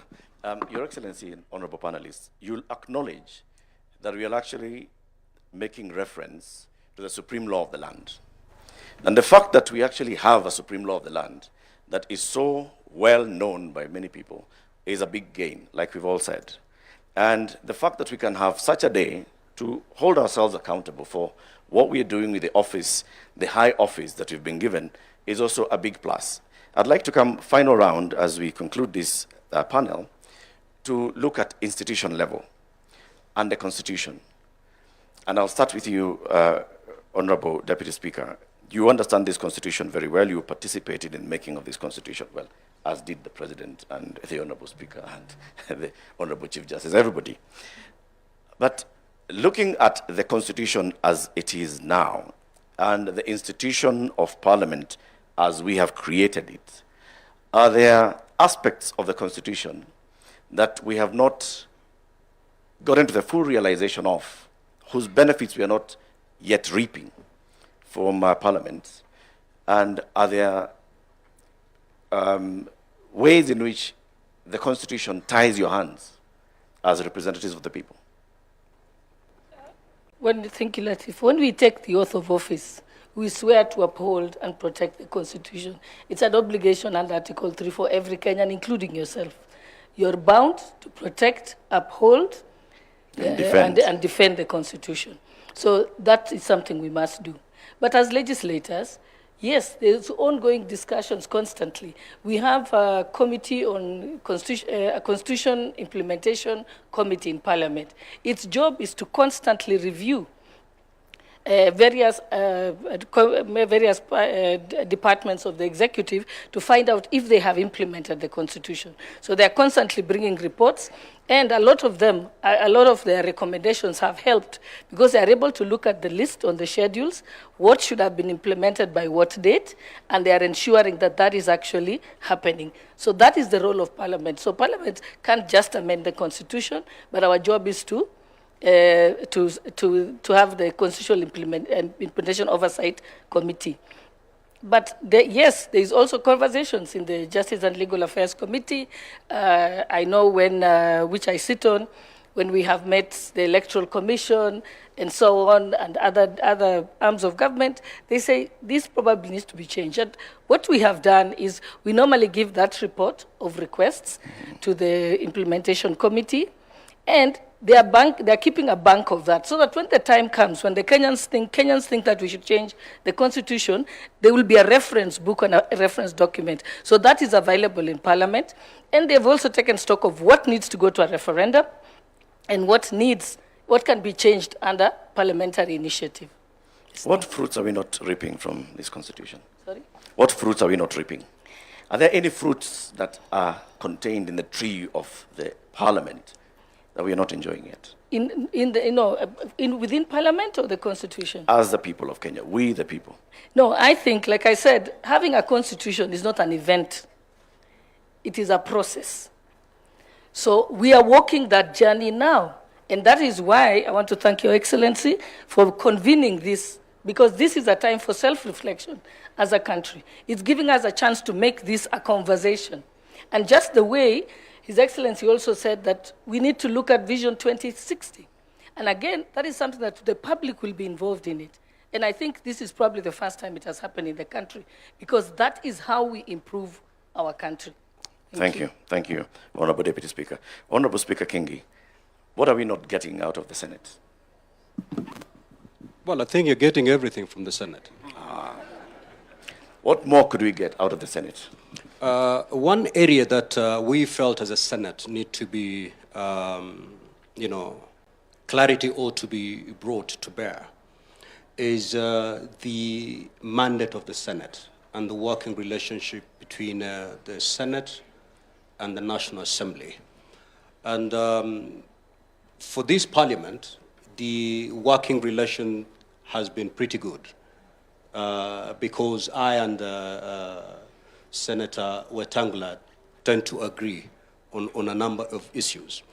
But take, for example, the last Parliament. The Speaker of the Senate and the Speaker of the National Assembly are not seeing eye to eye. So we do not want to see this based on personal relationship between the office holders. We need a clear law that would define how these two houses work. And that's why the Senate has come up with a constitutional amendment. One, to expand the mandate of the Senate, and two, to bring clarity on how we can work together with our sister house, the National Assembly. Thank you very much. I want to skip to Honorable Governor Abdullahi, and then we shall conclude with the Honorable Chief Justice and His Excellency the President. From our wordings and the spirit and letter of our Constitution, when we said we'd like to devolve power and to devolve some functions so that we have closer governance and closer decision-making to our people, in your experience in the last 10 years as governor, what are we not benefiting from yet from the devolution as envisaged in the Constitution? And what can we do to get there? Thank you. Eric, as I said, in many ways, devolution has done its bit to equalize this country. The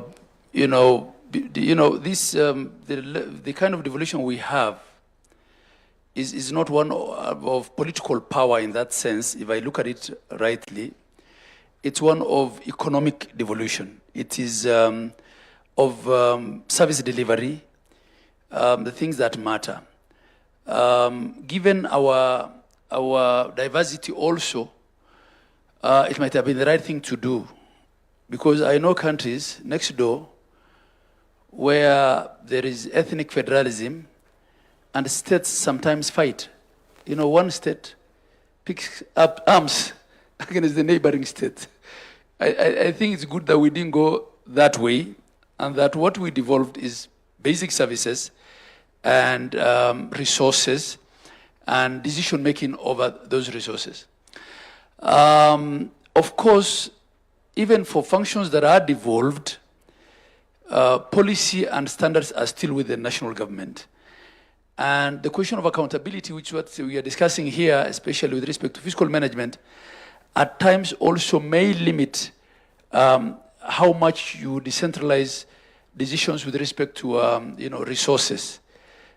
Because if you take them then very low and you're responsible for answering the audit queries in the houses of Senate and Parliament, however, and the Assembly, it can look a bit counterproductive. And counties have been accused of not also devolving certain decision making much lower.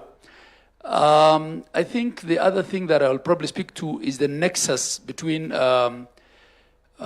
county service delivery, county government enforcement, and enforcement generally, because the level of enforcement that our people know generally is uniformed enforcement. County askaris can only carry rungus.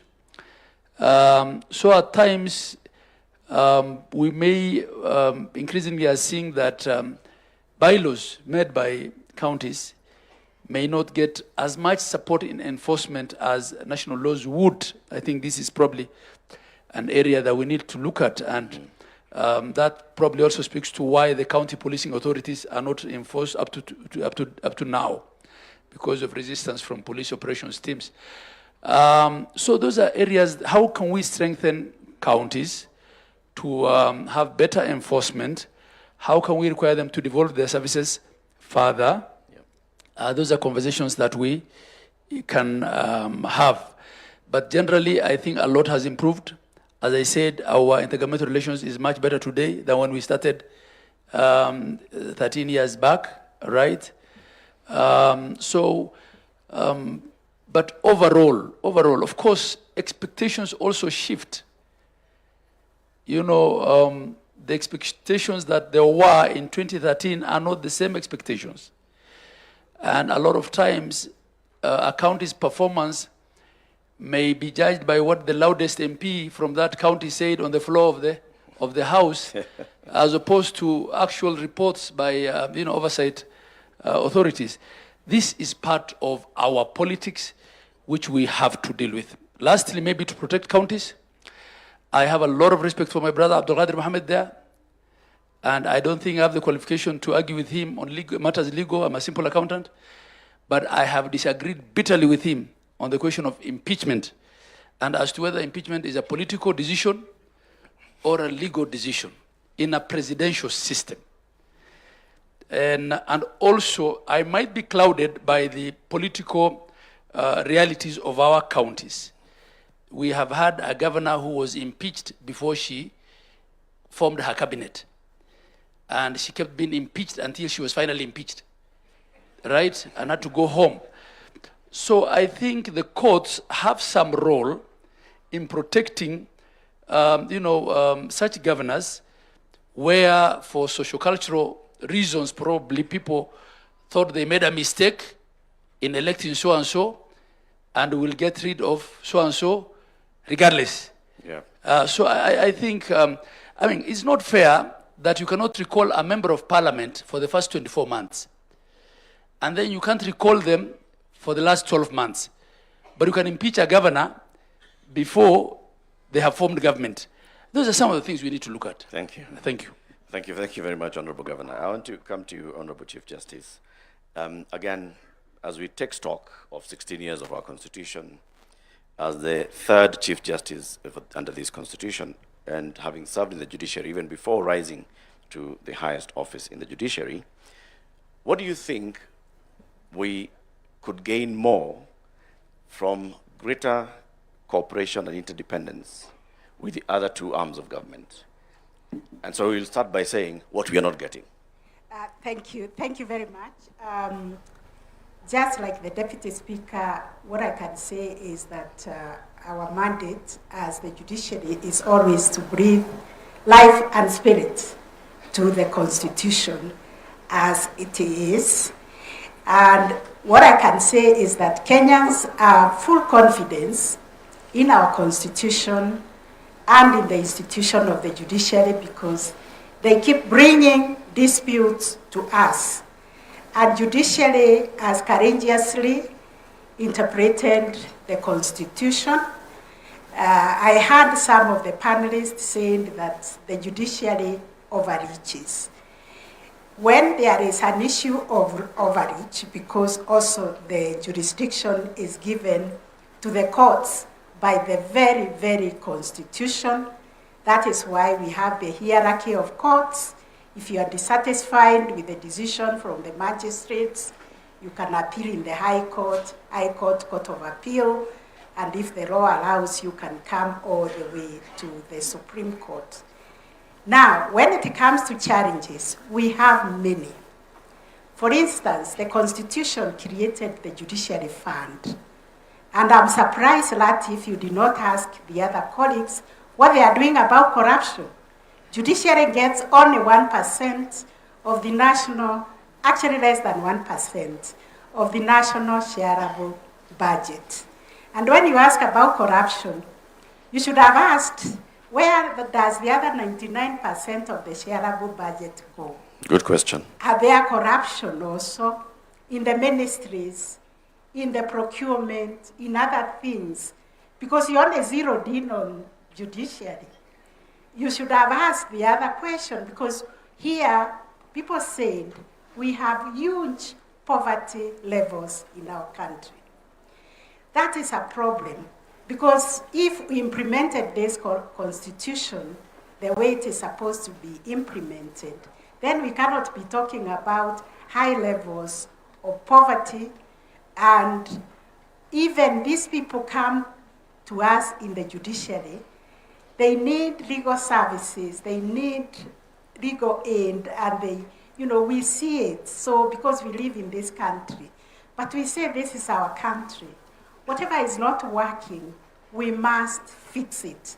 And that is the spirit within which we are meeting here today, to introspect and see what it is that we can do better as a country. How can we work together as the three arms of government supported by the constitutional commissions to fix all the things that are not working? For instance, we in the judiciary do not seek for cases. Kenyans come to court. And because this Constitution has given them the right, when you compare this Constitution with the old Constitution, you could not take the government to court. You could not obtain an injunction. You could not obtain a conservatory order against the government. But this one allows any citizen even to come to court on their own right on behalf of another citizen. It allows everybody the right to bail. It doesn't matter what offense they have committed. So we are grappling also with understanding our mandates. We are grappling with understanding the checks and balances. But what I can say is that we need to sustain this institutional dialogue. Right. Because at the end of the day, we are all serving one Kenyan. And one Kenyan who is failed in the delivery of service anywhere, be it at the police, be it at the court, be it in the hospitals, they say the government has failed us. So we have to continue with this dialogue and see where we need to put resources. In the judiciary, you can see the Supreme Court. It looks actually very dilapidated. Your Excellency, you renovated the State House recently. Look at the Supreme Court. We need institutions that can even reflect the power, the authority, and the mandate that is given to the institution of the judiciary. Our budget is so meager, so that even as we say we want to reach the last mile, we have now 60 small claims courts. Everybody in the 150 court stations we have is asking for a small claims court, because this is how you reach the ordinary mwananchi. But the budget does not allow us to do that. We are required to have courts in every sub-county, and that I understand it to be a constituency. We only have 150. We still have a long way to go, and this is because of the budgetary constraints. But recently, we came up with a master plan and a roadmap of how we can reach to all these counties, sub-counties, with the High Court, with the Magistrates Court, and small claims courts, and with the alternative justice system. We have mapped the whole country. We understand where we need to go. And now, because we understand the budgetary constraints, and we are also Kenyans, we live here. Our country is like your mother. You know what your mother can give you, Yep. and what your mother cannot be able to give you. But there are certain priorities, especially when it comes to justice needs, that we need to address through more budgetary allocation. Thank you very much. That is the problem I have found with the implementation of the mandate of the judiciary to access justice to everybody. We are not able to reach everybody because of the budgetary constraints. Thank you. Thank you very much, Honorable Chief Justice. I want to conclude with you, Your Excellency, the President. You occupy a very high office, head of state and government. Head of state means that you are a symbol of this republic. And I want to speak to you from that level, looking back, because you have participated in this constitution journey, before Bomas, into Bomas, out of Bomas, into Naivasha, into parliament, into the referendum, into implementing it as the first deputy president under this constitution and the second president under this constitution. So far, what are the gains? Because we've talked about the gains that we have, and we can all acknowledge the gains that we have, and you reflected on them in your opening remarks. What are these things that we are yet to realize, we the people? And how can we get there? What do we need to do to get there, to realize the aspirations and the great dreams of our Constitution? Thank you very much, Eric. And because I don't intend to make any further remarks, including what was listed as closing remarks, I will just finalize on my statement now so that we can bring this occasion to a close. First, let me say the following as I come to answer what you have asked me.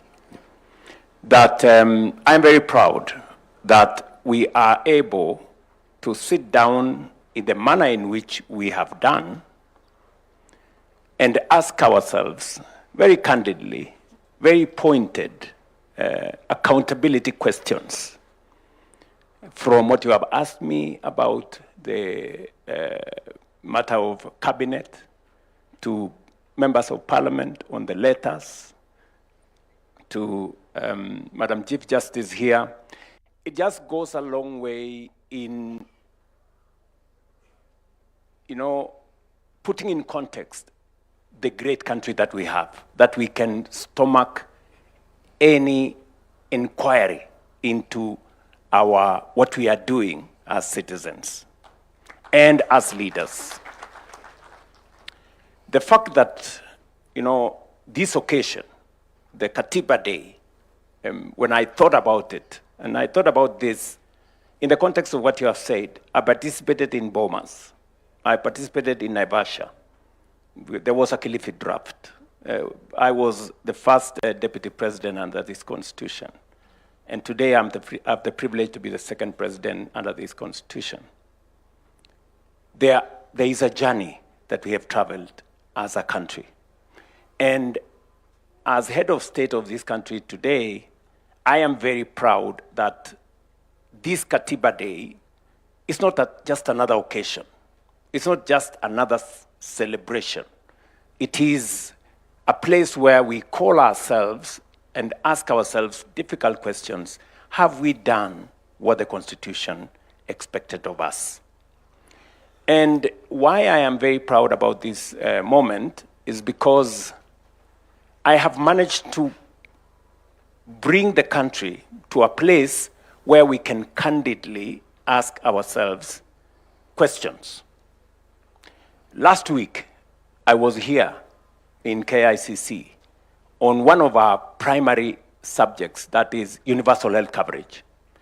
And I spent 5 hours the first day, 5 hours the second day, answering citizens, having an engagement with citizens.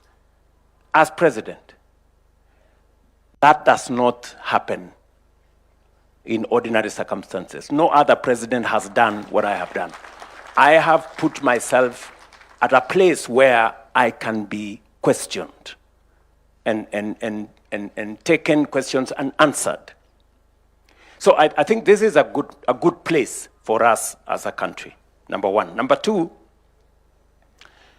we have made very good progress. As somebody who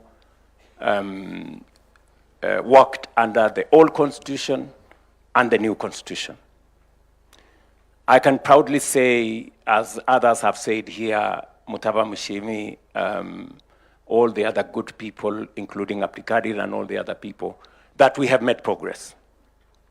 Of course, we could have done better, but that does not discount the progress that we have made. In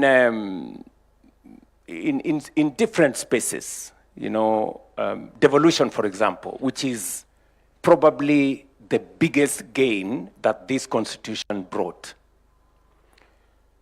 There are many arguments as to whether devolution has worked or has it not worked. From where I sit, I think we were right to have devolution.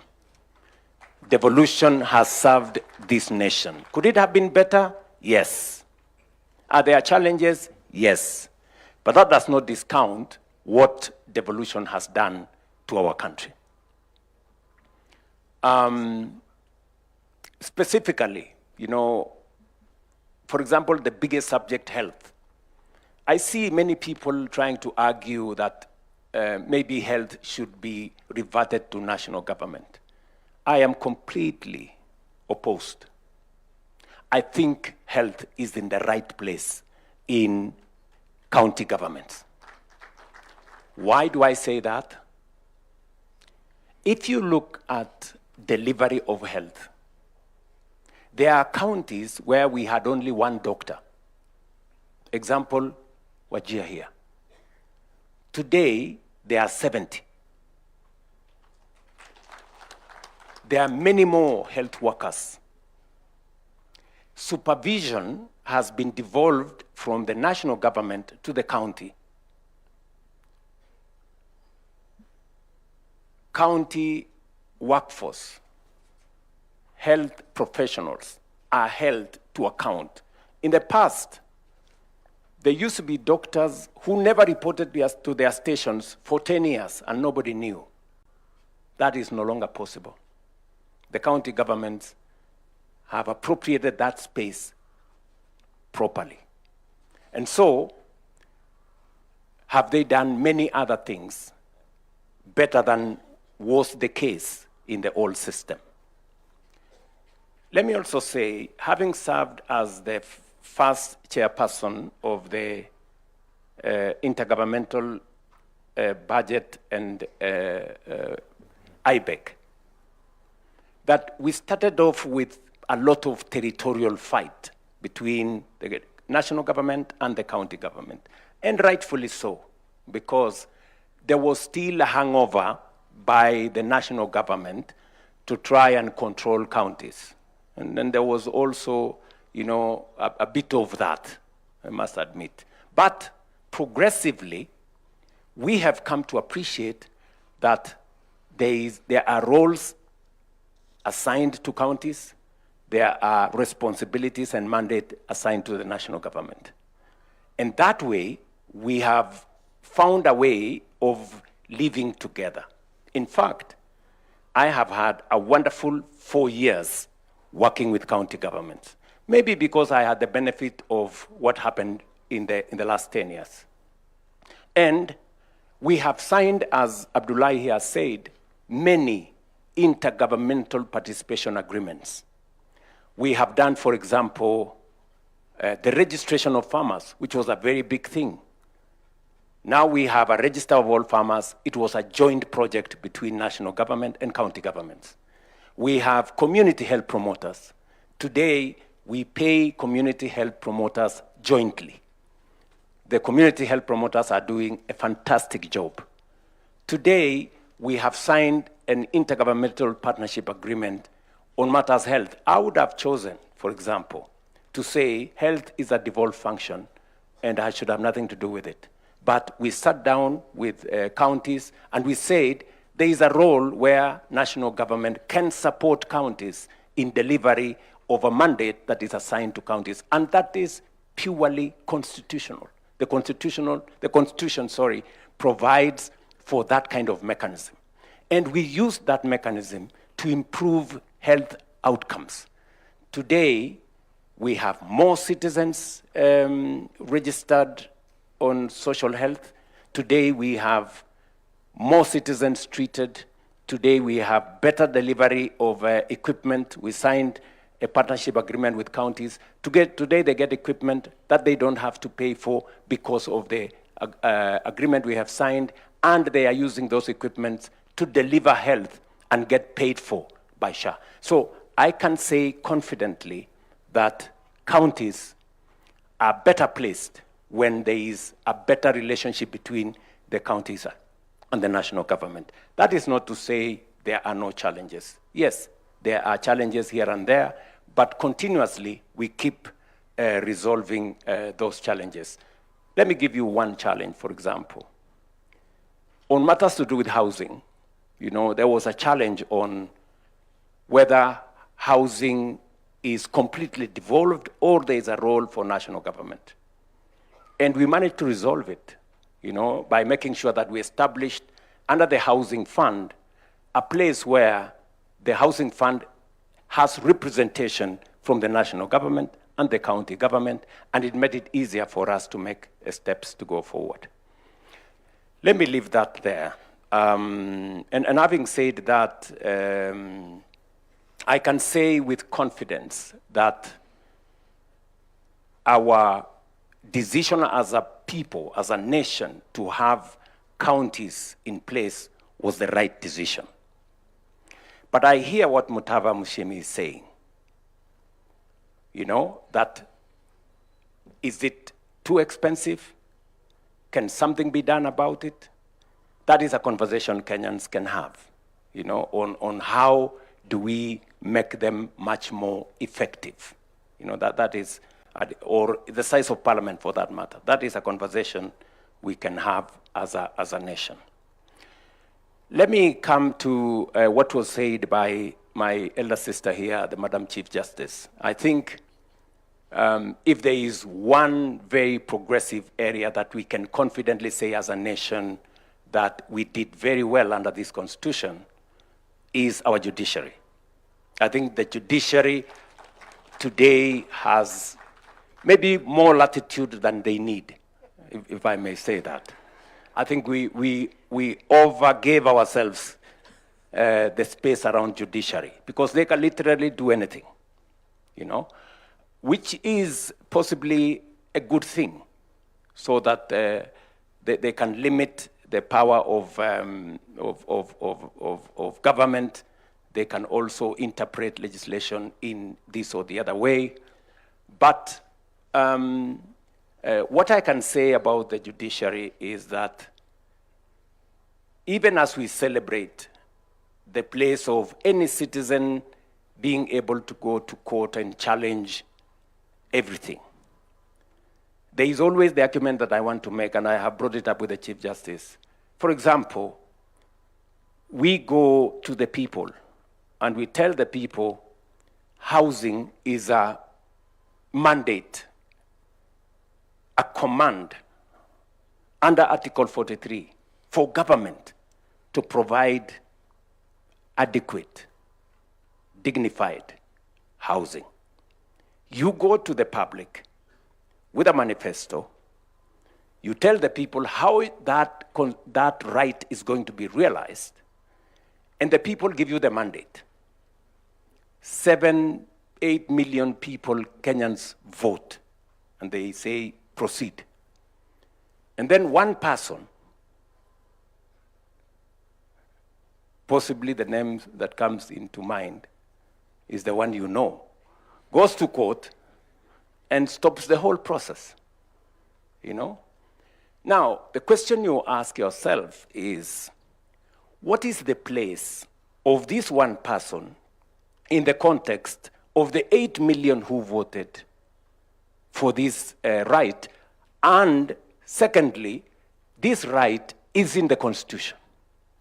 So that's the question, again, that maybe the judiciary, on their own wisdom, may want to think about balancing the right of every citizen to challenge whatever is being done as against the right of others who believe that that right should be achieved. And also the right of government to live up to the constitutional demand for them, for citizens, to have decent housing.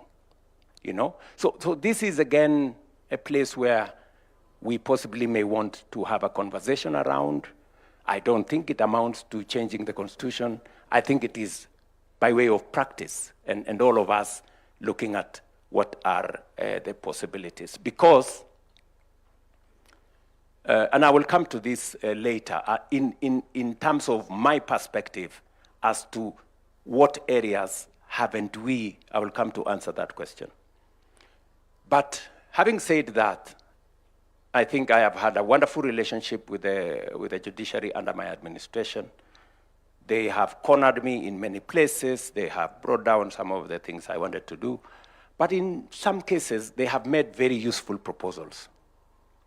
You know, they have told us, for example, go and change the law so that it's not just those who are salaried who pay for housing, let all others pay. Very, very progressive, you know. They have also told us in other areas, maybe change the law so that you do this. So again, I cannot wholesome say they have done something that has stopped us. They've, in very many cases, enriched our, you know, proposal on how to get things done. But to the words of the Chief Justice here, and she has said, and rightfully so, that there is a budget issue, which is an issue, again, we must have a conversation as citizens. Should we pay taxes? Should we not? Should we borrow more money to do what we have to do? Or how do we borrow responsibly? So this is, again, another conversation, because the bottom line of all this thing about budget is taxes. Yes. I mean, we must have a candid conversation. Today, there is a big argument that Kenyans are overtaxed. We need to have a conversation. Is it based on empirical evidence?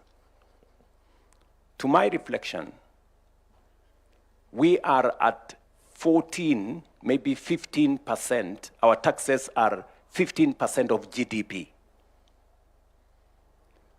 The highest country, France, is 45% of GDP. They pay 45% of GDP. We pay 15%. South Africa pays 25% of GDP. So is the argument that we are overtaxing ourselves right, or is it not? And is it possible for us to provide for every service that we need without thinking of where we are going to raise the revenue for us to do that? This is, again, another conversation that speaks to what Mutaba Mushimi was saying as to affordability of government. But to my defense, I can say here that we have increased the budget for the judiciary from 18 billion when I came into office to 30 billion today. We have almost doubled the budget. That's the correct position. Under my administration, I think, together with the Judicial Service Commission, we have hired the highest number of judges any administration has hired. In my 4 short years, I think, Madam Chief Justice, I think you, myself, and your JSC has hired close to 100 judges. So we have made a contribution. Maybe we have not reached where we should. I sympathize that the building at the judiciary is not in very good shape. But I don't know whether you really want to renovate, because you have to be ready for the consequences of renovation. The audit out there is very vicious. You know, you don't know how much shit I've gone through on lectures on whether it was the right thing to renovate the State House. I've tried to make argument that this place was leaking. This is the address of the people of Kenya, any citizen, any but I don't know whether I've succeeded. So as you think about renovating and rebuilding judiciary, I will warn you that there will be consequences for that. But I guess you have the mettle for it. And I think with the new facility that we have negotiated with yourselves and the World Bank, we now have a facility of about 20 billion shillings to be able to rethink about how we can empower the judiciary to do more. I think we have done a couple of other things, including looking at the retirement benefits of judicial officers, their transport, and many other things, which I don't want to say. But I think we have tried to make a contribution in that direction. Let me say finally that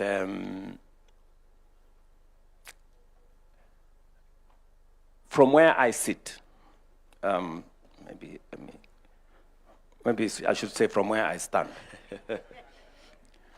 the whole space around accountability is a space that I think we need more work. To your question now, Latif, the whole space around accountability is a place we need to do more work. Why do I say so? We have had arguments on who needs to prosecute. We have had issues raised by citizens on why the DPP enters, withdraws cases. We've had issues, what the chair of the Ethics and Anti-Corruption has said here, on prosecutorial powers to be given to the ESCC, the delay in the processes. There are too many processes that ultimately that becomes a challenge. I think those are very valid. You know, even from where I sit, these are very valid proposals that we must internalize and do something about.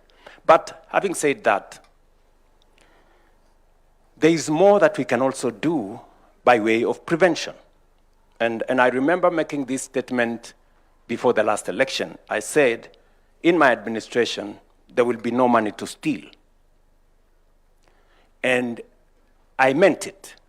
And how have we stopped or prevented loss of public resources?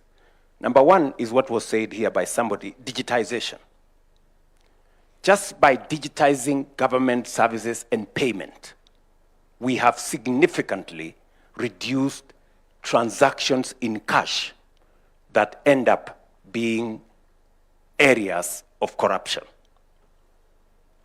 Today, I can confidently say we have eliminated paying for government services using cash. And this is to enhance accountability, traceability, and who pays what.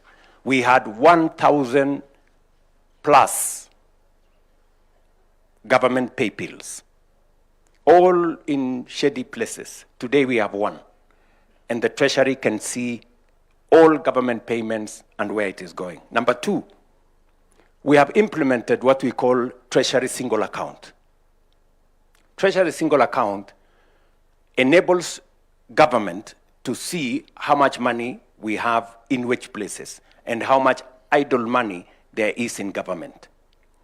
We used to go to borrow using the instruments that we have, and most of the time we borrowed money which we had, you know? And sometimes we went to the market to borrow our own money. And it was not very intelligent. I don't want to say it was foolish. So we have eliminated that, and John Buddy is here, and we have made huge savings just by making sure that we have all our money with our visibility. Number three, and by the way, this single treasury account was a conversation that was there for almost 15 years, but there was no courage to implement it because there were people benefiting from these dark places. Number three, we have implemented what we call electronic EGP, electronic government, electronic procurement. We've made the whole procurement of government services transparent. John Buddy was telling me, an item, say for example a pen, procured by government on 17th floor was different price procured by another ministry on 10th floor. That is no longer possible because we have standardized procurement. We know how much it costs, and every government entity pays the same for the same service or for the same commodities or other procurement products. Again, we are possibly saving up to 10% of all our procurement just by making e-procurement possible. I can tell you, we've gone through hell trying to implement this. The amount of requests we've been asked to excuse, or you know, our issues are very urgent, or you know, these issues are very sensitive, or these issues. But I want to thank John Buddy, he has said no. And we are forcing everybody to go through the mill. We've also done one thing, which Abdikadir will tell you how difficult it is to do. The issue of the government-owned enterprises law. This man, Abdikadir, came with it, I think 15 years ago, 13 years ago. But it was not possible to implement it because what did it say? It set the bar for the people who are appointed into boards of government agencies. It actually said that we need to advertise for those positions.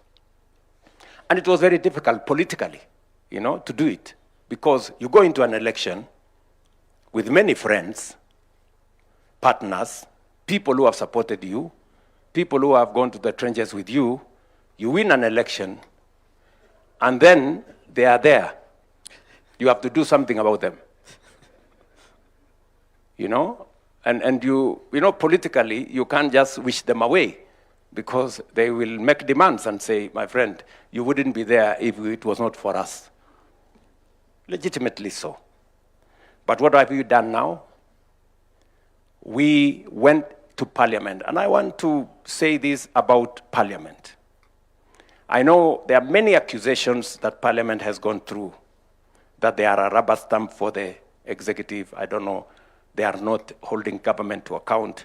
If there was a difficult bill to pass, and I must give credit to the 13th Parliament, they passed it.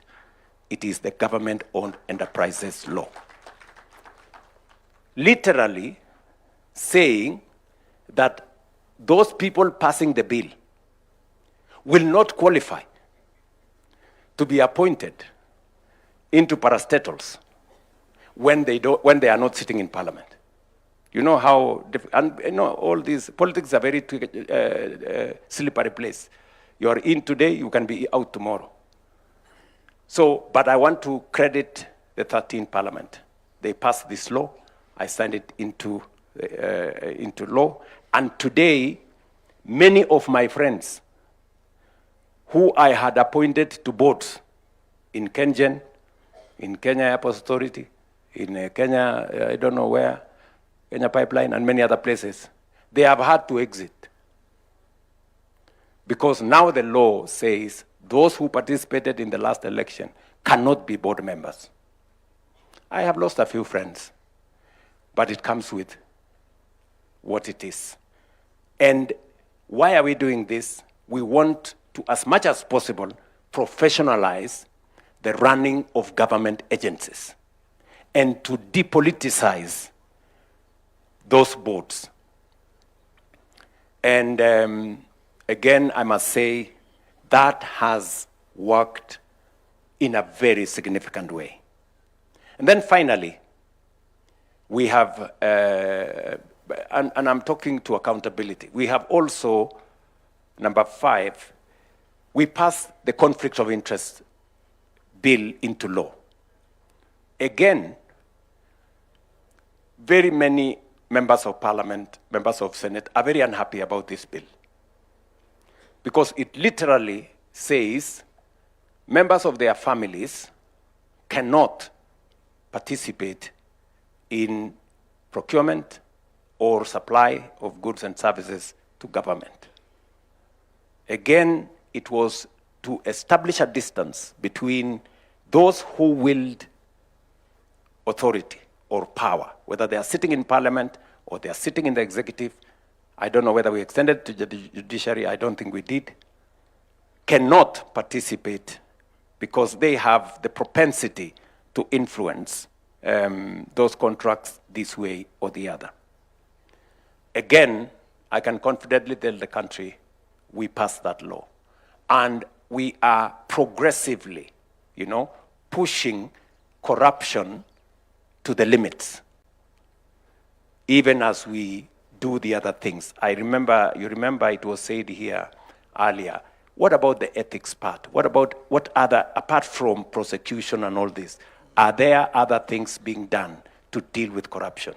This is part of it. And we've worked with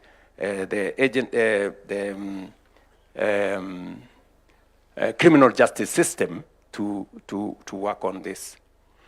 And then allow me to say 2 final things, which, speaking to what the other panelists have said, I agree entirely with the assessment of Mutava Mushimi on the subject of us having and what we are doing about poor people in our country. There is a message that Mutava Mushimi is saying, that those of us in positions of responsibility, myself and these great people and all of you seated here, which we cannot lose focus on. What are we doing about equity? How are we working to make sure that every citizen has meaning in Kenya? It's okay, for us to defend our salaries, for us to demonstrate, ask for more salaries, but what about the people who have no salary? What about the people who have no jobs? What about the poor people? This is something that we must pay attention to. There are some people, and I'm afraid to say this, that believe that they are citizens who are born to be poor. I think that is tragic. Because I hear arguments when I was pushing for the housing levy. And many people were telling me, how is it our business to make sure the people living in slums who have no decent dwelling places, how is it our business to assist them to get decent housing? It's a very, reasonable question, but looking at it from the other side is very callous. I mean, it shows how insensitive we are. That we have people who live in slums, that it doesn't concern you that there is a citizen who uses a flying toilet. You know, it doesn't concern, you're not bothered. I mean, you really have to have a heart of stone, not to think about fellow citizens who have to pay to use a toilet. I mean, it is something that must concern us. And that is, I think, what my good brother there was saying. Or a citizen who decides to stay at home, they are sick, but they prefer to stay at home and die because they have no means of getting medical treatment. I think that is something that should concern us.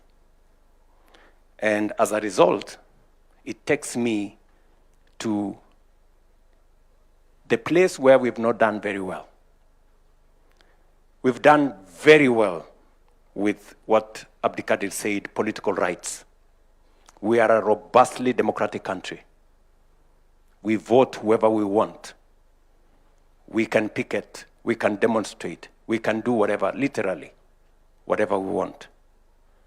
That we have done very well, and we must credit ourselves for it. But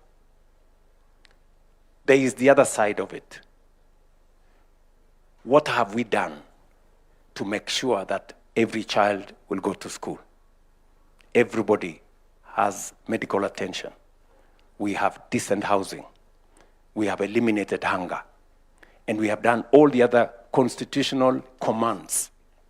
That is the place that we haven't done very well. And that is where we must focus going into the future.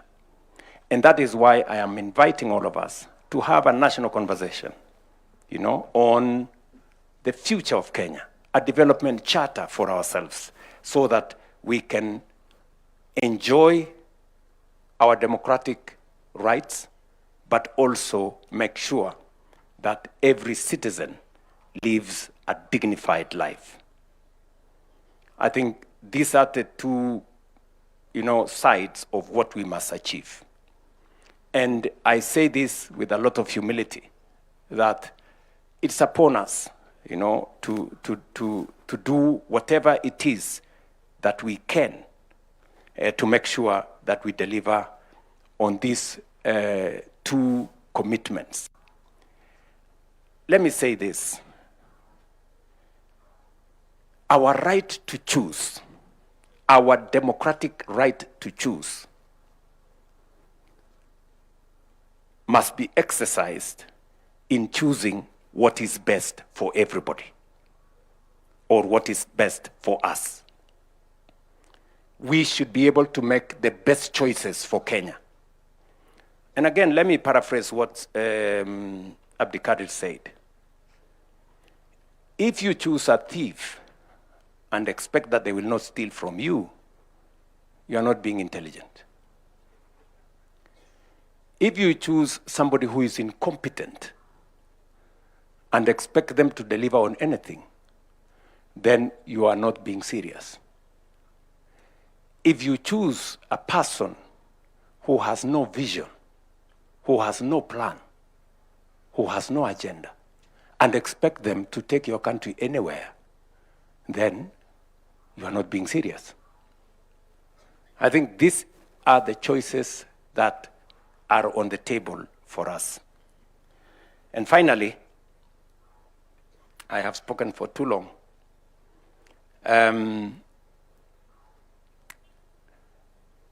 Why I like this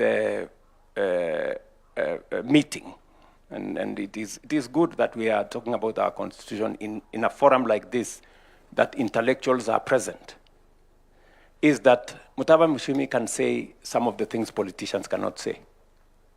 And Abdikadir can say some of the things politicians cannot say. And my good bishop can also say some of the things that are difficult for politicians to say. But they must be said.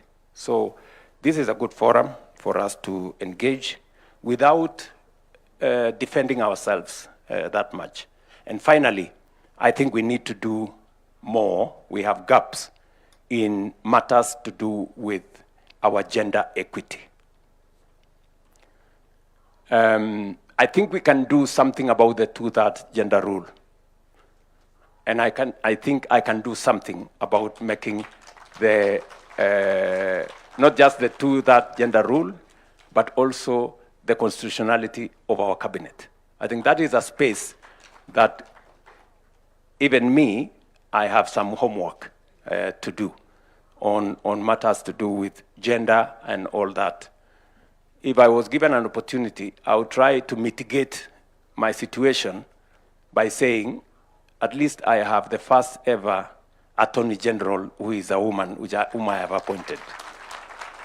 And I can also try and mitigate my case by saying, by appointment, maybe the cabinet does not meet the two-thirds gender rule, but by operation, it does, because I not only have the AG, but also the Secretary to Cabinet sitting in my cabinet. But anyway, that's a conversation for another day. So I want to say to all of us, this is a very good conversation, Madam Chief Justice, I think.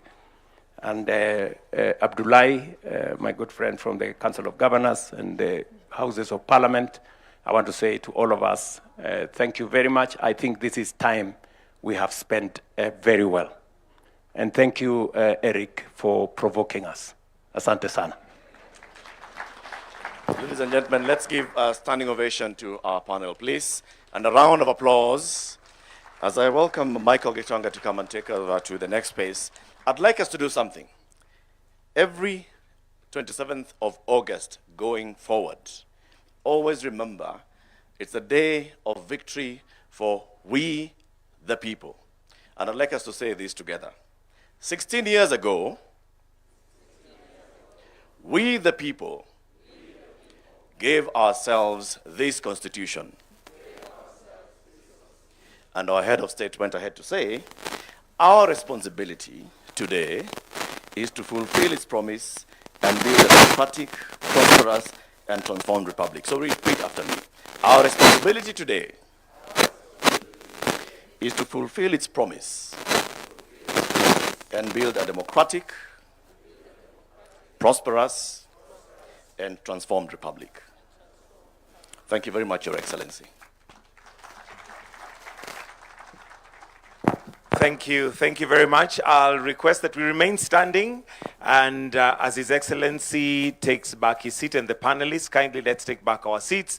And I'll request just one thing as we do that, because we'd like to clear the stage. We have one more thing we'd like to do, the conferment of Katiba Awards, which is going to be a very short part of it. I want us to just keep standing, and let's play a song to Shangilie Kenya as we empty the stage for the next session. Please, let's give us a song. We've been sitting for 6 good hours. Letu tukufu Kenya tunayoipenda, Kenya nchi tunayoipenda, tukivunia sana tukijiita wa Kenya, nchi yenye baraka, Kenya nchi yenye baraka, tumekomboa Kenya taifa letu tukufu, tumebadili mwendo.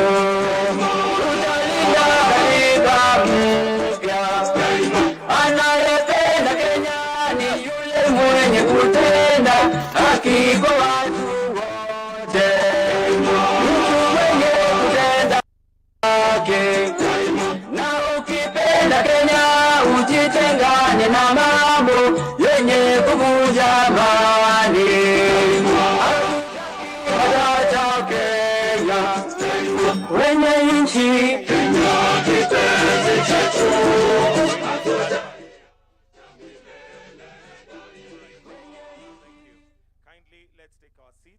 Your Excellency, we only have one more item on our program, and that is the conferment of the Katiba Awards. So with your permission, allow me to invite the Head of Public Service to lead us through a brief state of investiture ceremony for conferment of Katiba Awards. Welcome, sir. Tumkaribishe kwa makofi tafadhali. Thank you. Thank you. Your Excellency, distinguished ladies and gentlemen, This part of the Katiba Day commemoration is convened pursuant to Article 132(4)(c) of the Constitution and the Kenya Heroes Act 2014 to recognize three eminent Kenyans whose service has left an enduring mark upon our nation's constitutional journey. On this 16th anniversary of the promulgation of the Constitution, the Republic pays tribute to those who devoted their intellect, courage, and conviction to its making and have remained steadfast custodians of its promise. In recognition of that distinguished service, their names shall be entered into the roll of national heroes under the category of statesmanship, and each accorded the title Shujaa wa Katiba. This recognition carries forward a tradition inaugurated at the promulgation of the Constitution in 2010, when a special Constitution promulgation commemorative award was conferred for distinguished leadership in steering the Constitution through Parliament and towards promulgation. Your Excellency, today's honorees join the Honorable Abdikadir Mohammed, the first and until today only recipient of that special constitutional recognition. Together, their service is firmly inscribed in the constitutional history of our republic, and a grateful nation now accords them their rightful place among its heroes. May it please Your Excellency to take your position in the arena for 1 minute, Your Excellency. And in the name and on behalf of the people of Kenya, formally recognize the following Mashujaa wa Katiba. The first is Professor Yash Pal Gai. With uncommon wisdom and unwavering dedication, Professor Yashpal Gai led Kenya's constitutional dawn. As chair of the Constitution of Kenya Review Commission, he forged a people-driven charter that enshrined in the powerful Bill of Rights, devolution, and rule of law. Through the Katiba Institute, which he founded with Dr. Jill Cottrell Gai, he has tirelessly defended these democratic pillars, often without fee. A scholar of global renown, his counsel has shaped constitution across more than 20 nations. The award will be received on his behalf by the President of the Law Society of Kenya. So let's put our hands together as they come to receive it on behalf of the statesman, mentor, and guardian of the Kenya Katiba, Professor Yashpal Gai, who embodied the highest ideals of public service, deserving of being entered into the role of our national honors as a Shujaa wa Katiba.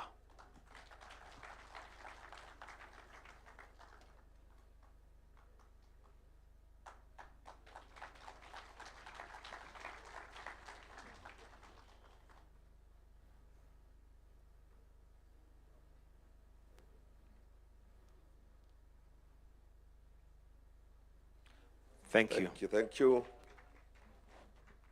The second person to receive this award is the Honorable Dr. Willie Mutunga, Senior Counsel.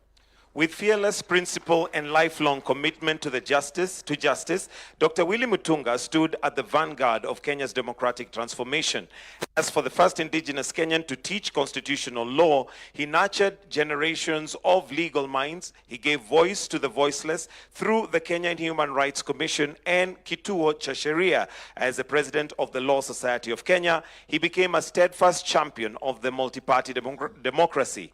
As the inaugural Chief Justice under the new constitution, he reformed the judiciary with integrity by professionalizing its ranks, combating corruption, and issuing the Mutunga rules that anchored the constitution. A round of applause for Honorable Dr. Willie Mutunga.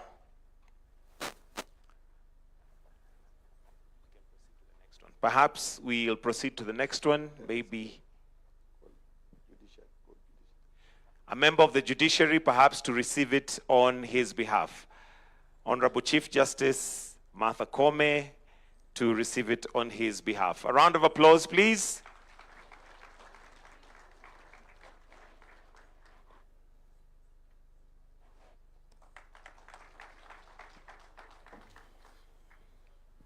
third and the final Shujaa wa Katiba is Professor Wanjiku Kabira.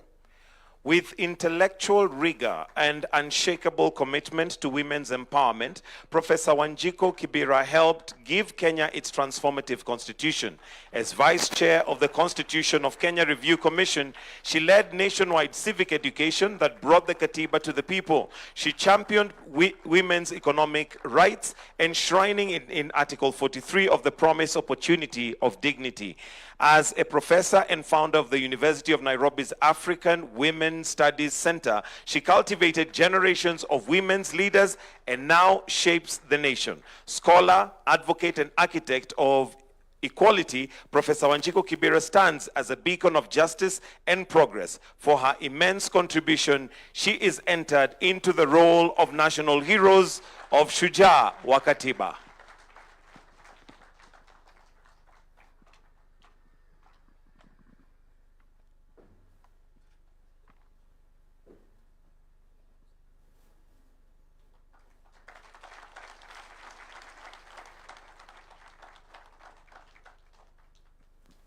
Your Excellency, sir, you may now resume your seat. Thank you.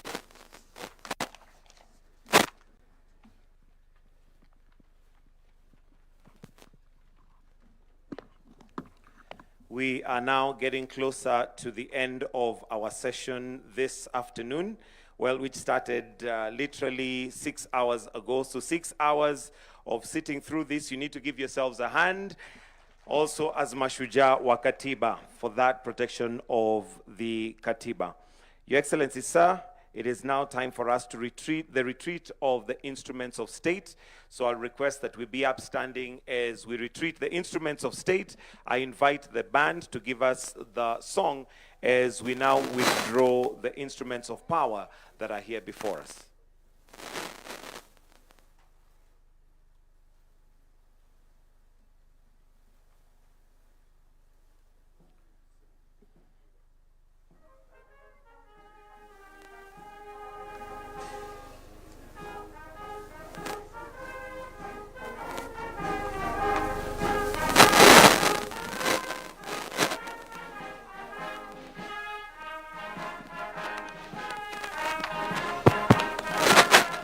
Asante sana Mheshimiwa Rais. Nitaomba kwa heshima mwanasheria mkuu aweze kuondoa nakala ya katiba mahali ambapo iliweza kuwekwa ili wanajeshi wetu waweze kuendelea na shughuli za kuondoa vyombo hivi vya mamlaka tunapokamilisha hafla hii siku ya leo.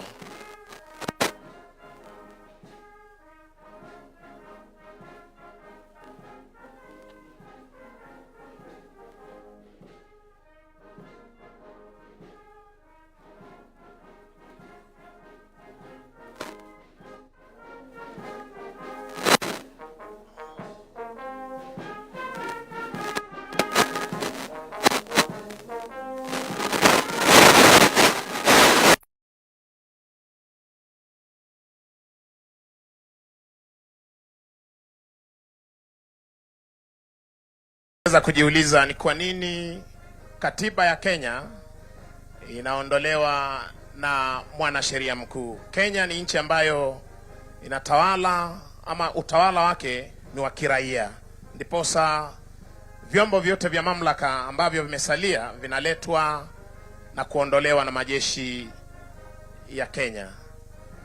Chini yake Regimental Sergeant Major Warrant Officer 1 Kiprono, wanajeshi hawa wakiweza kuchukua nafasi zao kuondoa vyombo hivi vya mamlaka.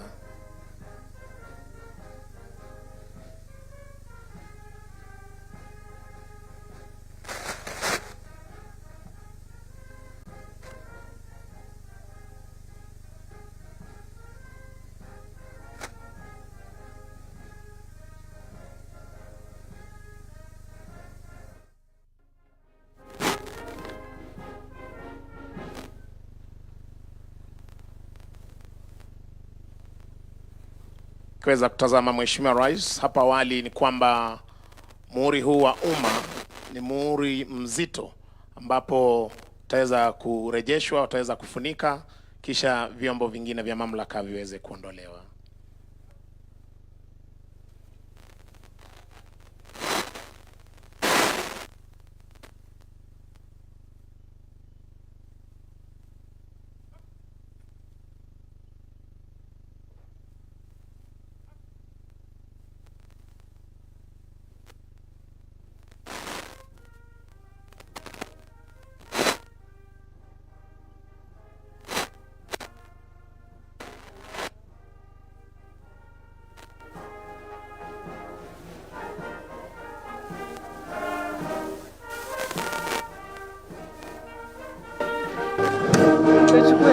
Asante bendi yetu, asante bendi.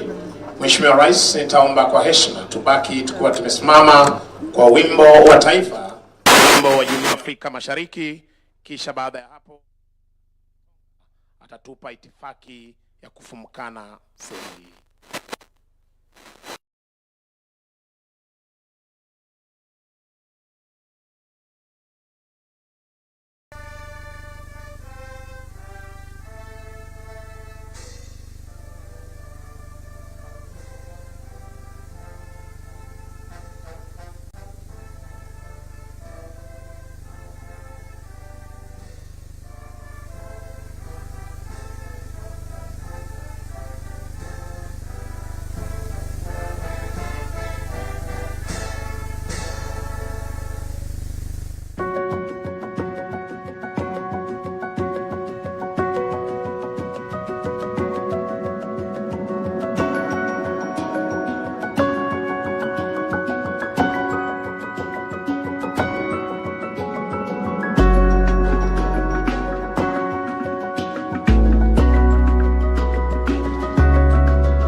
to the trust deed or list of assets with the registrar.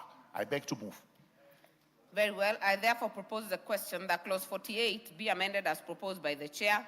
I now put the question that clause 48 be amended as proposed by the chair. Will as many as are of that opinion say aye? Will as many as are of a contrary opinion say nay? The ayes have it. I now put the question that clause 48 is amended be part of the bill. Will as many as are of that opinion say aye? Will as many as are of a contrary opinion say nay? The ayes have it. Clauses 49 and 50. I propose the question that clauses 49 and 50 be part of the bill. I now put the question that clauses 49 and 50 be part of the bill. Will as many as are of that opinion say aye? Will as many as are of a contrary opinion say nay? The ayes have it. Clause 51. I propose the question that clause 51 be part of the bill. Mover. Thank you very much, Honorable Chair. I beg to move that clause 51 be amended as shown on the order paper. This is power to manage and control trust property. It's a brief section, the way it is, a brief clause, but we've broken it down into various sub-provisions so as to allow a trustee to act in the best interest of the beneficiary and allowing them to power to invest, which is a practical extension of the trustee's overarching duty of care. The duty of care bestowed upon them. We have put all this in that long proposed amendment. Thank you. I beg to move. Very well. I propose the question that clause 51 be amended as proposed by the chair. I now put the question that clause 51 be amended as proposed by the chair. Will as many as are of that opinion say aye? Will as many as are of a contrary opinion say nay? The ayes have it. I now put the question that clause 51 as amended be part of the bill. Will as many as are of that opinion say aye? Will as many as are of a contrary opinion say nay? The ayes have it. Clauses 52 and 53. I propose the question that clauses 52 and 53 be part of the bill. I now put the question that clauses 52 and 53 be part of the bill. Will as many as are of that opinion say aye? Will as many as are of a contrary opinion say nay? The ayes have it. Clause 54. I propose the question that clause 54 be part of the bill. Mover. Thank you very much, Honorable Chair. I beg to move that clause 54 be amended as shown on the order paper. Clause 54 deals with the power of sale and release of property. And what we have done is, instead of giving the trustees a blanket power, we have subjected it to this act and any other written law. So the opening words will be subject to this act or any other written law, then where a trustee is authorized. I beg to move. Very well. I therefore propose the question that clause 54 be amended as proposed by the chair. I now put the question that clause 54 be amended as proposed by the chair. Will as many as are of that opinion say aye? Will as many as are of a contrary opinion say nay? The ayes have it. I now put the question that clause 54 is amended be part of the bill. Will as many as are of that opinion say aye? Will as many as are of a contrary opinion say nay? The ayes have it. Clauses 55, 56, and 57. I propose the question that clauses 55, 56, and 57 be part of the bill. I now put the question that clauses 55, 56, and 57 be part of the bill. Will as many as are of that opinion say aye? Will as many as are of a contrary opinion say nay? The ayes have it. Clause 58. I propose the question that clause 58 be part of the bill. Thank you very much. Yeah, thank you very much, Honorable Chair. I beg to move that clause 58 be amended as shown on the order paper, and the rationale is to align how to exercise the power of attorney once it is given in a trust. I beg to move. Very well. I propose the question that clause 58 be amended as proposed by the chair. I now put the question that clause 58 be amended as proposed by the chair. Will as many as are of that opinion say aye? Will as many as are of a contrary opinion say nay? The ayes have it. I now put the question that clause 58 is amended be part of the bill. Will as many as are of that opinion say aye? Will as many as are of a contrary opinion say nay? The ayes have it. Clause 59. I propose the question that clause 59 be part of the bill. I now put the question that clause 59 be part of the bill. Will as many as are of that opinion say aye? Will as many as are of a contrary opinion say nay? The ayes have it. Clause 60. I propose the question that clause 60 be part of the bill. Mover. Thank you very much, Honorable Chair. I beg to move that clause 60 be amended as shown on the order paper, and this is by way of introducing an enforcer to be part of the persons to whom remuneration and expenses would be obtained. Thank you very much. Very well. I therefore propose the question that clause 60 be amended as proposed by the chair. I now put the question that clause 60 be amended as proposed by the chair. Will as many as are of that opinion say aye? Will as many as are of a contrary opinion say nay? The ayes have it. I now put the question that clause 60 as amended be part of the bill. Will as many as are of that opinion say aye? Will as many as are of a contrary opinion say nay? The ayes have it. Clause 61. I propose the question that clause 61 be part of the bill. Mover. Thank you very much, Honorable Chair. I beg to move that clause 61 be amended as shown on the order paper entirely. And this is to introduce some payments to provide for an efficient deterrent mechanism against breach of trust. That's why the fines have gone up slightly more. I beg to move. I propose the question that clause 61 be amended as proposed by the chair.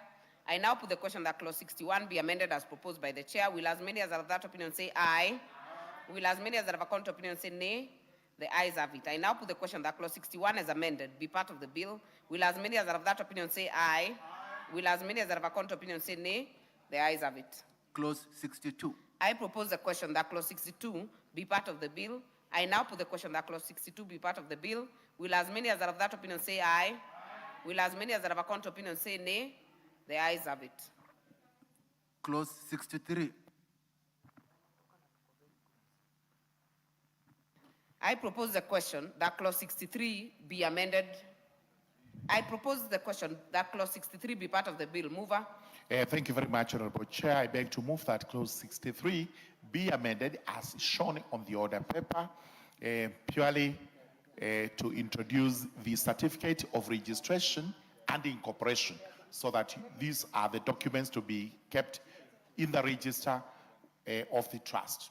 Thank you very much. Very well. I therefore propose the question that clause 63 be amended as proposed by the chair.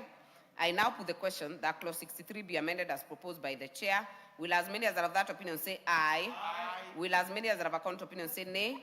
The ayes have it. I now put the question that clause 63 as amended be part of the bill. Will as many as are of that opinion say aye? Aye. Will as many as are of a contrary opinion say nay?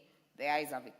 Clauses 64, 65, 66, 67, 68, 69, 70, 71, 72, 73, and 74. I propose the question that clauses 64, 65, 66, 67, 68, 69, 70, 71, 72, 73, and 74 be part of the bill. I now put the question that clauses 64, 65, 66, 67, 68, 69, 70, 71, 72, 73, and 74 be part of the bill. Will as many as are of that opinion say aye? Aye. Will as many as are of a contrary opinion say nay? The ayes have it. Clause 75. I propose the question that clause 75 be part of the bill. Mover. Thank you very much, Honorable Chair. I beg to move that clause 75 be amended as shown on the order paper. And this is where we are increasing the proposed administrative penalty from 500 shillings to 3,000 shillings. I beg to move. I propose the question that clause 75 be amended as proposed by the chair. I now put the question that clause 75 be amended as proposed by the chair. Will as many as are of that opinion say aye? Will as many as are of a contrary opinion say nay? The ayes have it. I now put the question that clause 75 as amended be part of the bill. Will as many as are of that opinion say aye? Will as many as are of a contrary opinion say nay? The ayes have it. Clauses 76 and 77. I propose the question that clauses 76 and 77 be part of the bill. I now put the question that clauses 76 and 77 be part of the bill. Will as many as are of that opinion say aye? Will as many as are of a contrary opinion say nay? The ayes have it. Clause 78. I propose the question that clause 78 be part of the bill. Mover. Thank you very much, Honorable Chair. I beg to move that clause 78 be amended as shown on the order paper. This is where we are conferring the registrar to disclose information to. We are introducing the regulatory bodies, and we are also introducing another word in D. Instead of reporting entity, it should actually be reporting institution. I beg to move. Very well. I therefore propose the question that clause 78 be amended as proposed by the chair. I now put the question that clause 78 be amended as proposed by the chair. Will as many as have that opinion say aye? Aye. Will as many as have a contrary opinion say nay? The ayes have it. I now put the question that clause 78 as amended be part of the bill? Will as many as are of that opinion say aye? Will as many as are of a contrary opinion say nay? The ayes have it. Clauses 79, 80, 81, and 82. I propose the question that clauses 79, 80, 81, and 82 be part of the bill. I now put the question that clauses 79, 80, 81, and 82 be part of the bill. Will as many as are of that opinion say aye? Will as many as are of a contrary opinion say nay? The ayes have it. Clause 83. I propose the question that clause 83 be part of the bill. Mover.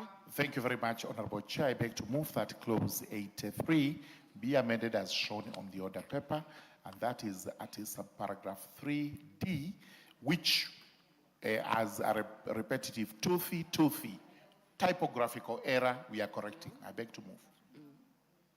Very well. I therefore propose the question that clause 83 be amended as proposed by the chair.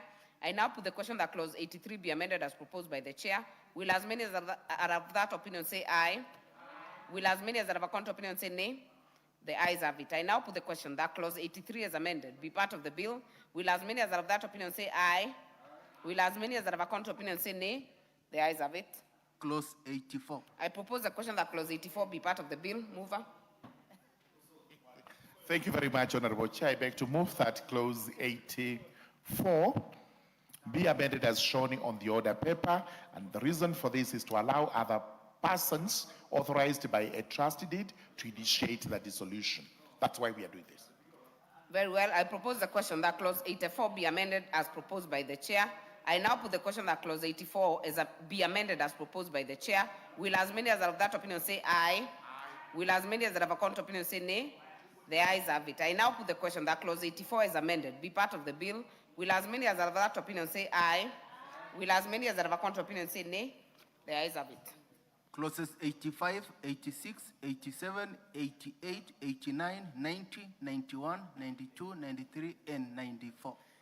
I propose the question that clauses 85, 86, 87, 88, 89, 90, 91, 92, 93, and 94 be part of the bill.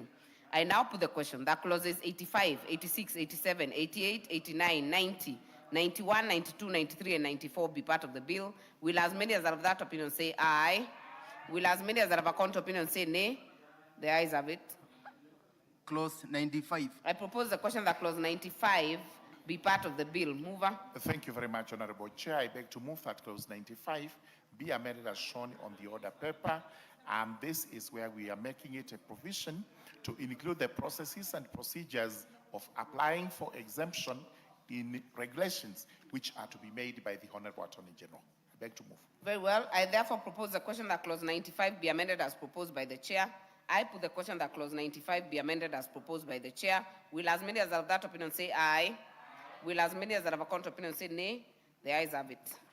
Clauses 96. Hold on. I now put the question that clause 95 as amended be part of the bill. Will as many as are of that opinion say aye? Will as many as are of a contrary opinion say nay? The ayes have it. Clauses 96 and 97. I propose the question that clauses 96 and 97 be part of the bill. I put the question that clauses 96 and 97 be part of the bill. Will as many as are of that opinion say aye? Will as many as are of a contrary opinion say nay? The ayes have it. New clause 94A.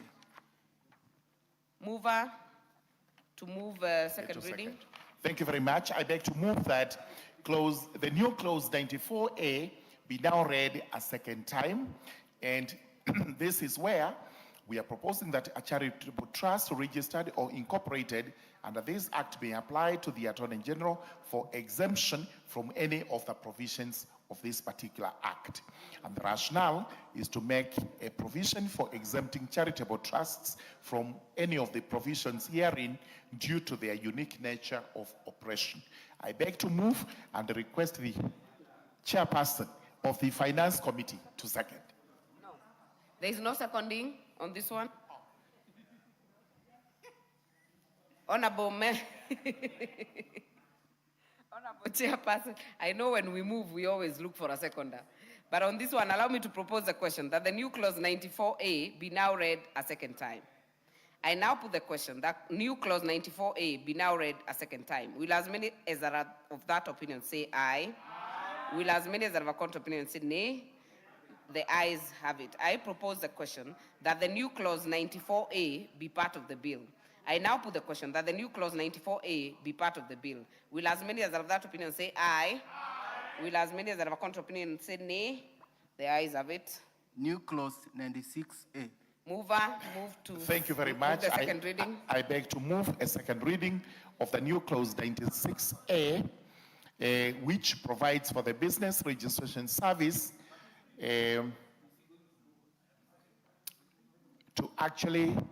expand the functions of the business registration service to include trusts. We have had companies, we have had partnerships and firms. Now we want trusts also to come under the business registration service. I beg to move. Very well. I propose the question that the new clause 96A be now read a second time. I put the question that the new clause 96A be now read a second time. Will as many as have that opinion say aye? Will as many as have a contrary opinion say nay? The ayes have it. I propose the question that the new clause 96A be part of the bill. I now put the question that the new clause 96A be part of the bill. Will as many as have that opinion say aye? Will as many as have a contrary opinion say nay? The ayes have it. Clause 2. I propose the question that clause 2 be part of the bill. Mover. Thank you very much. I beg to move that clause 2 be amended as shown on the order paper. And this is purely to define two words, beneficial owner and the trust deed, because we felt that definitions were not adequate, especially because they were tying them to the Companies Act, which ought not to be the case. I beg to move. Very well. I therefore propose the question that clause 2 be amended as proposed by the chair. I now put the question that clause 2 be amended as proposed by the chair. Will as many as are of that opinion say aye? Aye. Will as many as are of a contrary opinion say nay? The ayes have it. I now put the question that clause 2 as amended be part of the bill. Will as many as are of that opinion say aye? Will as many as are of a contrary opinion say nay? The ayes have it. Long title. I propose the question that the long title be the title of the bill. Mover, you have an amendment? Absolutely. Thank you very much, Honorable Chair. I beg to move that the long title of the bill be amended as shown on the order paper.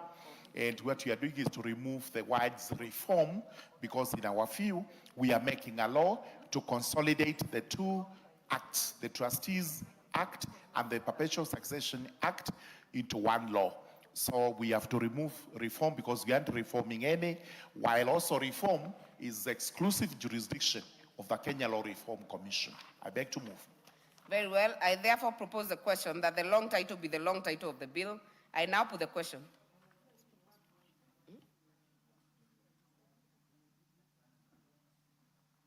I propose, allow me to take that again. I propose the question that the long title be amended as proposed by the chair.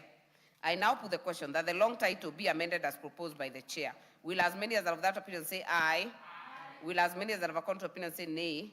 The ayes have it. I now put the question that the long title as amended be part of the bill. Will as many as are of that opinion say aye? Aye. Will as many as are of a contrary opinion say nay? The ayes have it. Title. I propose the question that the title be the title of the bill. I now put the question that the title be the title of the bill. Will as many as are of that opinion say aye? Aye. Will as many as are of a contrary opinion say nay? The ayes have it. Clause 1. I propose the question that clause 1 be part of the bill. I now put the question that clause 1 be part of the bill. Will as many as are of that opinion say aye? Aye. Will as many as are of a contrary opinion say nay? The ayes have it. Honorable members, we have come to the end of that committee. I'll call the mover to move reporting.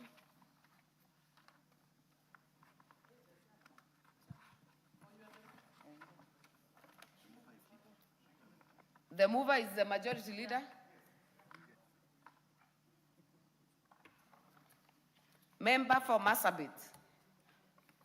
Honorable Chairperson, I beg to move that the committee do report to the House its consideration of the Trust Administration Bill, National Assembly Bill number 29 of 2026 and its approval, therefore with amendments.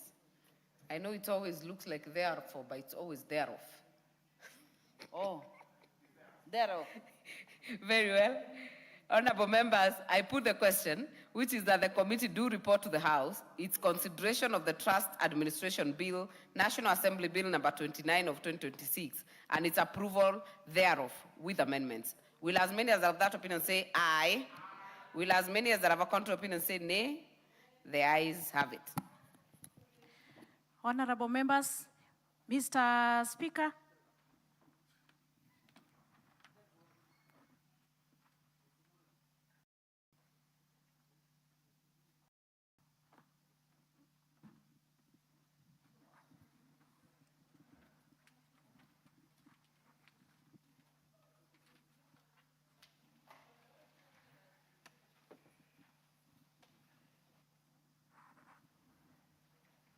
Chairperson to report. Honorable Speaker, I beg to report that the Committee of the Whole House has considered the Trust Administration Bill, National Assembly Bill number 29 of 2026, and approved the same with amendments. Well done. Move of the bill.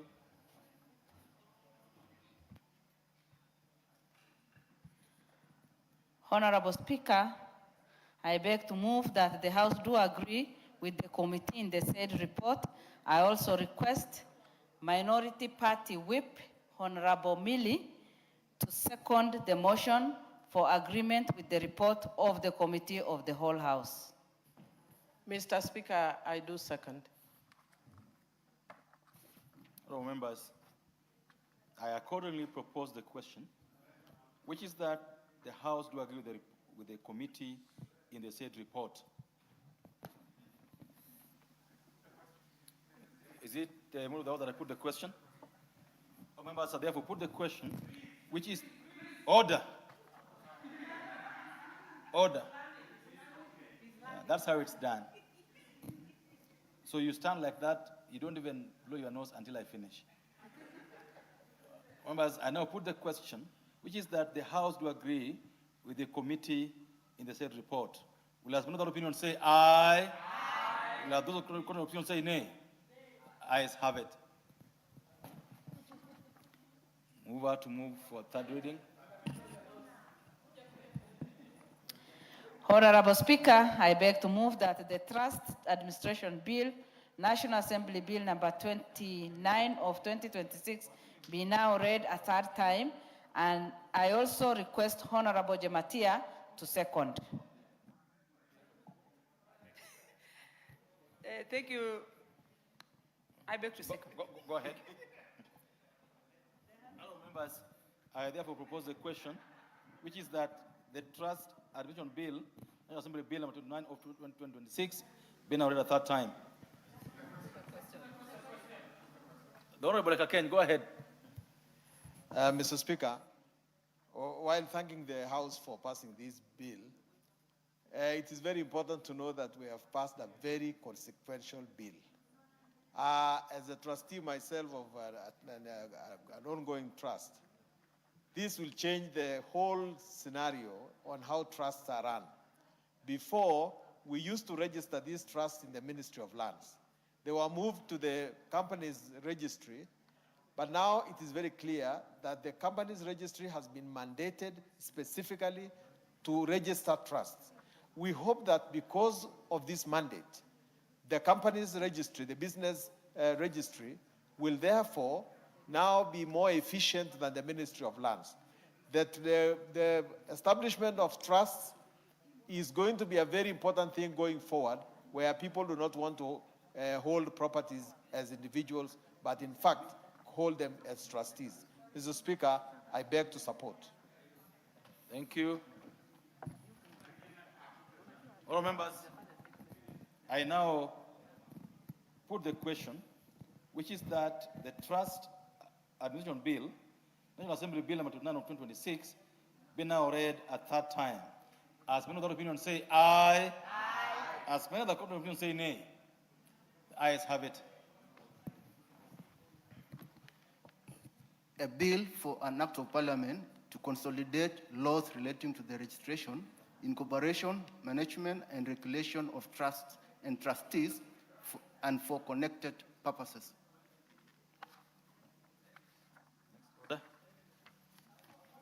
Order number 7, questions and statements.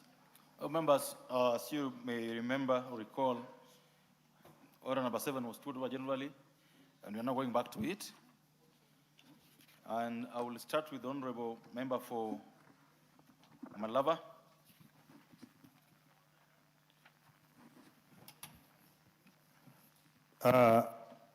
Honorable Speaker, pursuant to the provision of Standing Order 44.2c, I wish to request for a statement from the chairperson of the Departmental Committee on Transport and Infrastructure regarding the delayed completion of the Kakamega-Webuye A1 road.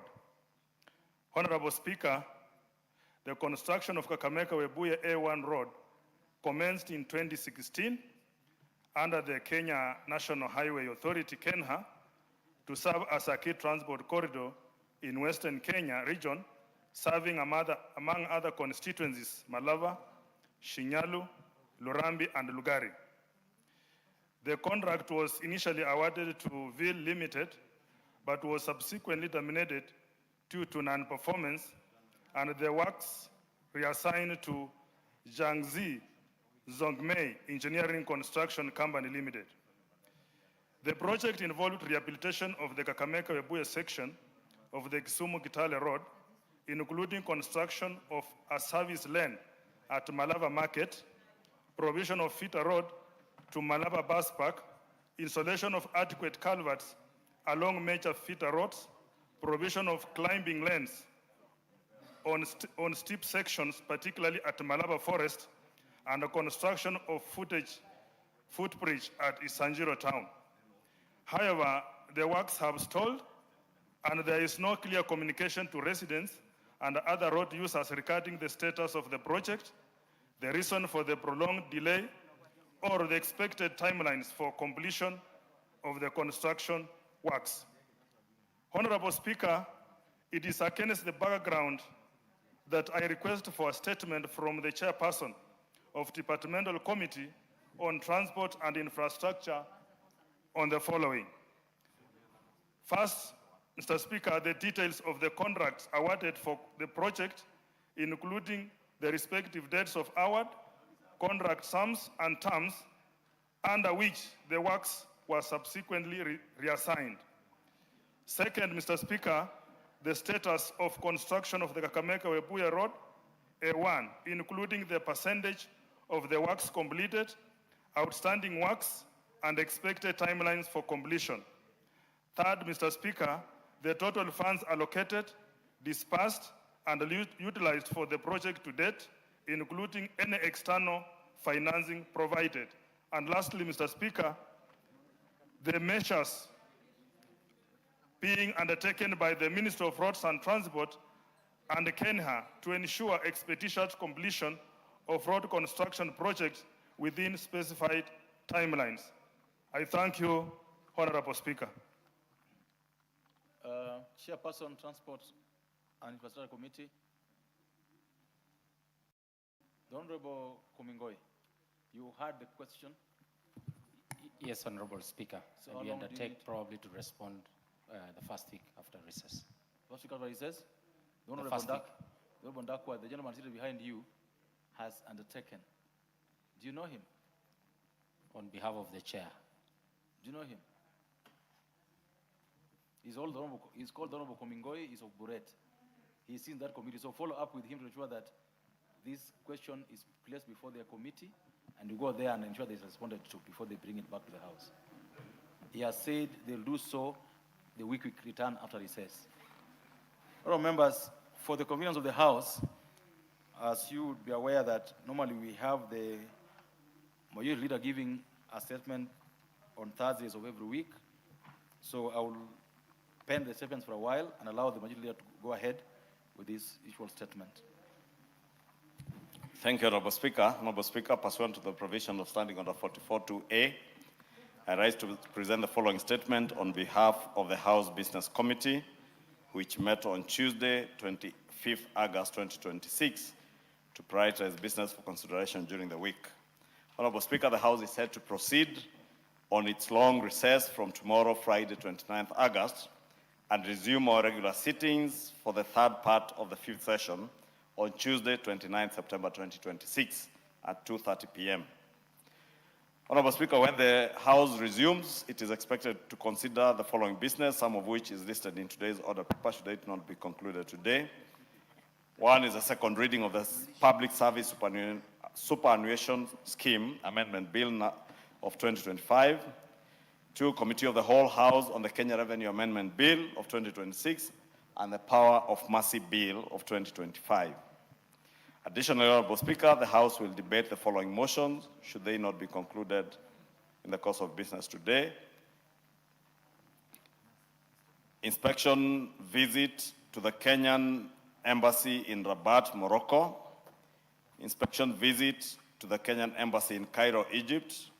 Report on examination of the audited financial statements of various state corporations in the Rift Valley region. 4, the 10th report on examination of the audited financial statements of Egerton University. 5, the 11th report on examination of audited financial statements for various universities. In conclusion, Honorable Speaker, I wish to thank all honorable members, committees of this House for the collective industry that enabled us to transact the business that was brought before the House during the sitting period ending today evening. As we take a break later today, I wish members a wonderful recess period as they spend time with their families, rejuvenate and discharge their parliamentary and constituency or county obligations with the people that have sent you to represent them in the August House. The House Business Committee shall reconvene again on Tuesday, 29th September 2026 to schedule business for the rest of that week when that session begins. I now wish to lay this statement on the table of the House, and thank you, Honorable Speaker. And may I wish all our members a restful recess period. As I had said earlier, Honorable Speaker, today is closing day, as the case was be, and I was telling the member from Mavoko, I'm not going to close with him. As we used to do back in those days when we were in school. And my 6-year-old daughter, today, I passed by the house to dress up because I'd come from another public engagement and I was dressed casually. So when I went home to take a shower and change, and I dressed up in a suit, she asked me, Daddy, where are you going? I told her I'm going to Parliament and today is closing day. Then she asked me, have you packed snacks? Because she's used to carrying snacks on their closing day. I told her we don't have a party day, as we usually do. But she gave me a small flower, which I promised her I would don on my blazer for closing day as snacks for my colleagues to see. Therefore, you can enjoy the flower since I did not carry snacks for you. Thank you, Honorable Speaker. I wish you a restful, recess, like you wished all of us. So we go back to order number 7, and the Honorable Member for Mavoko, the Honorable Kingola. Thank you, Mr. Speaker. I also wish the Leader of Majority a happy holiday and tell him he's lucky that he has young children to give him flowers. We only have grandchildren.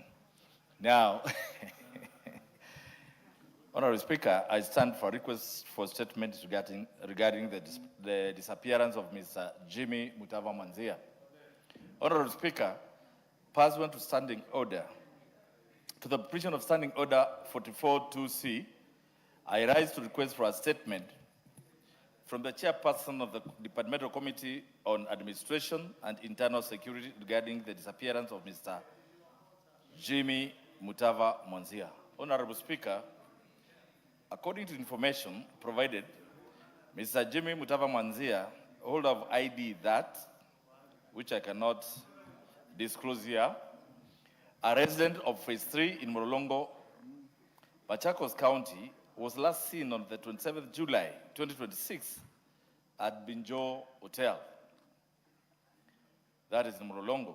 It is alleged that at the time he was the company of the Officer Commanding Station, the OCS, Morolongo Police Station. It is further alleged that Mr. Mwanzia was subsequently apprehended by police officers who are under the command of the aforementioned OCS. Since that date, The family and relatives have neither heard from him nor established contact with him, and his whereabouts remain unknown. The circumstances surrounding his abduction has also raised serious concerns regarding his safety and welfare. Further, this situation has also subjected his family to immense anxiety, distress, and uncertainty. Honorable Speaker, it is against this background that I request for a statement from the chairperson of the Departmental Committee on Administration and Internal Security on the following. Number one, a report on the whereabouts of Mr. Jimmy Mutava Mwanzia of ID number that, including the circumstances surrounding his abduction and the status of investigations into the alleged abductions. Number two, the action taken or being taken against the OCS Mlolongo Police Station and any other officer implicated in the alleged abduction of Mr. Jimmy Mutava Mwanzia. Number three, the measures put in place to guarantee the safety, welfare, and constitutional rights of Mr. Jimmy Mutava Mwanzia, and the steps being taken to prevent similar occurrences in citizens. Number four, the family and residents of Mlolongo Phase 3 are asking the chairman to ask the CS Interior, Honorable Mokomen, to produce Jimmy Mutava, dead or alive. If he's dead, we want his body so that we give him a decent burial. I thank you, Mr. Speaker. The Chairperson, Committee on Administration and Internal Security. Majority Leader, a gentleman has disappeared. His name is Jimmy Mutava Mwanzia. Please. Honorable Speaker, let me relay to the Chair Security, because it's a matter touching on the disappearance of a human being, and it's a matter of life and death, that the Chair Security picks up the matter and engages with the member within the next 1 week, even when we're on recess, because this is a working recess. Committees will still be sitting, and there is nothing that stops the committee from interrogating the matter and letting the member from Avoko know, and they can in fact invite him to their committee. That's why your majority. You've given us a very good way forward. This is not waiting for the recess. This will be handled next week. Follow up with the chairperson, the Honorable Tongoyo, and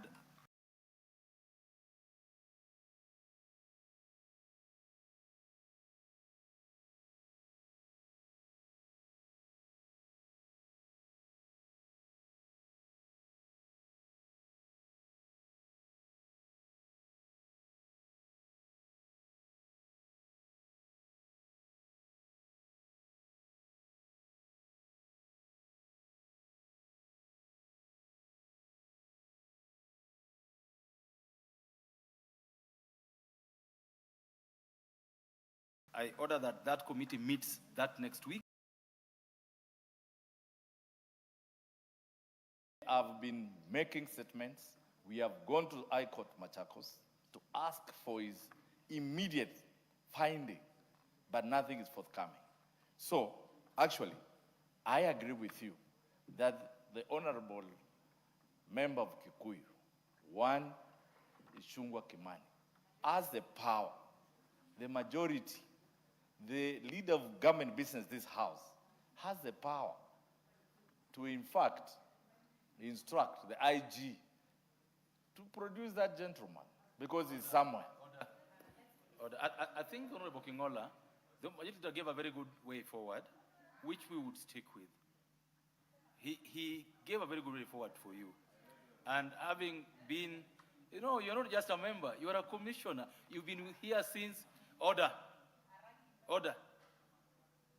He said what should be done, and I agreed with him. So, you shall proceed.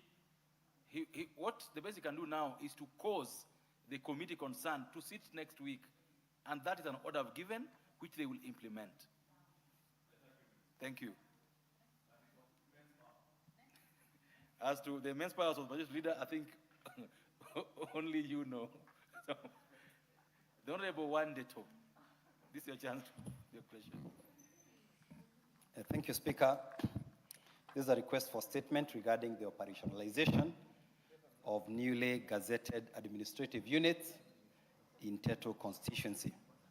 Honorable Speaker, pursuant to the provisions of Standing Order 44-2C, I rise to request for a statement from the chairperson of the Departmental Committee on Administration and Internal Security regarding delayed operationalization of newly gazetted administrative units in Teto constituency, Nyeri County. Honorable Speaker, on 14 February 2024, the Cabinet Secretary for Interior and National Administration, pursuant to the National Government Coordination Act of 2013, published Kenya Gazette Notice number 1766, establishing new administrative units across the country. The establishment of these units was intended to decentralize national government services and bring administration services closer to the people. In Teto Sub-County, Nyeri County, the Gazette Notice established Wamagana Division, Mungaria, Mudhinga, Dhireko, and Kiando locations, Kiangasha, Gadhinga, Mirisho, Gondo, Kagwade, Kiambogo, Motito, Kiandere, and Kagogi sublocations. Despite their formal establishment 2 years ago through the Kenya Gazette, these administrative units have not yet been fully operationalized. In addition, the government has not yet deployed the requisite national government administration officers, including an assistant county commissioner, chiefs, and assistant chiefs, nor established and equipped the necessary administrative offices to facilitate effective service delivery. Honorable Speaker, the delay has continued to impose significant challenges on the residents of Teto constituency, particularly in accessing government services, coordinating security operations, responding to emergencies and disasters, and addressing other essential administrative matters. It has also undermined the government objectives of decentralizing services and ensuring that national government administration is accessible and responsive to citizens at the grassroots. Honorable Speaker, it is against this background that I request a statement from the chairperson of the Departmental Committee on Administration, on the Departmental Committee on Administration and Internal Security on the following. 1, reasons for the delay in operationalizing the administrative units and budgetary provisions made by the government for staffing, establishment, and equipping of the units. 2, a clear timeline for the full operationalization of each of the gazetted administrative units, including the deployment of the requisite national government administration officers, and 3, provisional measures in place to ensure that residents of Teto benefit from accessible national government administration, effective security coordination, disaster response, and other essential services within the newly established administrative units. I thank you, Honorable Speaker.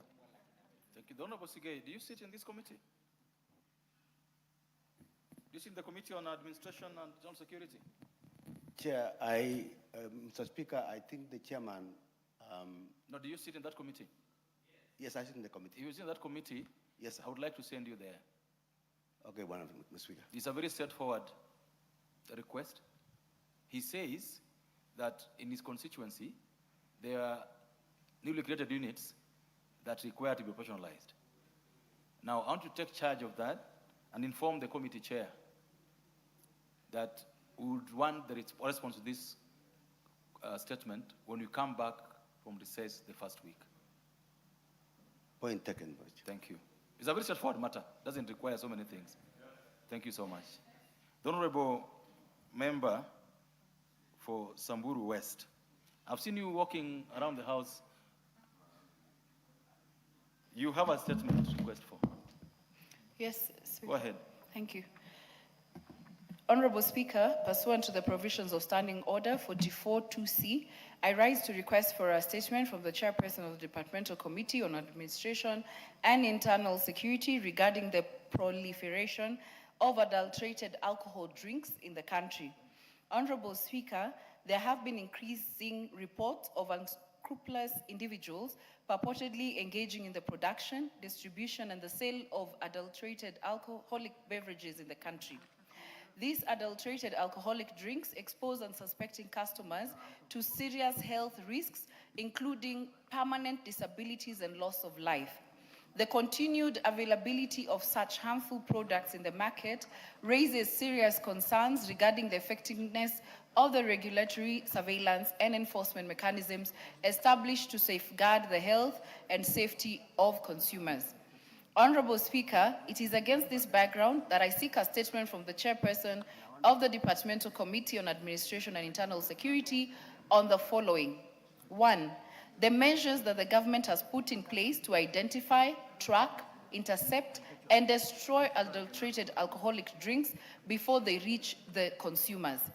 Secondly, Mr. Speaker, the measures that have been taken by the Anti-Counterfeit Authority, the Kenya Bureau of Standards, KEBS, and other relevant regulatory and enforcement agencies to ensure that alcoholic beverages available in the market meet the prescribed quality, safety, and health standards.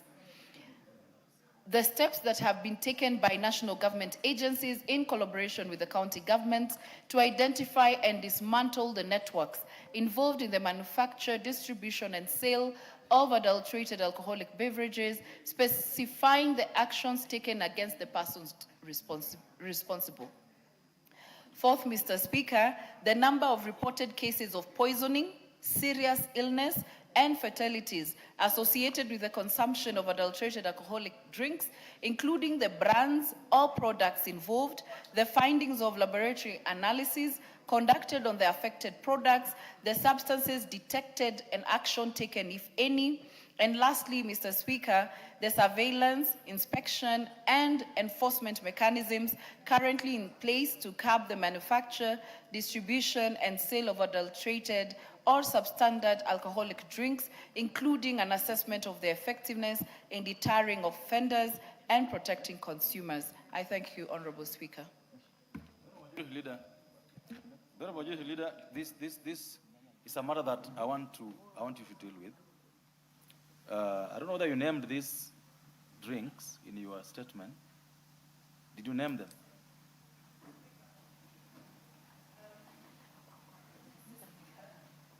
Name them because they are bodies, and that is why in one of the questions I have asked that we be told the names of these drinks. And Mr. Speaker, this is not just the the ones we think are sold at the I don't know how to call them, the liquor stores, the cheaper ones, but we need even the ones sold at high end or the middle. I don't want to name brands right now because yeah. I'm asking this because how do they know? How do they know these brands are adulterated if we don't have a list of them?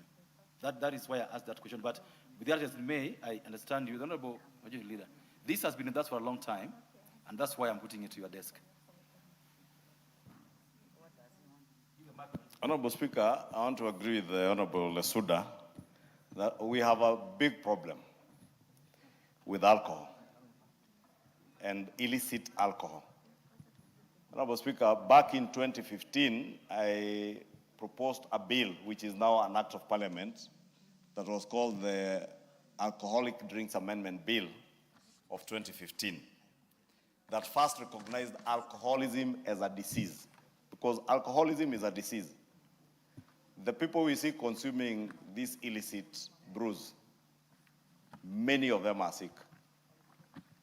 But I think the challenge has been what the Ministry of Health ought to be doing, and this, we must deal with this matter holistically, from a health perspective and also from an administrative and security perspective. Administrative, because, Honorable Speaker, the question you're asking is paramount. Which are these illicit brews? Honorable Lesuda is also telling us it's not just illicit brews.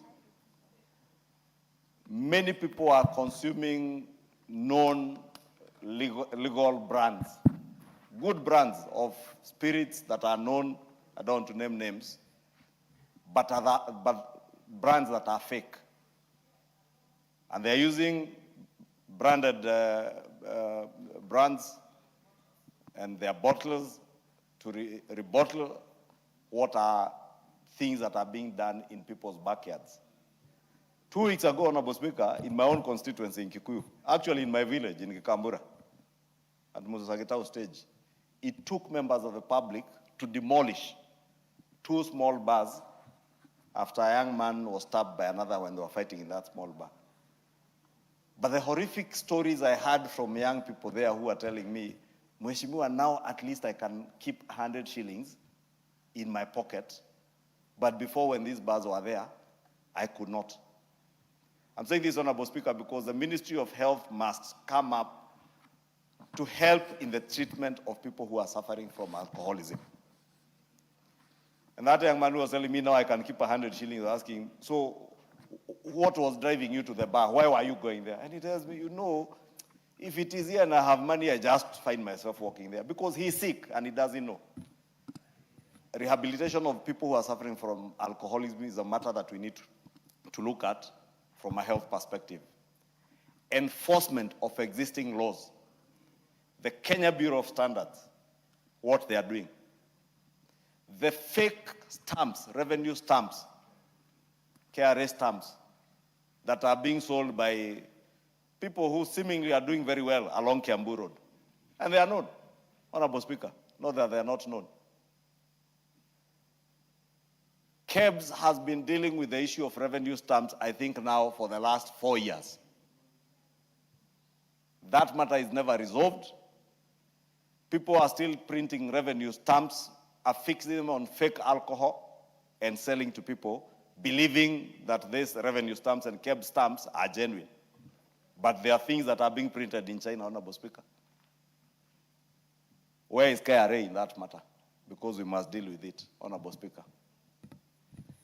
When it comes to licensing of the bars, Honorable Speaker, is a matter that county governments can never run away from.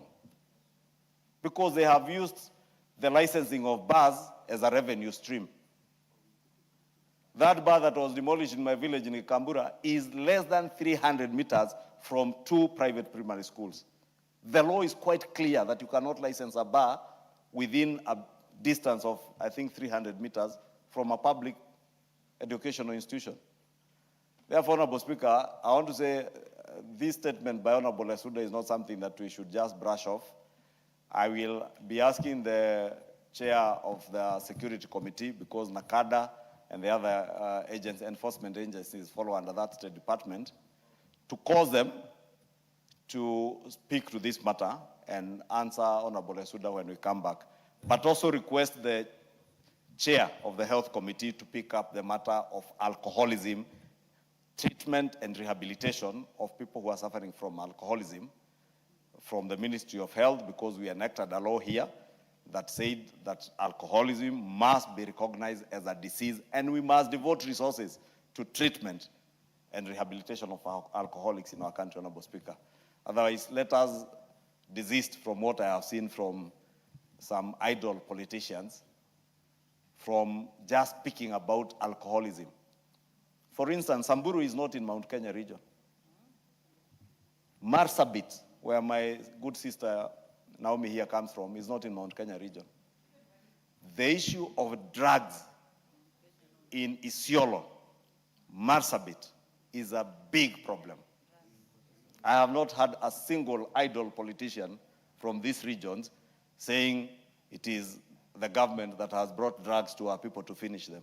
But you hear the idiocy and idleness of idiotic politicians saying, oh, alcohol is being brought to this region to finish our people because we have 7 million voters. Shame on you. I didn't think it would go that way. Shame I didn't on want you. you to go that way.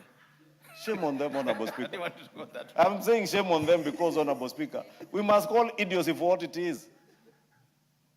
People who are empty-headed, they must be told they are empty-headed, Honorable Speaker, without flinching an eyelid. And I tell them so. Because, Honorable Speaker, we must think about offering solutions, like I did back in 2015. As a legislator, I would expect any legislator in this House, like what Honorable Lesuda has done, challenge those in positions of authority, whether it is KEBS, whether it is the Ministry of Health, to come up with measures that will help us to implement the laws that are there. And if there are laws that we need to improve on, we improve on them, Honorable Speaker. Therefore, Honorable Resuda, rest assured, I'll pick up that matter with the two committees so that we have more of a multi-sectoral approach to this problem, because it is indeed a big problem, not just in Samburu County, but across the entire region. I hear the member for Baringo saying they have the same problem in Baringo and many other parts of this country. There is no place you'll go in this country, Honorable Speaker, and not find young men who are drunk during the day. This morning I was somewhere in Limuru, and a young man approached me with a problem of a lung problem. And he told me, I will not lie to you, I've been a smoker, but I have stopped smoking. But one of my lungs has collapsed. All he wanted was 7,500 shillings to pay for his SHA to be able to get treatment, because he had been told SHA will pay for you, but he's not registered. And I offered to register him for SHA. But when he insisted, he wants the money, I told him, give me your mom's number, I will get your ID, I'll get your hospital documentation, I'll pay directly to SHA. The young man was smelling of alcohol. And we had a long engagement for over 20 minutes on how he needs also to stop drinking. This is what we must do as leaders. If you save one life, maybe that is what you are called as a leader to do. Thank you, Honorable Speaker. Thank you. The Honorable Mayaka. Thank you, Honorable Speaker. I just wanted to add my voice to this particular issue because, as it has been said, it's affecting a lot of counties. And Honorable Speaker, if you take a look at TikTok and some of the stories that are there about fake alcohol, stories narrated by even doctors, how people die because of partaking fake alcohol. Honorable Speaker, there is this thing that is on the, in alcoholic drinks, something that you can scan, and I've heard this from my friends. But when you scan, it doesn't give you any information. And you have the choice to return the drink back to the person who is selling to you. But also, how many people are aware of this knowledge that you can actually scan to confirm whether or not a drink is fake or not?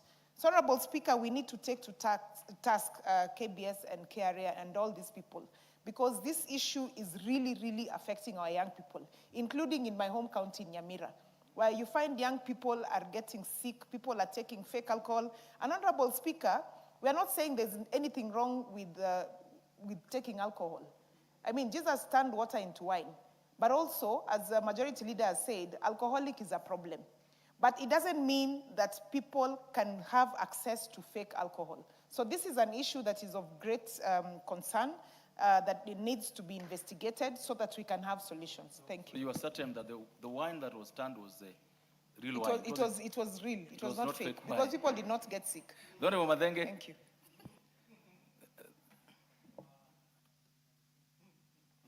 Thank you. Honorable Speaker, I stand in support of Honorable Resuda. The Honorable Speaker, the tales in Nyeri are pathetic. To begin with, the county governments are the biggest, weakest link in this fight. In Nyeri, bars are operating on account of awaiting approval up to August, towards the last quarter of the year. So they have no licenses. Apparently, they are being processed. But in the meantime, there's a local arrangement for them to operate. Depots that open beyond normal working hours, but the owners of the businesses are never arrested. Only their employees are arrested, taken to court, fined, but the business owner is protected and untouchable. The issue of the fake stamps, and here, Honorable Speaker, Honorable Resuda and Majority Leader, KRA, they come and declare stamps on seized alcohol fake. But then they go and behind the scenes, and as long as the owner of the alcohol agrees to pay the lost revenue, apparently KRA has no complaint. So I agree that And that's why I thought that the missing link is not it's not KRA. It is a body called the Kenya Anti-Counterfeit Agency. you see, the multi-sectoral approach. How does KRA say on inspection, and I sat in one of the incidences, I sat with the KRA inspectors, a full pickup, and they scanned, and they said all these KRA stamps are fake. When the case was taken to court, KRA came before the judge and said they are no longer a party to the case because the vendor apparently agreed to pay taxes. So, Honorable Speaker, I want to thank Honorable Lesuda that, and I urge our members that when this issue comes, let us be present because it is a really weighty matter. Baringo, 2 minutes, please.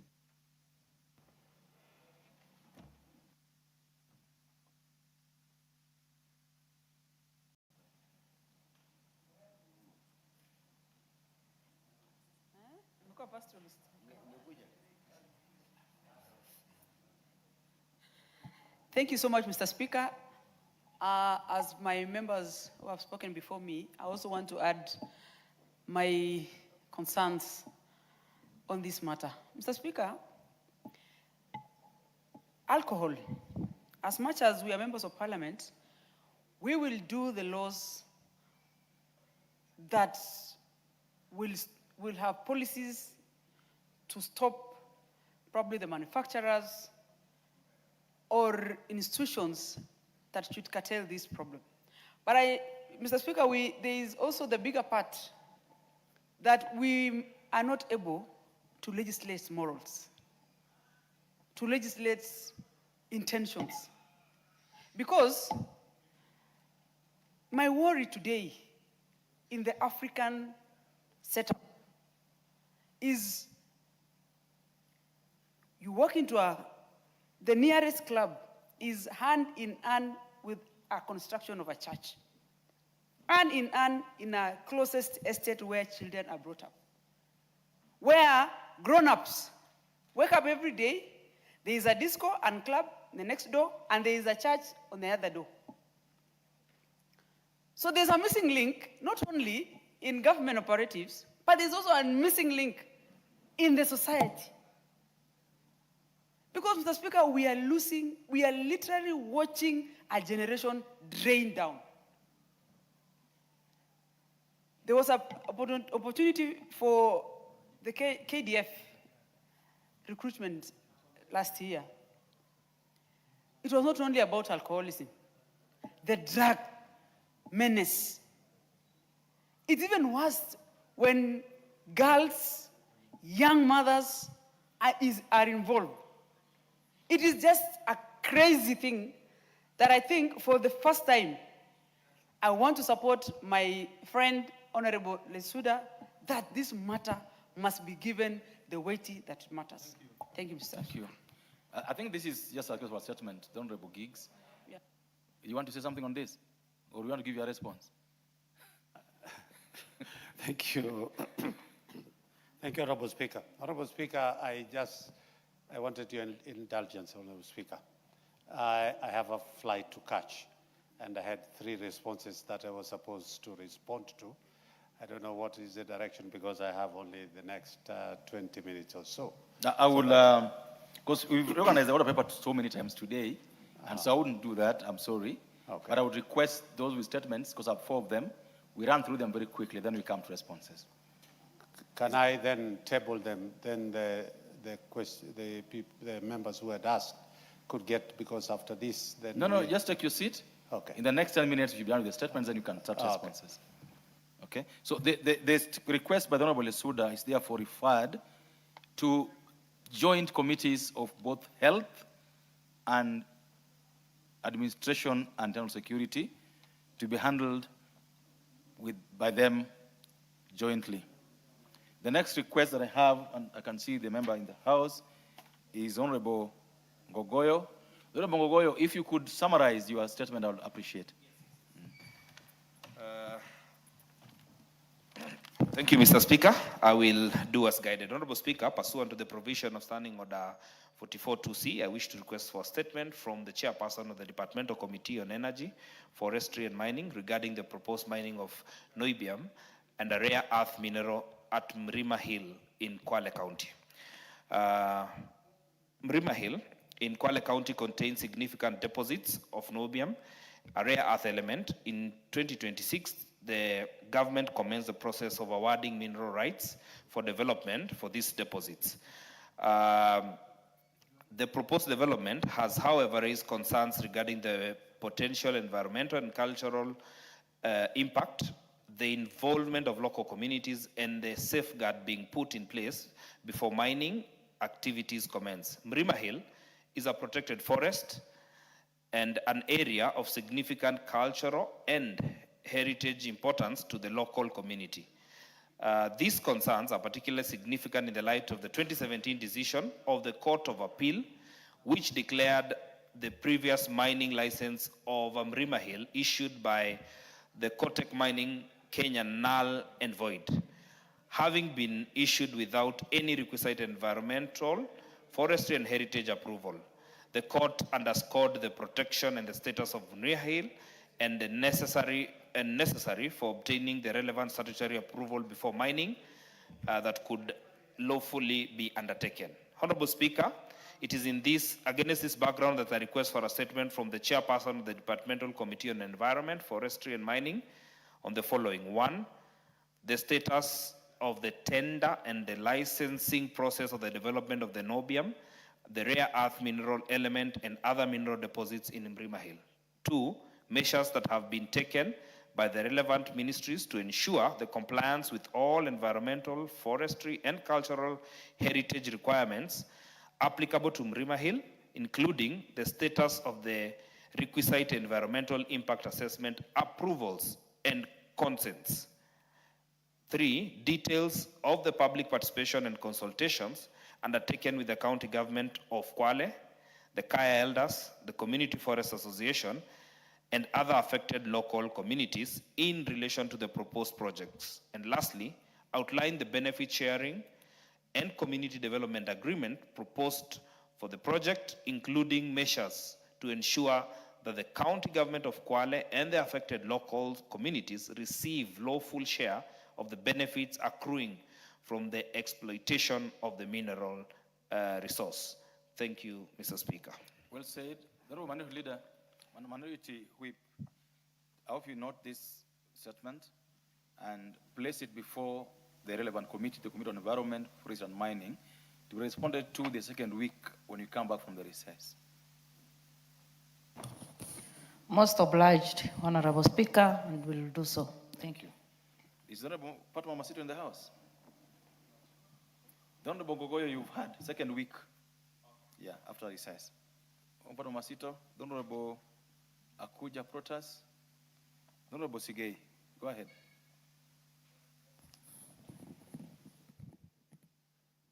Thank you, Mr. Speaker. This is a request for a statement regarding transitioning of the new KCC to private management. Honorable Speaker, pursuant to the provisions of Standing Order 44.2c, I rise to request for a statement from the Chairperson of the Departmental Committee on Agriculture and Livestock regarding transitioning of the new Kenya Cooperative Creameries, new KCC, from public to private management. Honorable Speaker, over the years, the new KCC, particularly in Sotik plant, has continued to play a significant role in the dairy sector value chain, providing a market for milk produced by farmers, supporting the stability of dairy sector, and supporting the livelihoods of hundreds of households within the rural economy in the region. Established in 1925, the Kenya Cooperative Creameries, it rebranded itself in 2005 and continued to operate as a fully state-owned enterprise to date. Reports of its proposed transition to private management have caused anxiety among dairy farmers, employers, suppliers, and service providers, some of whom have not been paid for their dues, including remittance of statutory deductions since June 2026.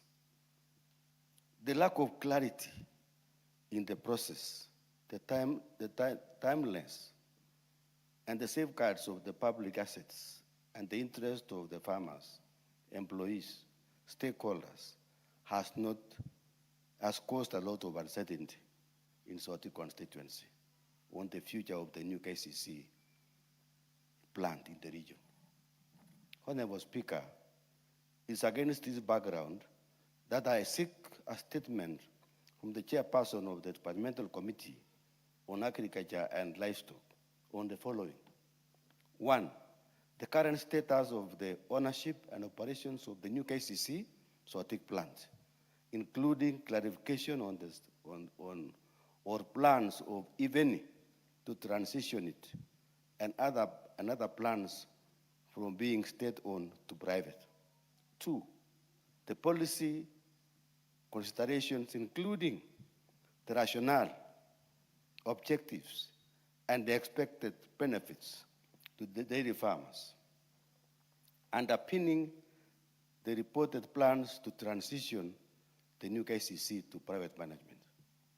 Three, a report on any public participation and consultations undertaken on the reported transitioning with dairy farmers, farmer cooperatives, employees, suppliers, consumers, and other stakeholders, specifying the details of the views received and how they have informed the transition. Four, the status of all outstanding debts and liabilities owed by or to the new KCC Sotik plant, including debts owed to dairy farmers, cooperatives, suppliers, employees, and other creditors, and the arrangements put in place for their settlement or offsetting before or during the transition. Number five, the measures instituted to safeguard the public assets, investments, infrastructure, land, equipment, and other resources held by the new KCC Sotik plant from loss resulting from the transition. And lastly, number six, the regulatory and oversight framework that will govern the privately managed new KCC to ensure continued support for the dairy sector, fair competition, transparency, accountability, and protection of the interest of farmers, consumers, and other stakeholders in the dairy sector. I thank you, Honorable Speaker. Thank you. The Honorable Deputy Minority Whip, again, this is under your charge. Make sure that the chairman and the Committee of Agriculture is reached. Again, response to be brought before the House, second week after we resume from recess. Thank you, Honorable Speaker. We'll do so. And 2 weeks after we resume, then you'll be able to get your response. Thank you. Honorable Harun.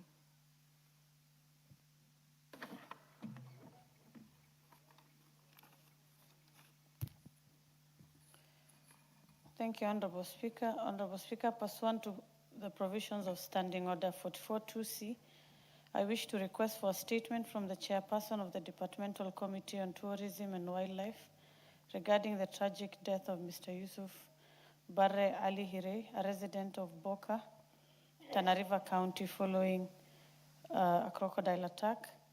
Honorable Speaker, on 29th July 2026, Mr. Yusuf Barre Ali reportedly went missing after he went to graze his goats along Tana River following an extensive search involving officers from the Kenya Wildlife Service and Kenya Red Cross and members of the local community. His body was recovered on 2nd August 2026. It is alleged that parts of his body, including his right hand and right leg, were missing, indicating seemingly that he may have been attacked by a crocodile. Honorable Speaker, it has further been alleged by someone who reportedly witnessed the incident that the deceased was thrown into the river by officers from Kenya Wildlife Service. This allegation, together with the circumstances surrounding his disappearance and death warrant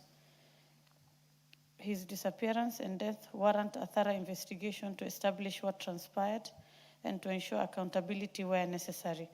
The tragic incident has caused considerable concern among residents of Tana River County and Garissa County, particularly among communities living along the rivers and other water bodies where human life conflict poses a persistent threat to human life and livelihoods. Honorable Speaker, it's against this background that I request for a statement from the chairperson of the Departmental Committee on Tourism and Wildlife on the following: the circumstances surrounding the disappearance and death of Mr. Yusuf, including a report on the investigations into the allegations that he was thrown into the river by officers from Kenya Wildlife Service, and any action taken against the persons found culpable, the measures put in place to prevent crocodile attacks and mitigate human-wildlife conflict along Tana River and other identified high-risk areas, and an indication on the timelines for payment of compensation owed to the family. I thank you, Honorable Speaker. Thank you again. This should reach the committee, the chairperson of the Committee on Internal Administration and Security, the Honorable Deputy Manuel Whip. This is a matter that needs some serious attention. Yes. Because someone has already lost his life and many more are in danger. So I would suggest that while we are in recess, the committee should take that matter up and give proper response so that we can avoid future challenges like that. And it has happened in many counties and we should give attention. Thank you. This should be placed before that committee while also dealing with the question asked earlier, the member from Mavoko. We ordered that they should sit next week and look into it. This will be placed before the committee on that next week. Member for West Mugirango, the member of Mogaka. Thank you, Mr. Speaker, for allowing me to request for a statement regarding the exclusion of a winning school from exhibiting their item at the State House Gala. Honorable Speaker, pursuant to the provisions of Standing Order number 44, 2C, I wish to request for a statement from the chairperson of the Department Committee on Education regarding the exclusion of Mobamba Comprehensive School in West Mogrango constituency, Nyamira County, from the recent State House performance gala arising out of the winners from Kibabii. Honorable Speaker, Mobamba Comprehensive School successfully competed at the National Music Festival, and subsequent to that, they got an invitation to the gala performance, which they honored. However, Mr. Speaker, and regrettably, no school or learners from Nyamira County were invited to present or exhibit their winning items at the State House event. The recent exclusion of Mobamba School has raised concerns regarding the criteria being applied in selecting schools for national recognition and the adequacy of government support for co-curricular activities. Reportedly, Mr. Speaker, on 8 August 2026, the said Mobamba Comprehensive School sought transport assistance to attend and participate in the National Music Festival held at Kibabii University in Bungoma County, but were denied such support from the ministry. It is, Mr. Speaker, against that background that I request for a statement from the chairperson of the Departmental Committee on education on the following.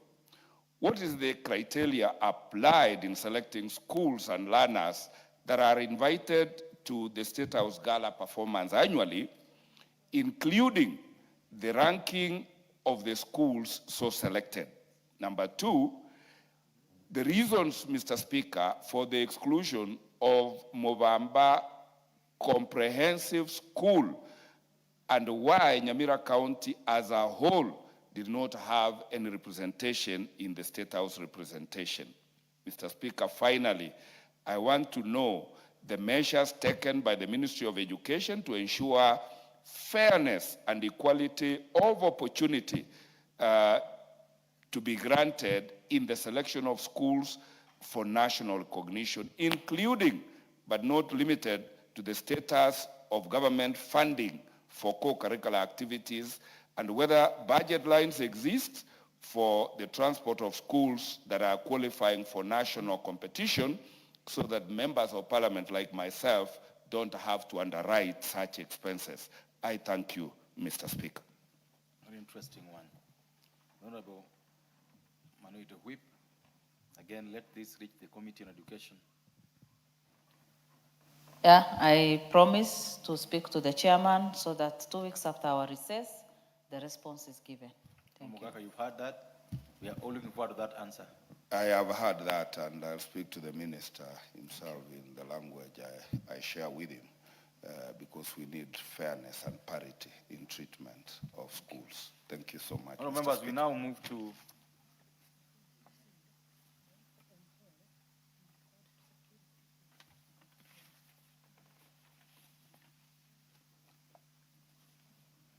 members, just to take up to take back the question is the question of the Honorable Mulher Harun. I referred the matter to the Committee on Tourism, on Internal Security. I think that the right committee will be the one for tourism and wildlife. So we defer to that committee, and I invite the Honorable Manilu Hip to note the same, that this be taken to the Committee on Tourism and Wildlife. Thank you. Members, we now move to responses, and under that, I would like to defer the following responses, because members are not here, and because this afternoon we organized the order paper severally, some members may have left early.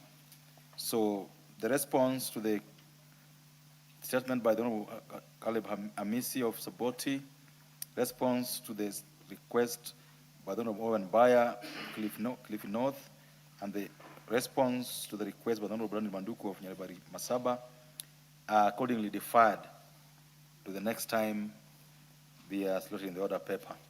We therefore move to the response to the request by the Honorable Member for Samburu West on power outages in Samburu West constituency. This by the chairperson of the Committee on Energy.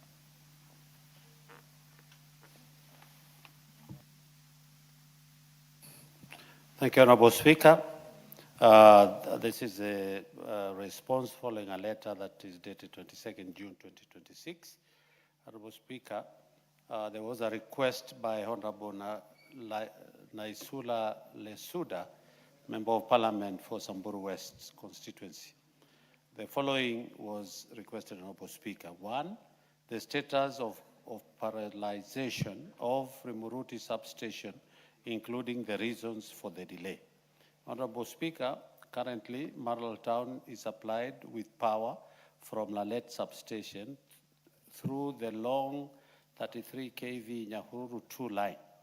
The interruptions experienced on the 14th August 2026 were associated with the intermittent earth fault on the existing network, which manifested mainly at night. Teams have undertaken inspection and corrective actions identified to stabilize supply during the existing lines. However, the supply reliability will significantly improve upon commissioning of Ketrako Rimuruti 132/33 kV substation. Honorable Speaker, the Rimuruti 132/33 kV substation is being implemented by Ketrako. The project is at commissioning stage, and Kenya Power is coordinating closely with the KETRACO on its commissioning and associated 33 kVA evacuation arrangements. KPLC has completed the 33 kV feed outs in readiness for that. Upon commissioning, the substation will provide 4 33 kV feeder outlets, one of which is planned as a dedicated sub-transmission supply to Maralal town. This will shorten the supply route, strengthen voltage performance, and improve operational flexibility for Samburu West constituency. The interconnected project comprising the Nanyuki, Isiolo, Meru, and Nanyuki Rimuruti transmission lines, the Nanyuki underground cable, and the associated substation have been substantially completed and are currently at various stages of commissioning and energization.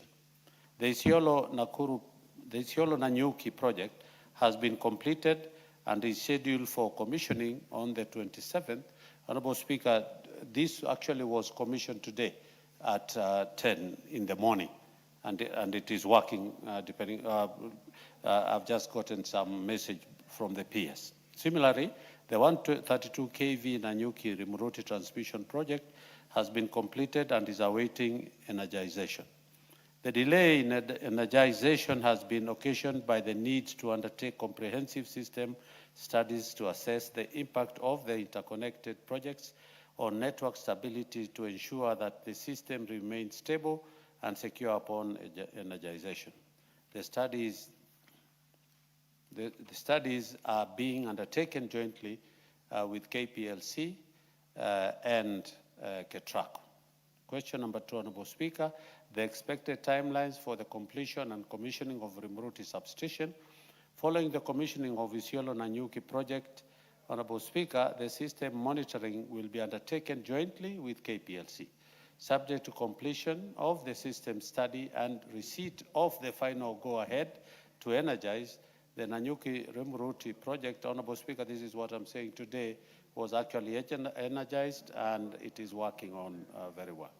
The commissioning and energization of this interconnected project will strengthen the 132 kV transmission network serving the region, improve voltage levels, enhance network stability and reliability, reduce the frequency and duration of unexpected power outages, and increase the available transmission capacity to meet the growing electricity demand in Samburu West and the neighboring areas. The strengthened network will also improve the quality and efficiency of electricity supply of households, businesses, and public institutions.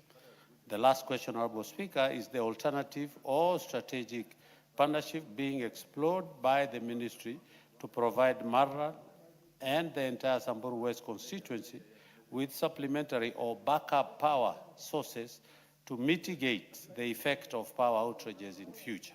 Honorable Speaker, the response for that question is as follows. Pending commissioning of the Rimuruti substation, the Kenya Power has implemented immediate corrective measures on the existing supply network. Joint technical teams from Marar and Nyahururu repaired an aerial earth wire at Gomongo on the 14th August 2026, replaced the shattered pins insulators around Muchongoi, assessed breakers and protection operations, and reset the affected protection equipment on the 19th August, Honorable Speaker. Pole-to-pole inspection and review of relay settings gradings are continuing. Line fault indicators wise insulation on 24th August 2026 to improve fault location and diagnosis. Supply has remained stable since the corrective actions done on the 19th August 2026. For midterm, the long-term resilience, KPLC is working with the KETRACO to commission the Rimuruti 132/33 kV substation, its dedicated Maral supply line. In addition, a network ring through the Wamba link is at the final design stage. The ring arrangement is intended to provide an alternative supply path from Isiolo and reduce dependence on existing radial feeder. Kenya Power will also continue preventive maintenance, protection coordination, vegetation management, targeted replacement of defective lines, defective line components, and timely customer communication during planned and prolonged interruption. Looking ahead, Honorable Speaker, KETRACO has also identified further transmission projects under the 2024-2043 sector and KETRACO Transmission Master Plan, including the 400 kV Losuk-Lesos, the 400 kV Losuk-Lelos, 132 kV Rimuru-Marra-Losuk, and 132 kV Menengai-Olkalau Rimuroti project. These projects are currently under finance sourcing arrangements and are expected to further reinforce the transmission network serving the region once implemented. Question number 4, Honorable Speaker, was planned, if any, by the ministry to compensate affected residents and businesses for losses occasioned by perennial power outages. Honorable Speaker, whereas the Ministry of Energy has no provisions for automatic or blanket compensation solely on account of power interruption, it endeavors through KPLC to prioritize safe and reliable restoration of supply and implementation for corrective and network reinforcement measures outlined above. The Ministry, on behalf of KPLC, regrets the inconveniences caused to residents, businesses, and institutions in Maralal Town and the wider Samburu West constituency, and Kenya Power remains committed to improving supply reliability and customer communication. Thank you, Honorable Speaker. Honorable Lesuda, I assume you got this response much earlier, so you've read it and heard it. Go ahead. Thank you, Speaker. I want to thank the chairperson of the Energy Committee for that detailed response. And I like that it has deadlines and when, it's easier to follow so that by the date that has been put there, I do hope that the chairperson of the committee will also be able to follow through, and I'll also be keen to see that that happens. So I'm happy that now it's not just about promises, but there are significant dates and timelines that will ensure that in Samburu West we have a reliable power in Samburu West. But having said that, Mr. Speaker, still on the same, I just wanted to say, now that I have the mic, because as we talk about power, we also talk about people's lives. It is very unfortunate that today, Mr. Speaker, in Samburu West and Samburu County, we are actually mourning. We have had 3 incidences where people have died, where homes were reportedly ambushed by suspected bandits. 1 person was confirmed dead. At the same time, gunfire at Lorian Water Point in Morijo. Livestock were driven away and people were killed. And lastly, Mr. Speaker, there was a bus incident in Bukoi-Baragoi Road. A bus was involved in an incident, leaving the driver and 2 others injured, and other travelers are still in the bush as security personnel assist and secure passengers. Mr. Speaker, I just wanted to say that even as we talk about power, we also need to ensure that the security of the people of Samburu County is taken seriously. Thank you, Mr. Speaker. And I think the agencies concerned have also listened to you this evening to deal with the security matters there. The Honorable Gikaria, you've heard what the member said. Please ensure that the agencies you speak to stick to the deadlines and timelines you have put to ensure that Samburu West and Samburu generally is well powered. Thank you. The next response is the Honorable Gikaria. The Speaker had directed that we were supposed actually to give the responses on Tuesday, but now I have 2 more. I wish maybe we could take These are to which? One was by Honorable Edith Nyenze, Member of Parliament for Kitui West, and the other one was from Honorable Tungule Kazungu, Member of Parliament for Ganze constituency. Yeah, I would defer them until next time when they are put in the order paper so that Most obliged, the response Mr. in the Speaker. House. Thank you. Thank you so much. The next one with a request by the Honorable Abdul Haro is in the House. The Honorable Adul Haru is in the house. Yeah, I think I can see him there. So the Honorable Member for Bureti told you are sitting in for the chair of transport. Please go ahead and give your response. Thank you, Honorable Speaker. My good friend, the Honorable Member for Mandera South Constituency, Abdul, had requested a statement from the Chairperson of Departmental Committee on Transport and Infrastructure regarding the condition and the operationalization of Kotulo Airstrip in Mandera County.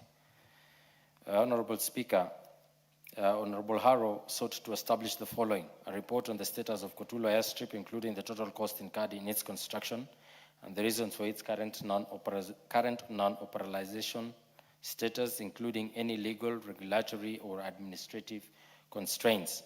Second question he had was the measures put in place by the Ministry of Roads and Transport to rehabilitate and upgrade and operationalize Kotulo Airstrip, including budgetary allocation and the expected completion timelines.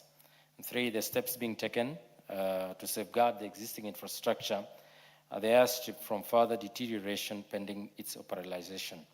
Honorable Speaker, the committee received a response from the Ministry of Roads and Transport through the Clerk of the National Assembly, which I now wish to make.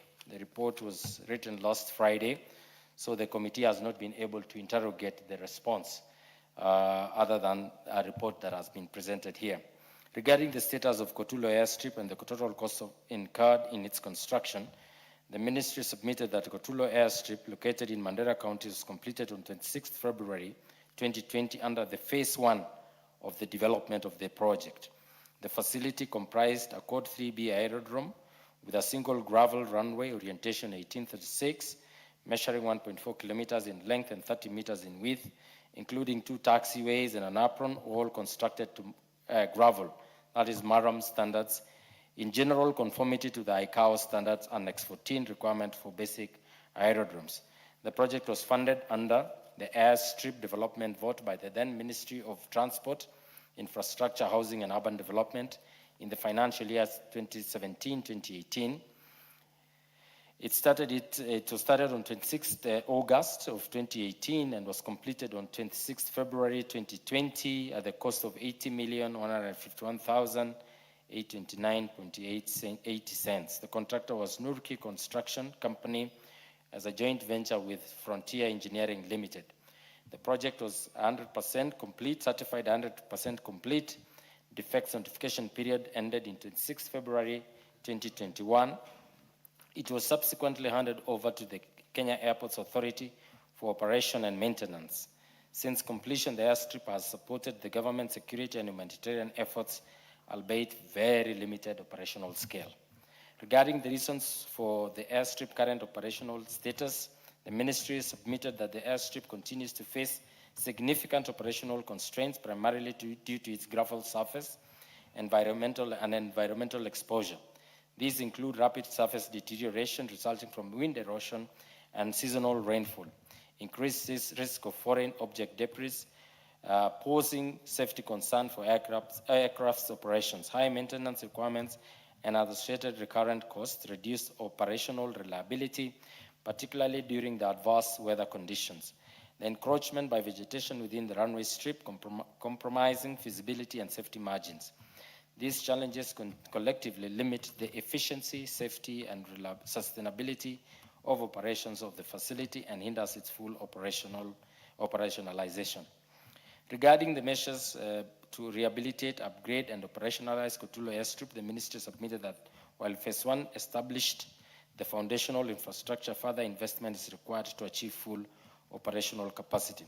There is a compelling need to implement phase 2 upgrades, including upgrading the runway, taxiways, the aprons to asphalt, that is bituminous standards, to ensure durability and all-weather operations. In conclusion, Honorable Speaker, the ministry submitted that the improvements will significantly enhance the strategic role of Kotulo Airstrip as a critical enabler of security operations, humanitarian response, and social economic development in Mandera County and the wider northern Kenya region, while underscoring the current operational status of the airstrip and the need to targeted investment to ensure its optimal utilization, improved efficiency, and long-term sustainability.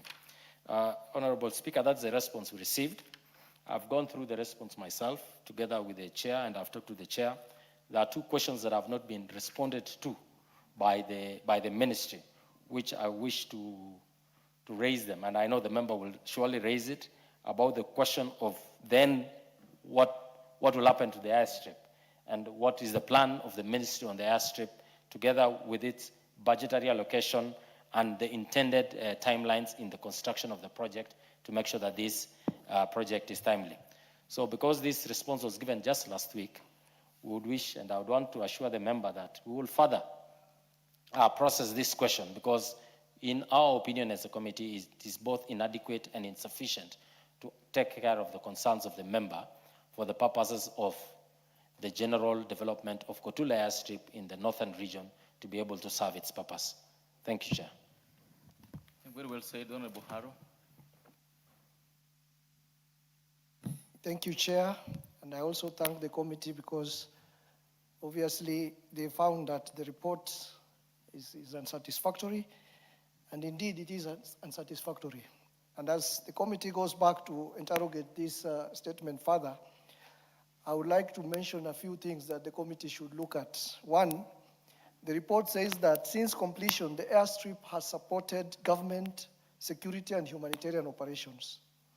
This is factually not correct. 6 years down the line since the completion of the airstrip, the airstrip has remained unused. It has never been used. So it has not been supporting those operations as we speak about. And we are worried, especially now that we are preparing for an El Nino. We are being told it will be even much more harsher than the El Nino we had last time. This is a region where the roads are bad. There are a lot of security insensitivities, and there's a lot of humanitarian needs, especially when there is El Nino, and that is one worry we have. Honorable Speaker, I also asked the statement to address the two key issues that the committee has pointed out. I asked for the ministry to give timelines and implementation schedules for any improvements to make the airstrip usable or operational. I also asked about any budgetary measures for the airstrip to make it operational. But of course, there is no indication that phase 2 is ready, budgeted, and there is no allocation for it in this financial year, and this appears like an unfunded request. Honorable Speaker, the statement also says that the airstrip was handed over to the Kenya Airports Authority for operational and maintenance purposes.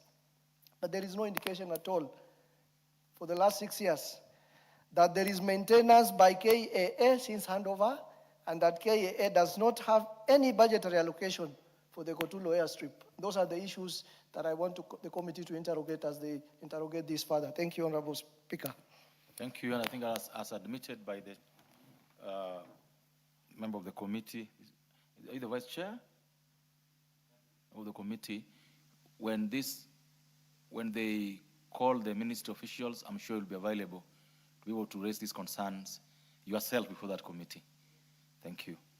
I think, Honorable Kolmingoi, you take it up and lodge with the member. How soon do you want to call the ministry on this matter? Okay, Honorable Speaker, would you allow me to coordinate with the member when the next meeting will be coming with regard to the transport department, so that we can be able to work it out together? I'm sure, Haro, you are well guided. Thank you. Members, for the House, allow me to again further organize the order paper. The Honorable Joseph Munyiri. Thank you, Honorable Speaker. I wanted to raise an issue with the Transport Committee because I sought for a statement here regarding a road in my constituency, Goda Gatumbi, Gashosho Road. And they had promised to give us an answer in 2 weeks' time. And it's been over a month. So what I wanted to find out, because we are going for recess, we've also been told by the meteorological department that there'll be El Nino. We come from a very bad, Muranga is a very mountainous region. So the issues of landslide are prevalent. And I'm worried that before we get an answer, and all we wanted is the contractor has been paid his dues. He had started constructing the road.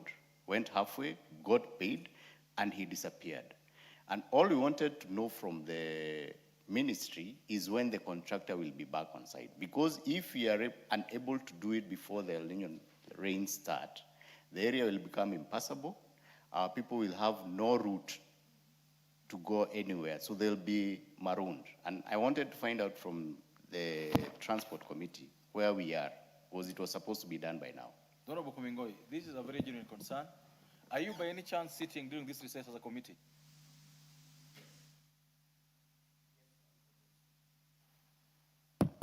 Yes, Honorable Speaker. And we are quite aware, and I'm aware, and actually I discussed with the member, that the ministry has not responded. We did indeed talk with the Vice Chair, who was around in the morning. He made a call to the PS, and the PS said that they have not responded to it because they are pursuing the contractor.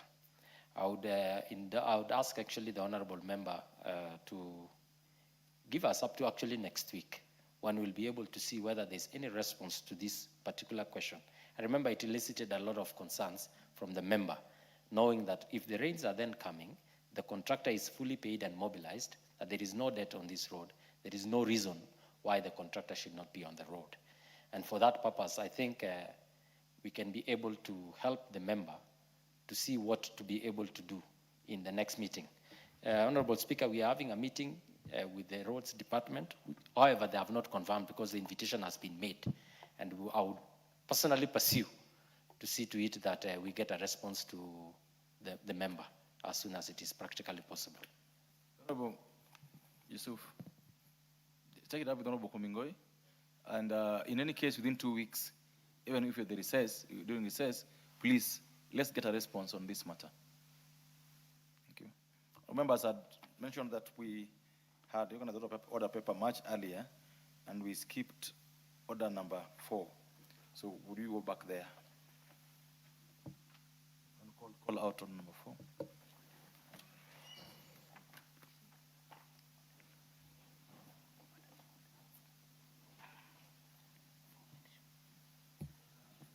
Order number 4, petitions. And that was a petition by the Honorable Owen Bayer, which I'll give the Honorable Minority Whip to read. Thank you, Honorable Speaker. As you are rightly saying, I'm doing this on behalf of our Deputy Majority Leader, Honorable Owen Bayer, who is attending to another official duty, and because he's so concerned with this, he requested me to read this so that they can get the response as early as possible. The motion is regarding, the petition is regarding safety, legality, and environmental compliance of the development at Twiga Beach Hotel, Jacaranda, Watamu in Kilifi County. I, undersigned on behalf of the residents of Watamu Ward in Kilifi North constituency, Kilifi County, draw the attention of the House to the following.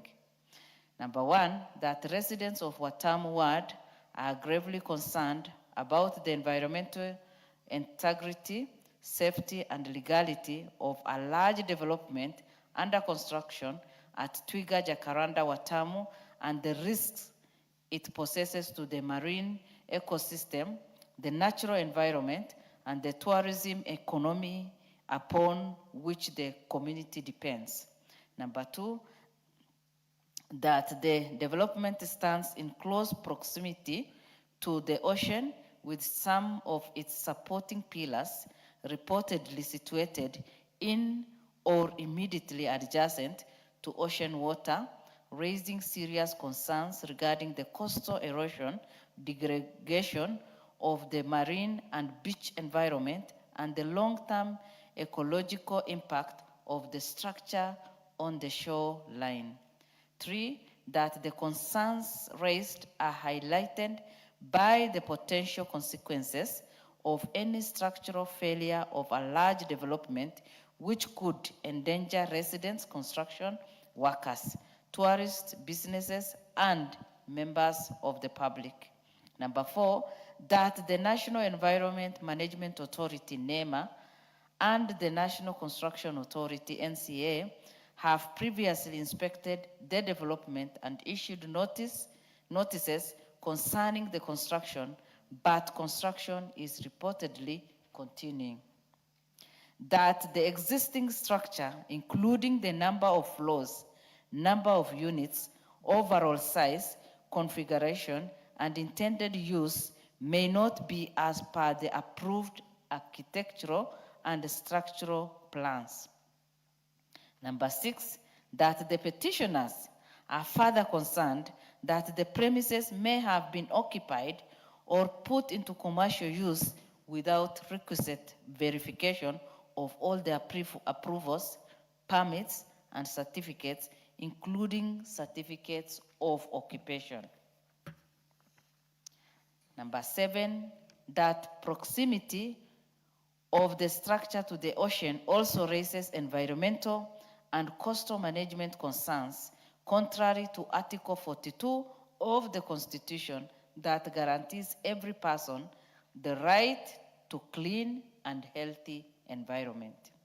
Number 8, that under the Environment and under the Environmental Management and Coordination Act, projects falling within the statutory framework are subject to environmental impact assessment requirements before the relevant license is issued, and the authority may require a fresh assessment where a project has been substantially modified or possesses an environmental threat or possesses an environmental threat not reasonably foreseen during the original assessment.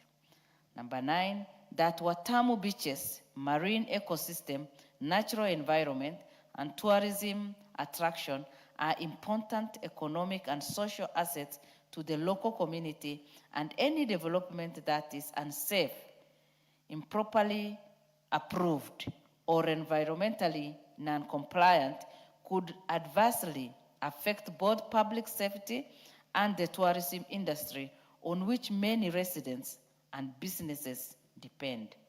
Number 10, that despite repeated efforts by the residents to seek redress from relevant authorities, to tangible results have been achieved to date, and that the issues raised in this petition are not pending before any court of law, constitutional body, or other legal institution.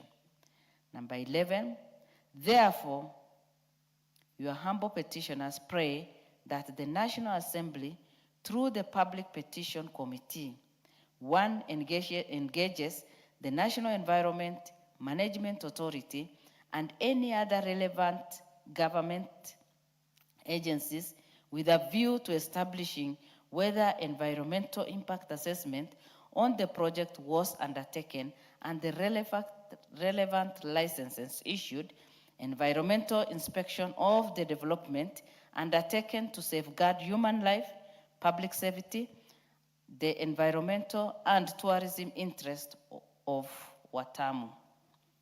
Number 2, recommends that the appropriate remedial or enforcement action, including demolition where necessary, be taken without further delay in regard to the said building, subject to the applicable law and due process, in order to prevent loss of life, protect wildlife, and preserve the dignity and integrity of Watamu's coastal and marine environment. And 3, finally, makes any other recommendation it may deem appropriate to address the plight of the petitioner. And you as petitioner will ever pray. Honorable Owen Baya, CBS MP.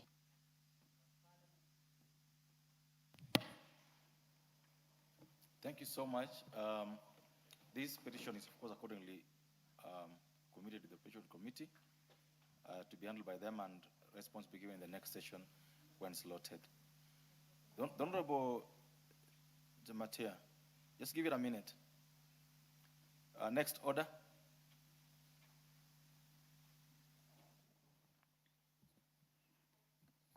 Order number 14, the Public Service Superannuation Scheme Amendment Bill, National Assembly Bill number 33 of 2025, second reading.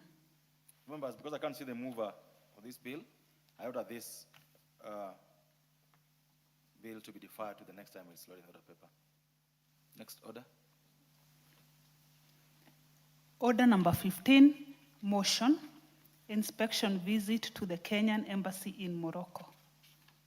Members, I accordingly refer this order to, because I can't see the chairperson, the relevant committee to move it for debate. Next order. Order number 16, motion, inspection visit to the Kenyan Embassy in Egypt. Members, this order and order 15 are to be moved by the same person, and because it's not in the house, the motion is also accordingly deferred to the next time it's loaded in the order paper. Order number 17, motion, ninth report on examination of the audited financial statements of various state corporations, Rift Valley region. All members, order 17 also accordingly deferred to the next time's order paper because the chairperson is not in the house to move the same.